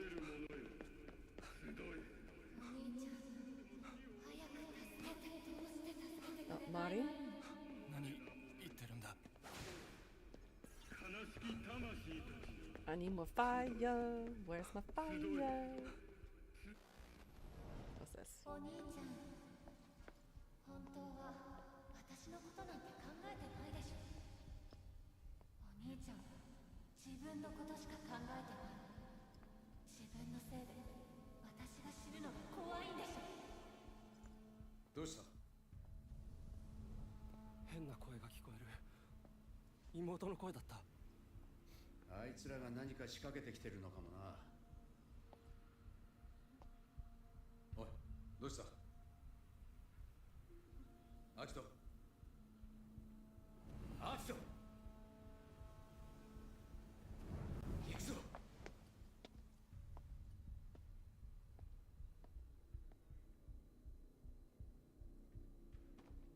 マリー、お前の本心なのか。惑わされるな。相手の思うツボだぞ。違うんだ。アキト、しっかりしろ。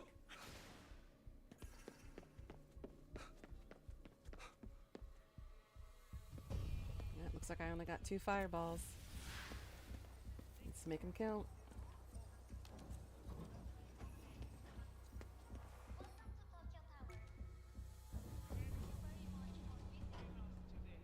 俺のこといい親だって言ったよな。俺はいい親なんかじゃない。刑事として一生懸命働いてさえいれば家族は守れると信じきっていた。 A lot of people go through that though. They think that's the 久しぶりに家に帰ったら cure-all answer to protecting their family by burying themselves in their jobs. 息子は俺が渡したおもちゃを But they do realize it's counterintuitive because you're not spending enough time with the family. もうスーパーカーになんか興味がなくなっていたんだよ。 Time is more precious than you realize, and when it's gone, you can't get it back. 俺はこの戦いから逃げない。守りたいものを守るためだ。 All right, let's kick his tushy.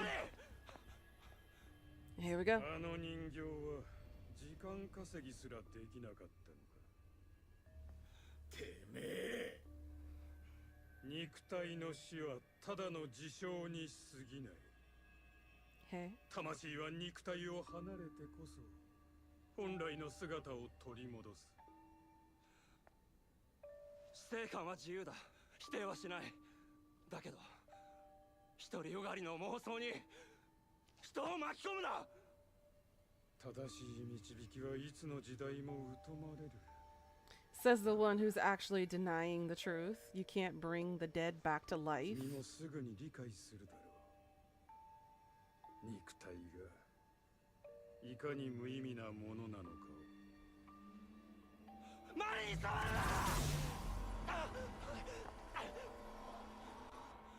Another barrier. 必要な量の魂は集まった。そのすべてを使い生と死の境界を破壊する。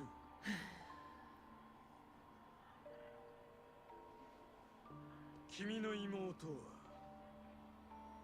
最後の礎として用いられる。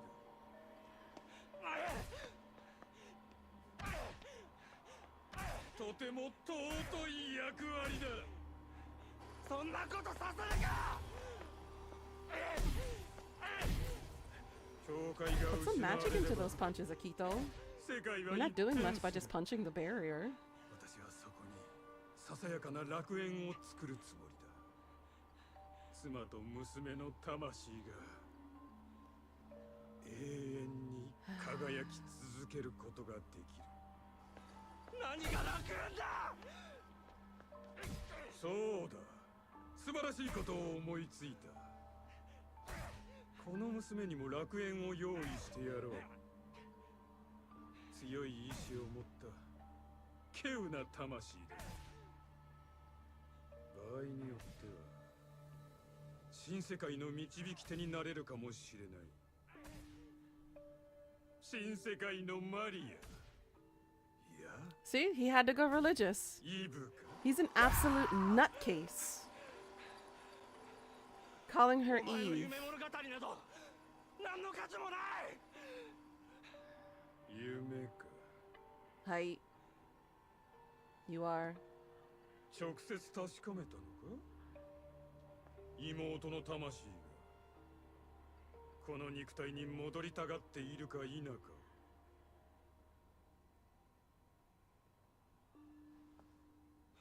それはこの娘の包帯の下はどうなっていると思う。肉体に固執しても苦しみが増すだけだ。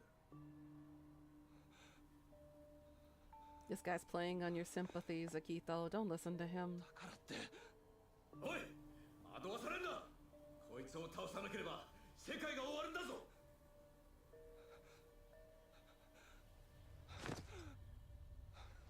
Killing millions of people for the sake of one? アキト、しっかりしろ。 No. 時は完全に満ちた。ここから世界が変わる。新たな始まりの時だ。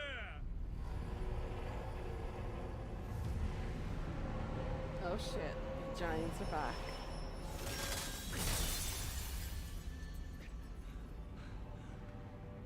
もう少しだ。もう少しで我が祝願が成就する。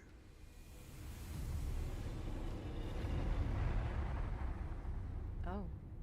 The giant ate them. やそうぞ。マリー、お前は何を。あいつの妄想に取り込まれるな。目を覚ませ。 Oh, oh. 覚まさないなら Choke me harder, Daddy? アキト、お前 Oh 本当 my にこのま goodness. ま。 This is a bit extreme. Oh god. Is that KK's old body? That is KK's old body. 俺はこいつを倒す。自分に勝つ。 I'll kick my own ass. That's not something you hear every day. 要は確かめるのが怖えんだろ。妹の気持ちを。自分が命張ってまでやってきたことが全部無駄だった。その答えを聞くのが怖えんだ。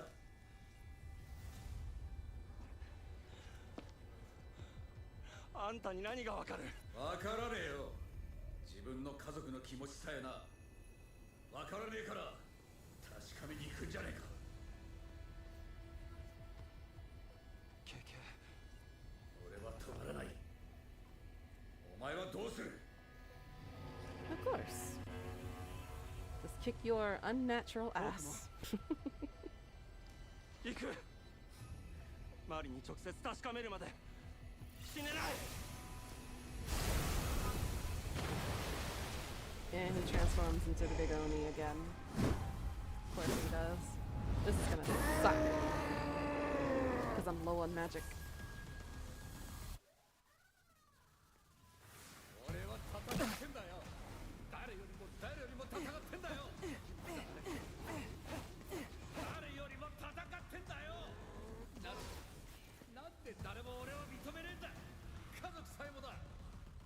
Come on, I remember this before. Not to hit you when you're shielded. だからな。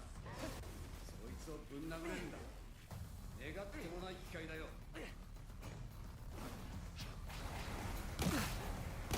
Seriously? They're homing?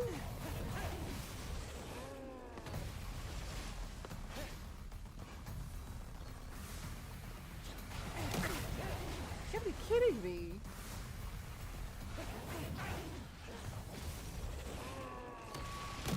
Oh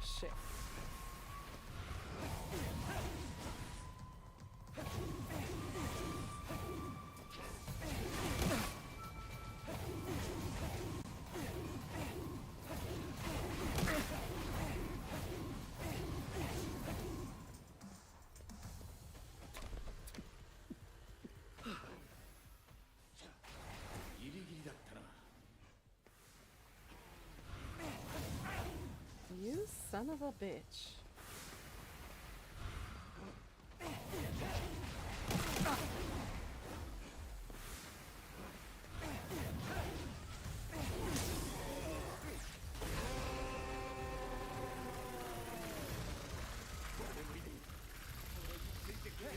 Oh shit.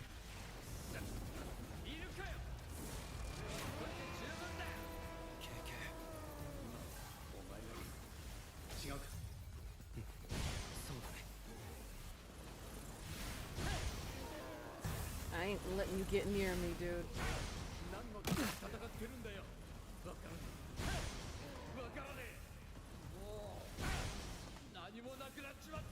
Fuck. だからって諦めたら終わりだ。何もしねえまま死ぬのだけは耐えられねえ。だから俺はここにしがみついてんだ。あいつ俺みたいになるんじゃねえぞ。 And out of fire.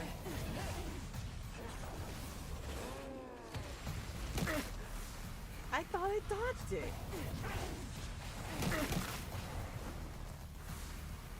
Clearly I suck at dodging.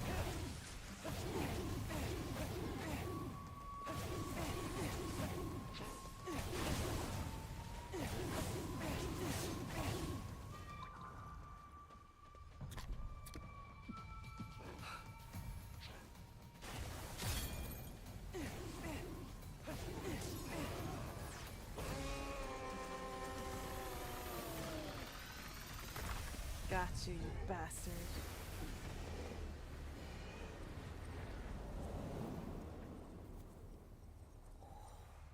Pain in my tuchus.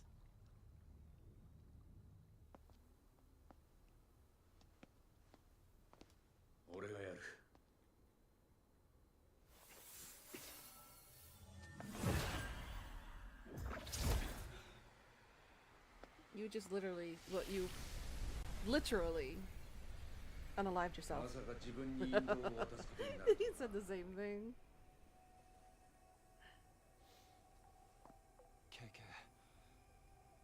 But now he has no body to go back to.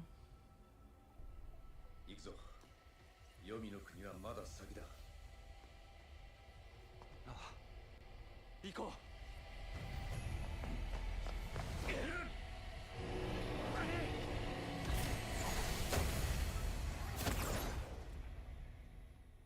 Did we just plug his nose? It looks like we did.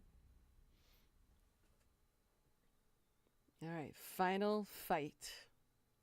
Let's see what happens. Chapter 6, Binding.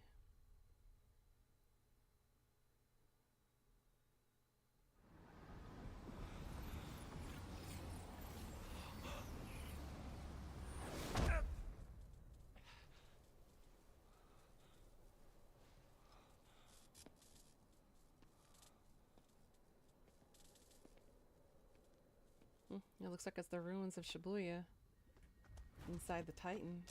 黄泉の国ってのは味気ねえな。まあ、そんなもん求めちゃいねえが。何か聞こえる。なんだ。水の音か。Water.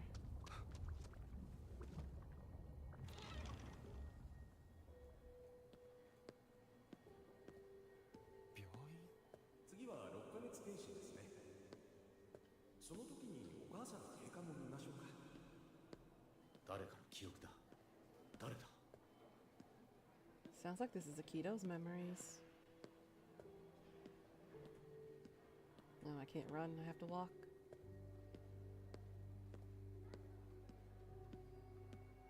女の子ですね。君ももうすぐお兄ちゃ Yep. んだね。Akito's memories. The day his sister was born. マリちゃんは絵が上手ね。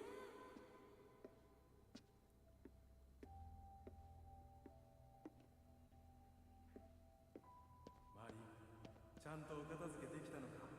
偉いな。僕の記憶。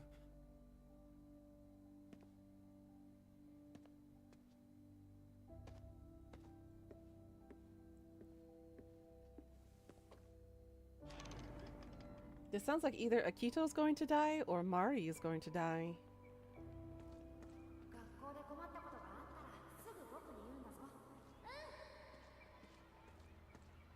Because typically when your life is flashing before your eyes like this and you go down memory lane, somebody is going to die.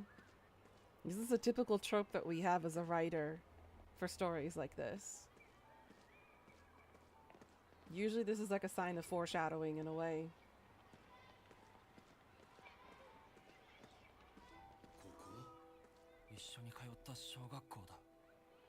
And typically in a horror story, in a horror game, when you have like a slice of life moment where everything seems perfect, you have the perfect memory, maybe of like the day you said your vows to each other on a wedding day, or the day you gave birth to your first child, or the day that you became so proud that you became a father.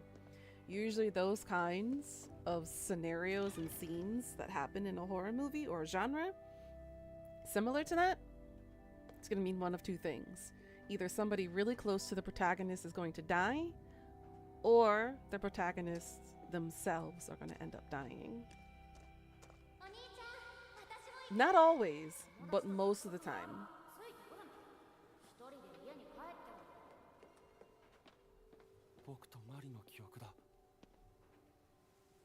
So this sounds like it's going through his guilt phase now, about being a neglectful older brother and ignoring his sister.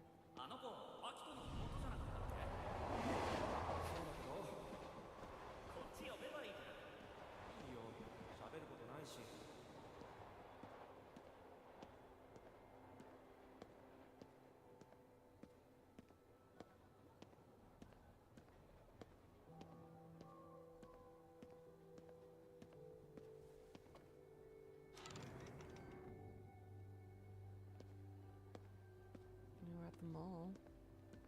Infinite P? Infinity P? Infinitive? Infinite something. No idea. GG Punk X. Mr. Bach. Summer Bargain. IMAX.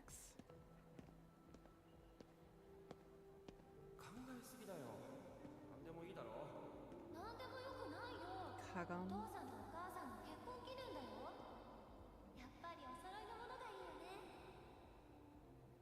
VI plus P. Optical Tamachi. La Roque. You're gonna go take a shower and go to bed? See ya later, Cienzuo. Have a good night, hon.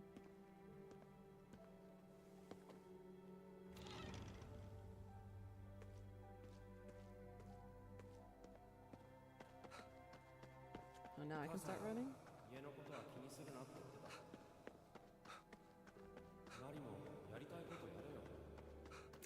Akito.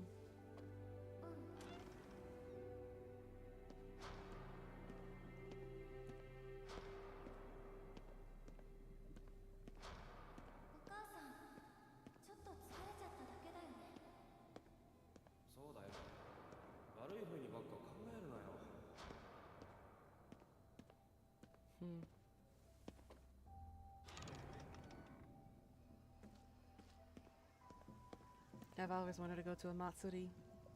If I can get the timing, I will go to a festival in Japan. Now, which festival? That's a good question.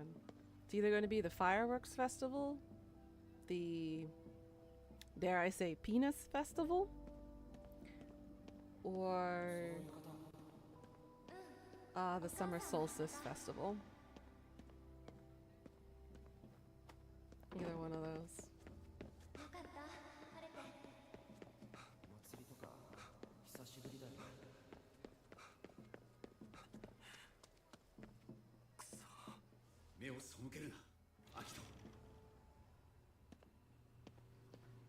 Laundromat.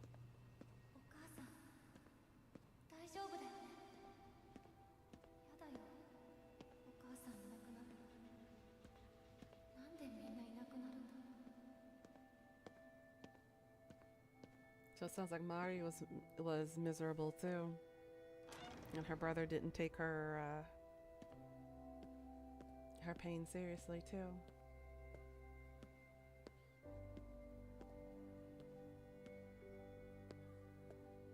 お兄ちゃん、どこにいるの？どこ？病院だよ。早く病院に来てよ。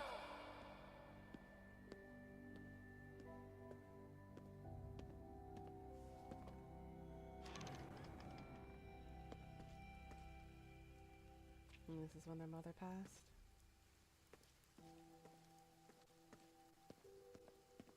お母さんだ。お父さんに会いに行ったんだよね。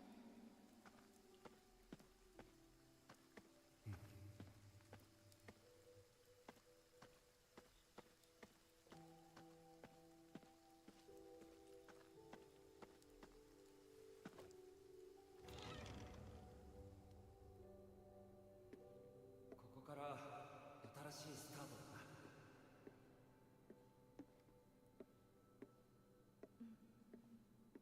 そうだね。 So he had her move in with him. Okay.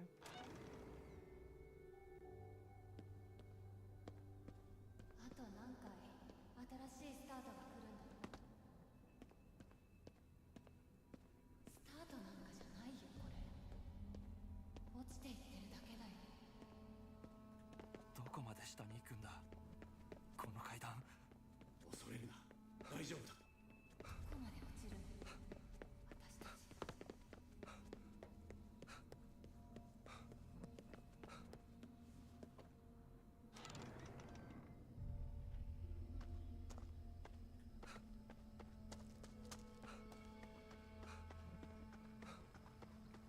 ただ落ちるな。早くそこに落ちればいいの。お母さん、お父さんがいる場所。 Oof, those are dangerous thoughts, Marty. やめろ。 Sounds too close to suicide. あの子の言葉を聞きたかったんだろう。 And back at the tower. どうして私だけ。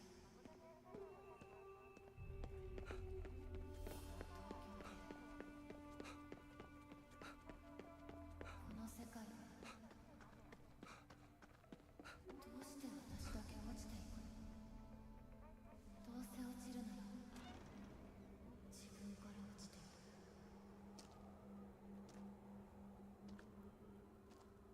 アキト。大丈夫だ。マリに会わないと。そうだ、守りたいものを守るんだ。はあ、もう逃げない。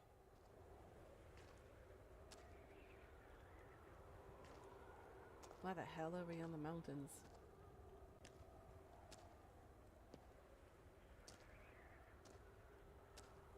And I can't run.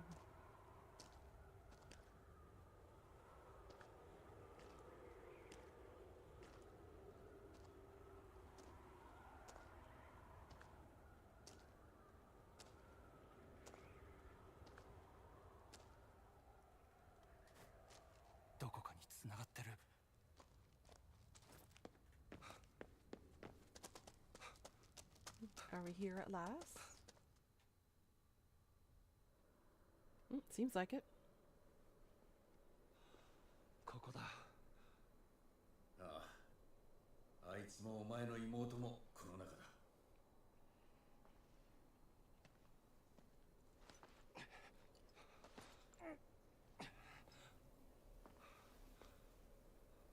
準備はいいか。Mm-hmm.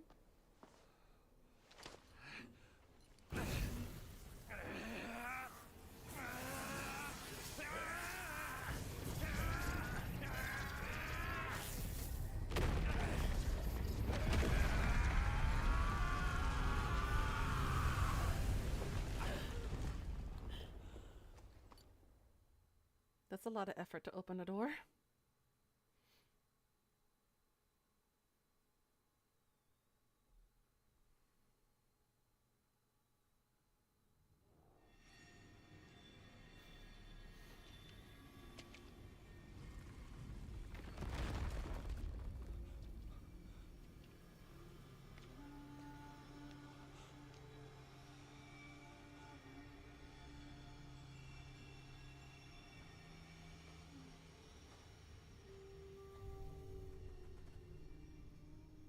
We have made it 家族の to the 晴れの final 門出を stage. 静かに見守ってやることもできないとは。哀れな You もの。 condescending prick. 確かめに来た。マリの意志を邪魔はさせない。物言わぬ彼女の願いを君がどう知るというのだ。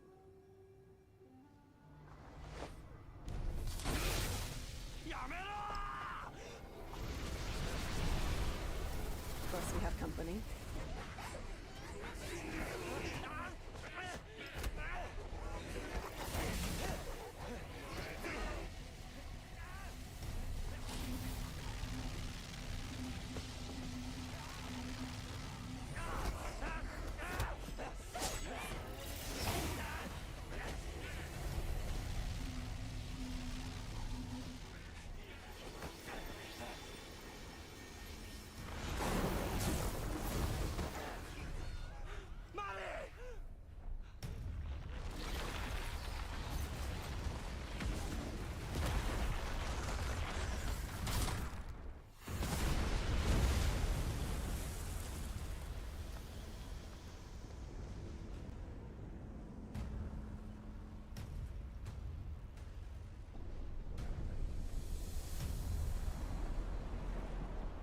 Great. Now we open the portal to hell. 冥界の門は開いた。あとは最後の仕上げだ。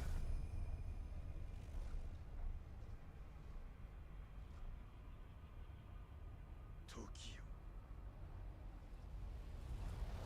止まれ。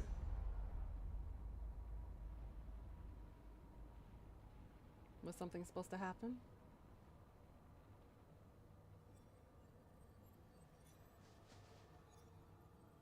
なんだこれは。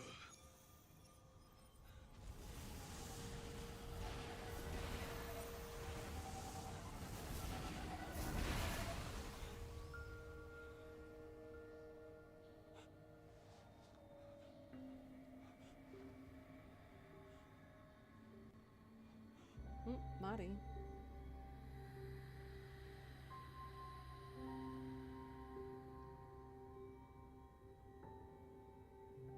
これは彼女が起こしているのか。いや、それでも儀式は止められない。 Well, bye then.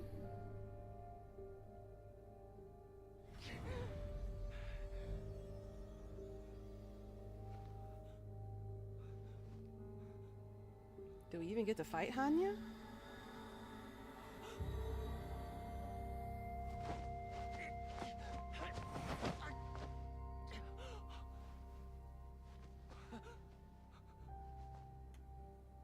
Mari. お兄ちゃん She speaks. あと来てくれて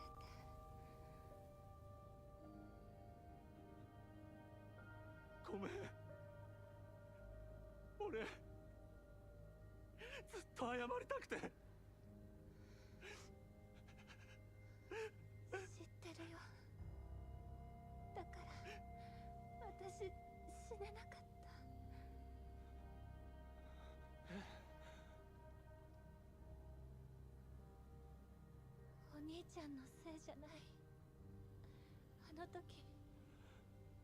私これを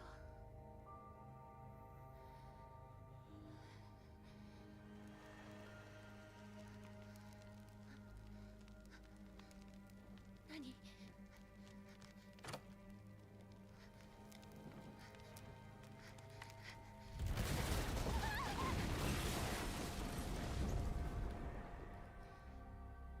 お母さんたちが残してくれた思い出、どうしても置いていけなかった。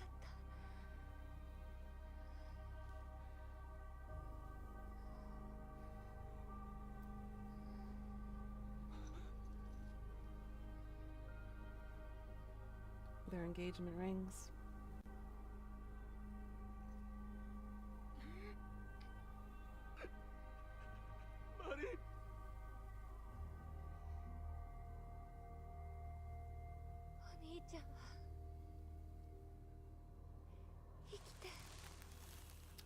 knew it.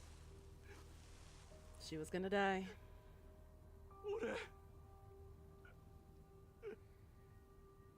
最後に本当の気持ち話せてよかった。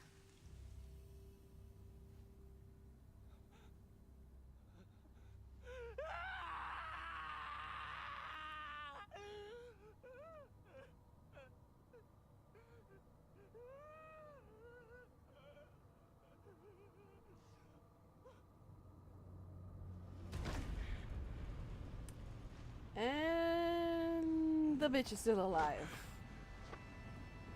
Okay, Hanya. With your wife and daughter's souls in tow. 成功だ。 Okay. やはり私は間違っていなかった。二つの世界は今つながったのだ。人々の魂は肉体から解き放たれ浄化される。私と私の家族は再び一つとなる。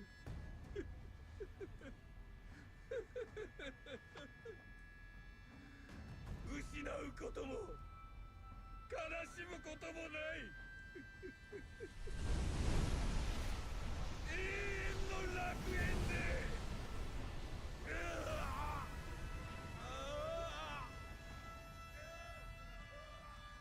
Alright, let's go kick his stupid zealot ass. Prove to him he's wrong.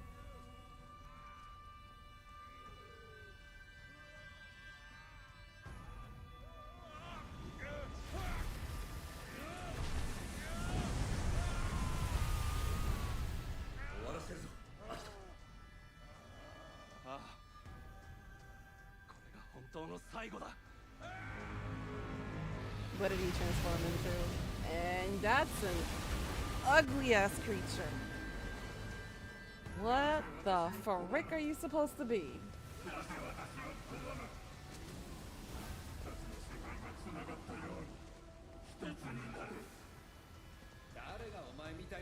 Who'd want the world with an axe like you?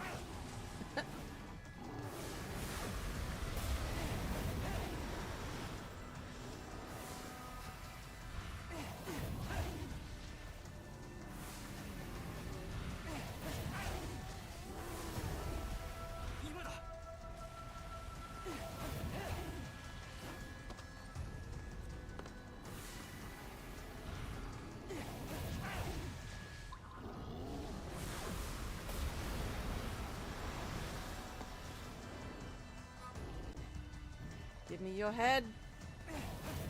Thank you.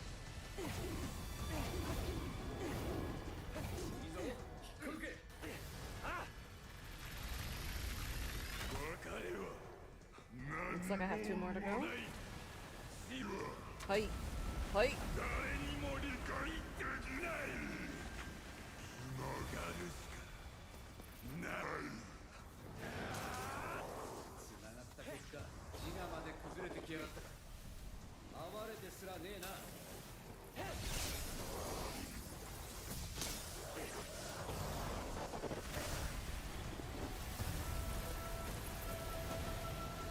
Hoi, you are way too close in my face for comfort, dude.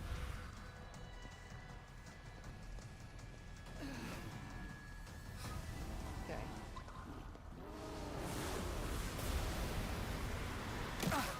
Shit.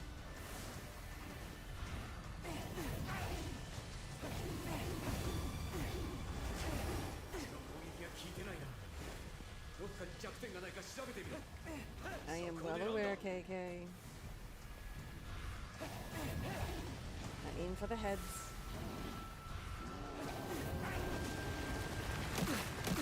Damn it.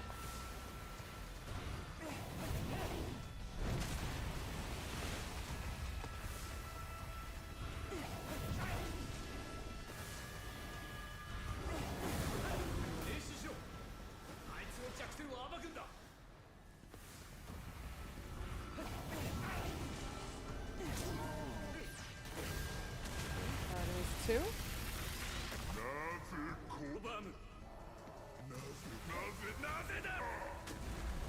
Nazeda?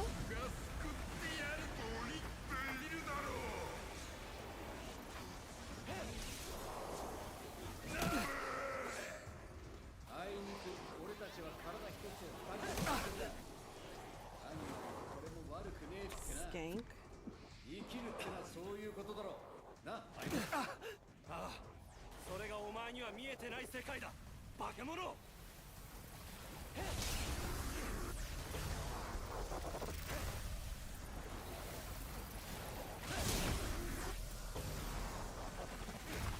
Okay.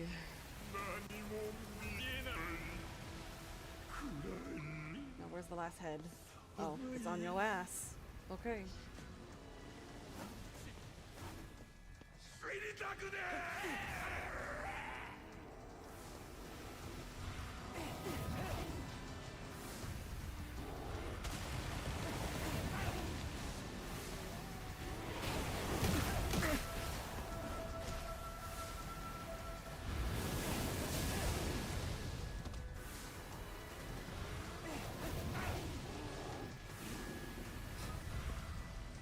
Seriously?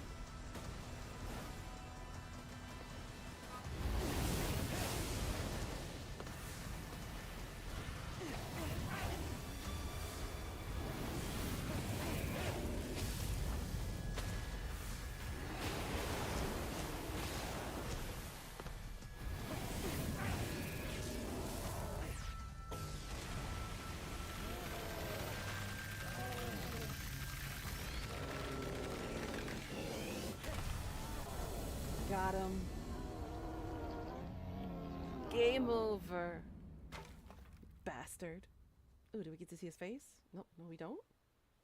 Hey, hey. Who is he? Where's his face? Bruh. This was so unresolved. 捕らえられていた魂だ。 Where's the booty? この人たちは。 ああ、魂と肉体が切り離されていただけだからな。自分に戻るはずだ。 Good. They should go back to normal. でも Except Mari. マリは。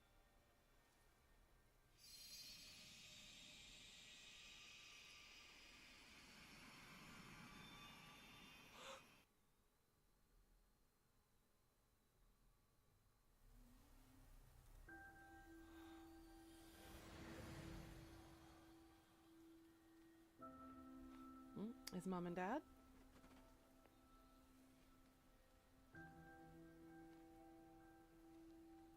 父さん、母さん。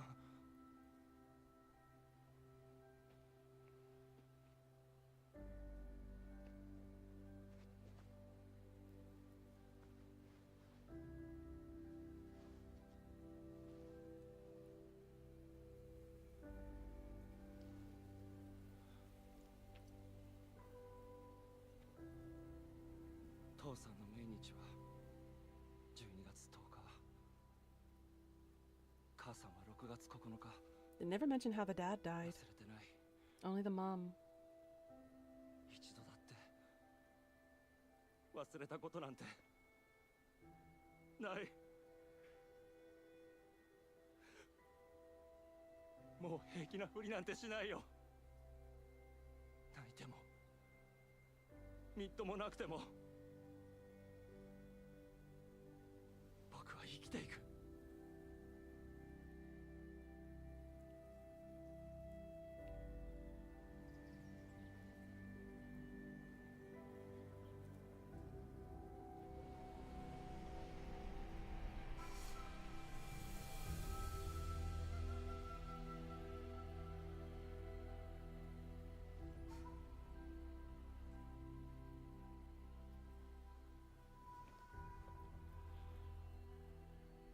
またな。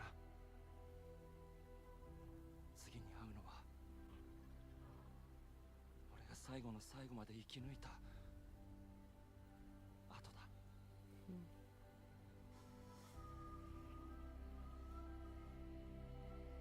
It's a good way of saying it.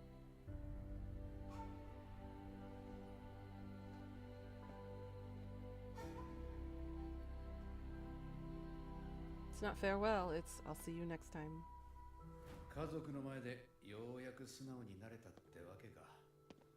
黙ってたと思ったらまだそんな。最後に一つだけ頼みたいことがある。うん。妻と息子に伝えてほしい。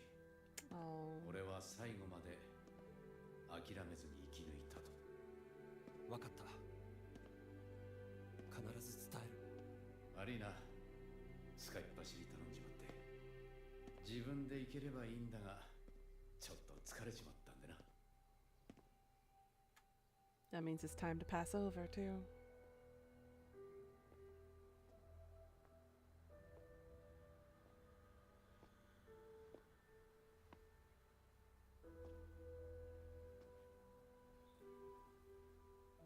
KK。アキト、もう取りつかれんなよ。死神は俺みたいにいいやつじゃねえからな。It's charming, alright. 勝手に取り付いておいて。礼ぐらい言えよ。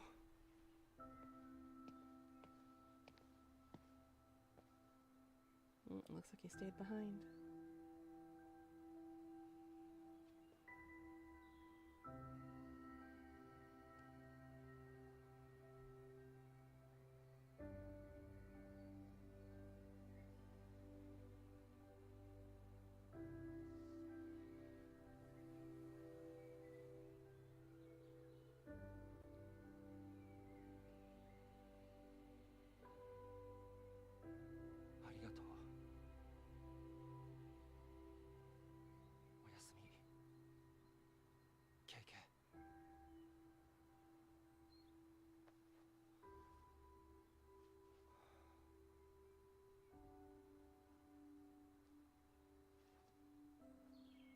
Cute.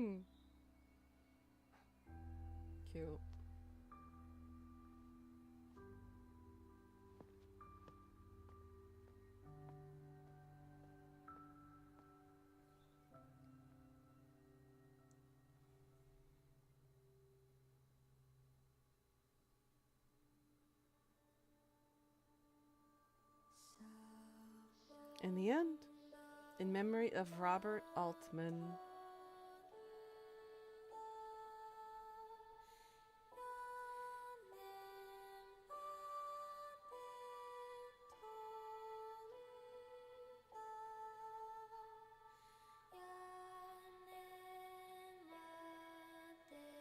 So Robert Altman is the American film director and screenwriter.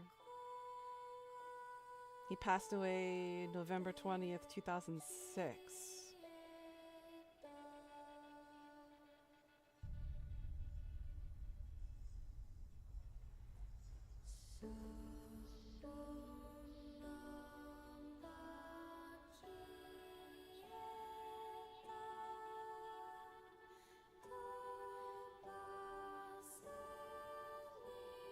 An unconventional and independent American film director. Interesting. Hey, Jirare.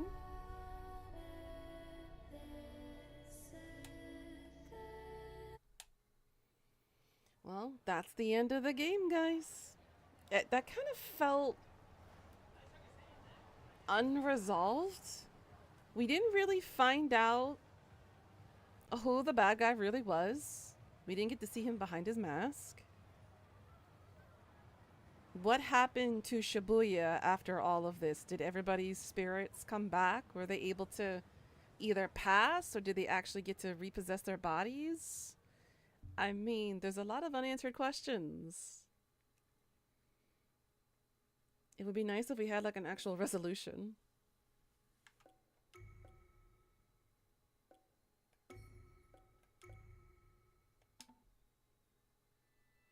So let's check out this spider's thread thing. Play the spider's thread mode. I don't know what this is.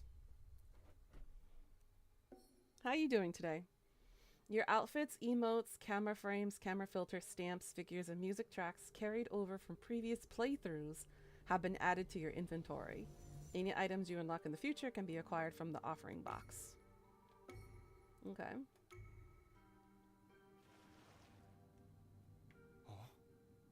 ここは何かの結界か？どこかに出口はないか？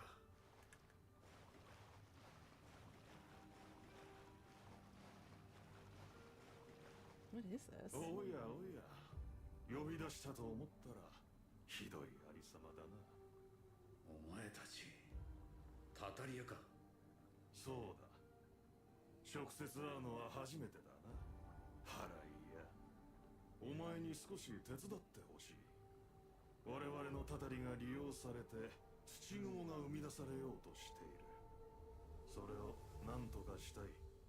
それならお前たちで何とかすればいいだろう。そうしたいが、これをやったのはお前の知っているやつだぞ。仮面の男だ。そういうことか。断っても仕方ないか。協力を感謝する。下へ向かえ。そこにいる土雲を片付けてくれ。うつしおに出すことだけは阻止したい。Okay.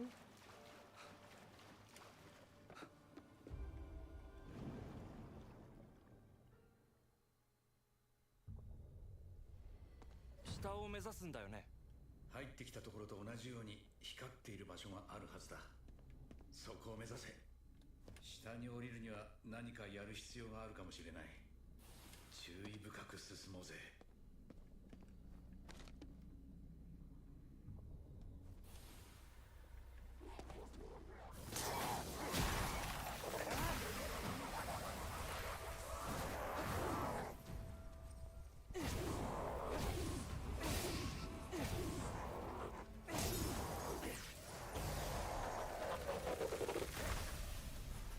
So you don't start with your abilities. Okay, so this is basically like a dungeon run. Got it. Okay.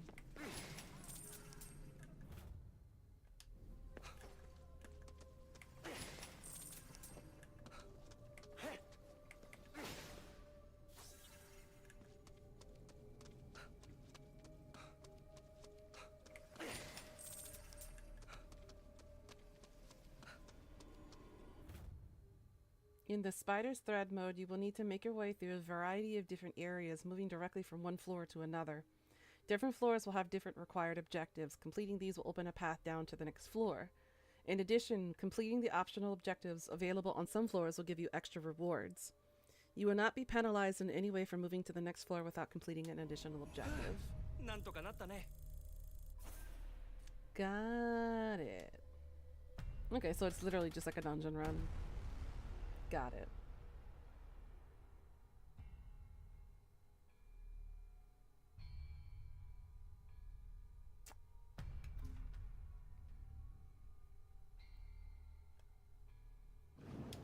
Okay. ちょっと、ここどういうこと？危険はなさそうだな。奥に行ってみよう。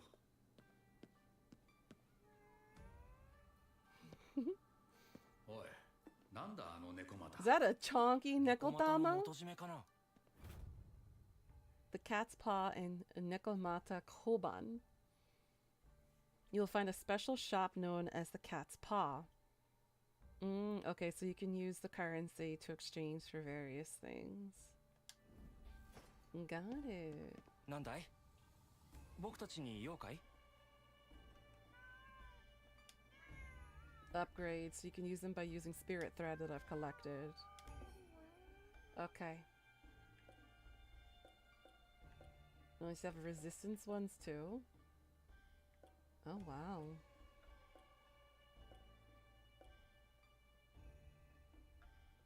You'll defeat enemies in a single hit, but you'll also die in a single hit. Using these together with pacifist beads will render your arrows useless. Well then. Talk about a handicap. この猫、何してるんだろう。 Complete the tasks. ずいぶん。お前が猫も。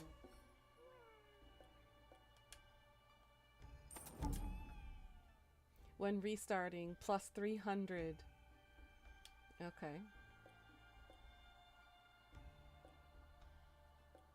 Complete all catalogs. Complete 3, 6, 9, 12, 15, 18, 21. Complete 30th floor 2 times. Complete the 30th floor without ever taking damage on any floor along the way. Jesus. What am I, Jesus? We'll see what the Neko Tama boss says. Look at him, he's so cute. Stuck between worlds, need a helping paw? Leave it to us. To slay the Tsuchigumo, you'll be needing supplies, yes. Look at his little paws. Look at the toe beans.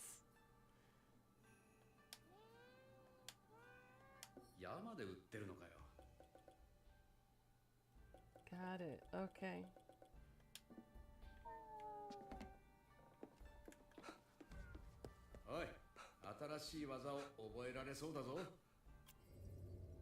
Oh, so it became this. Okay.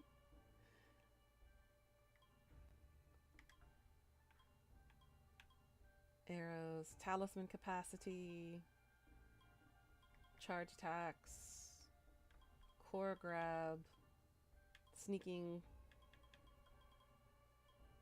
dodging, speed. Okay, so we are going to need melee core grab. And then I can grab charge attack. Yeah, it should give us enough to start with. Okay, raising your synergy level will open locks on the spirit's skill tree. Got it. Well, we can stop here.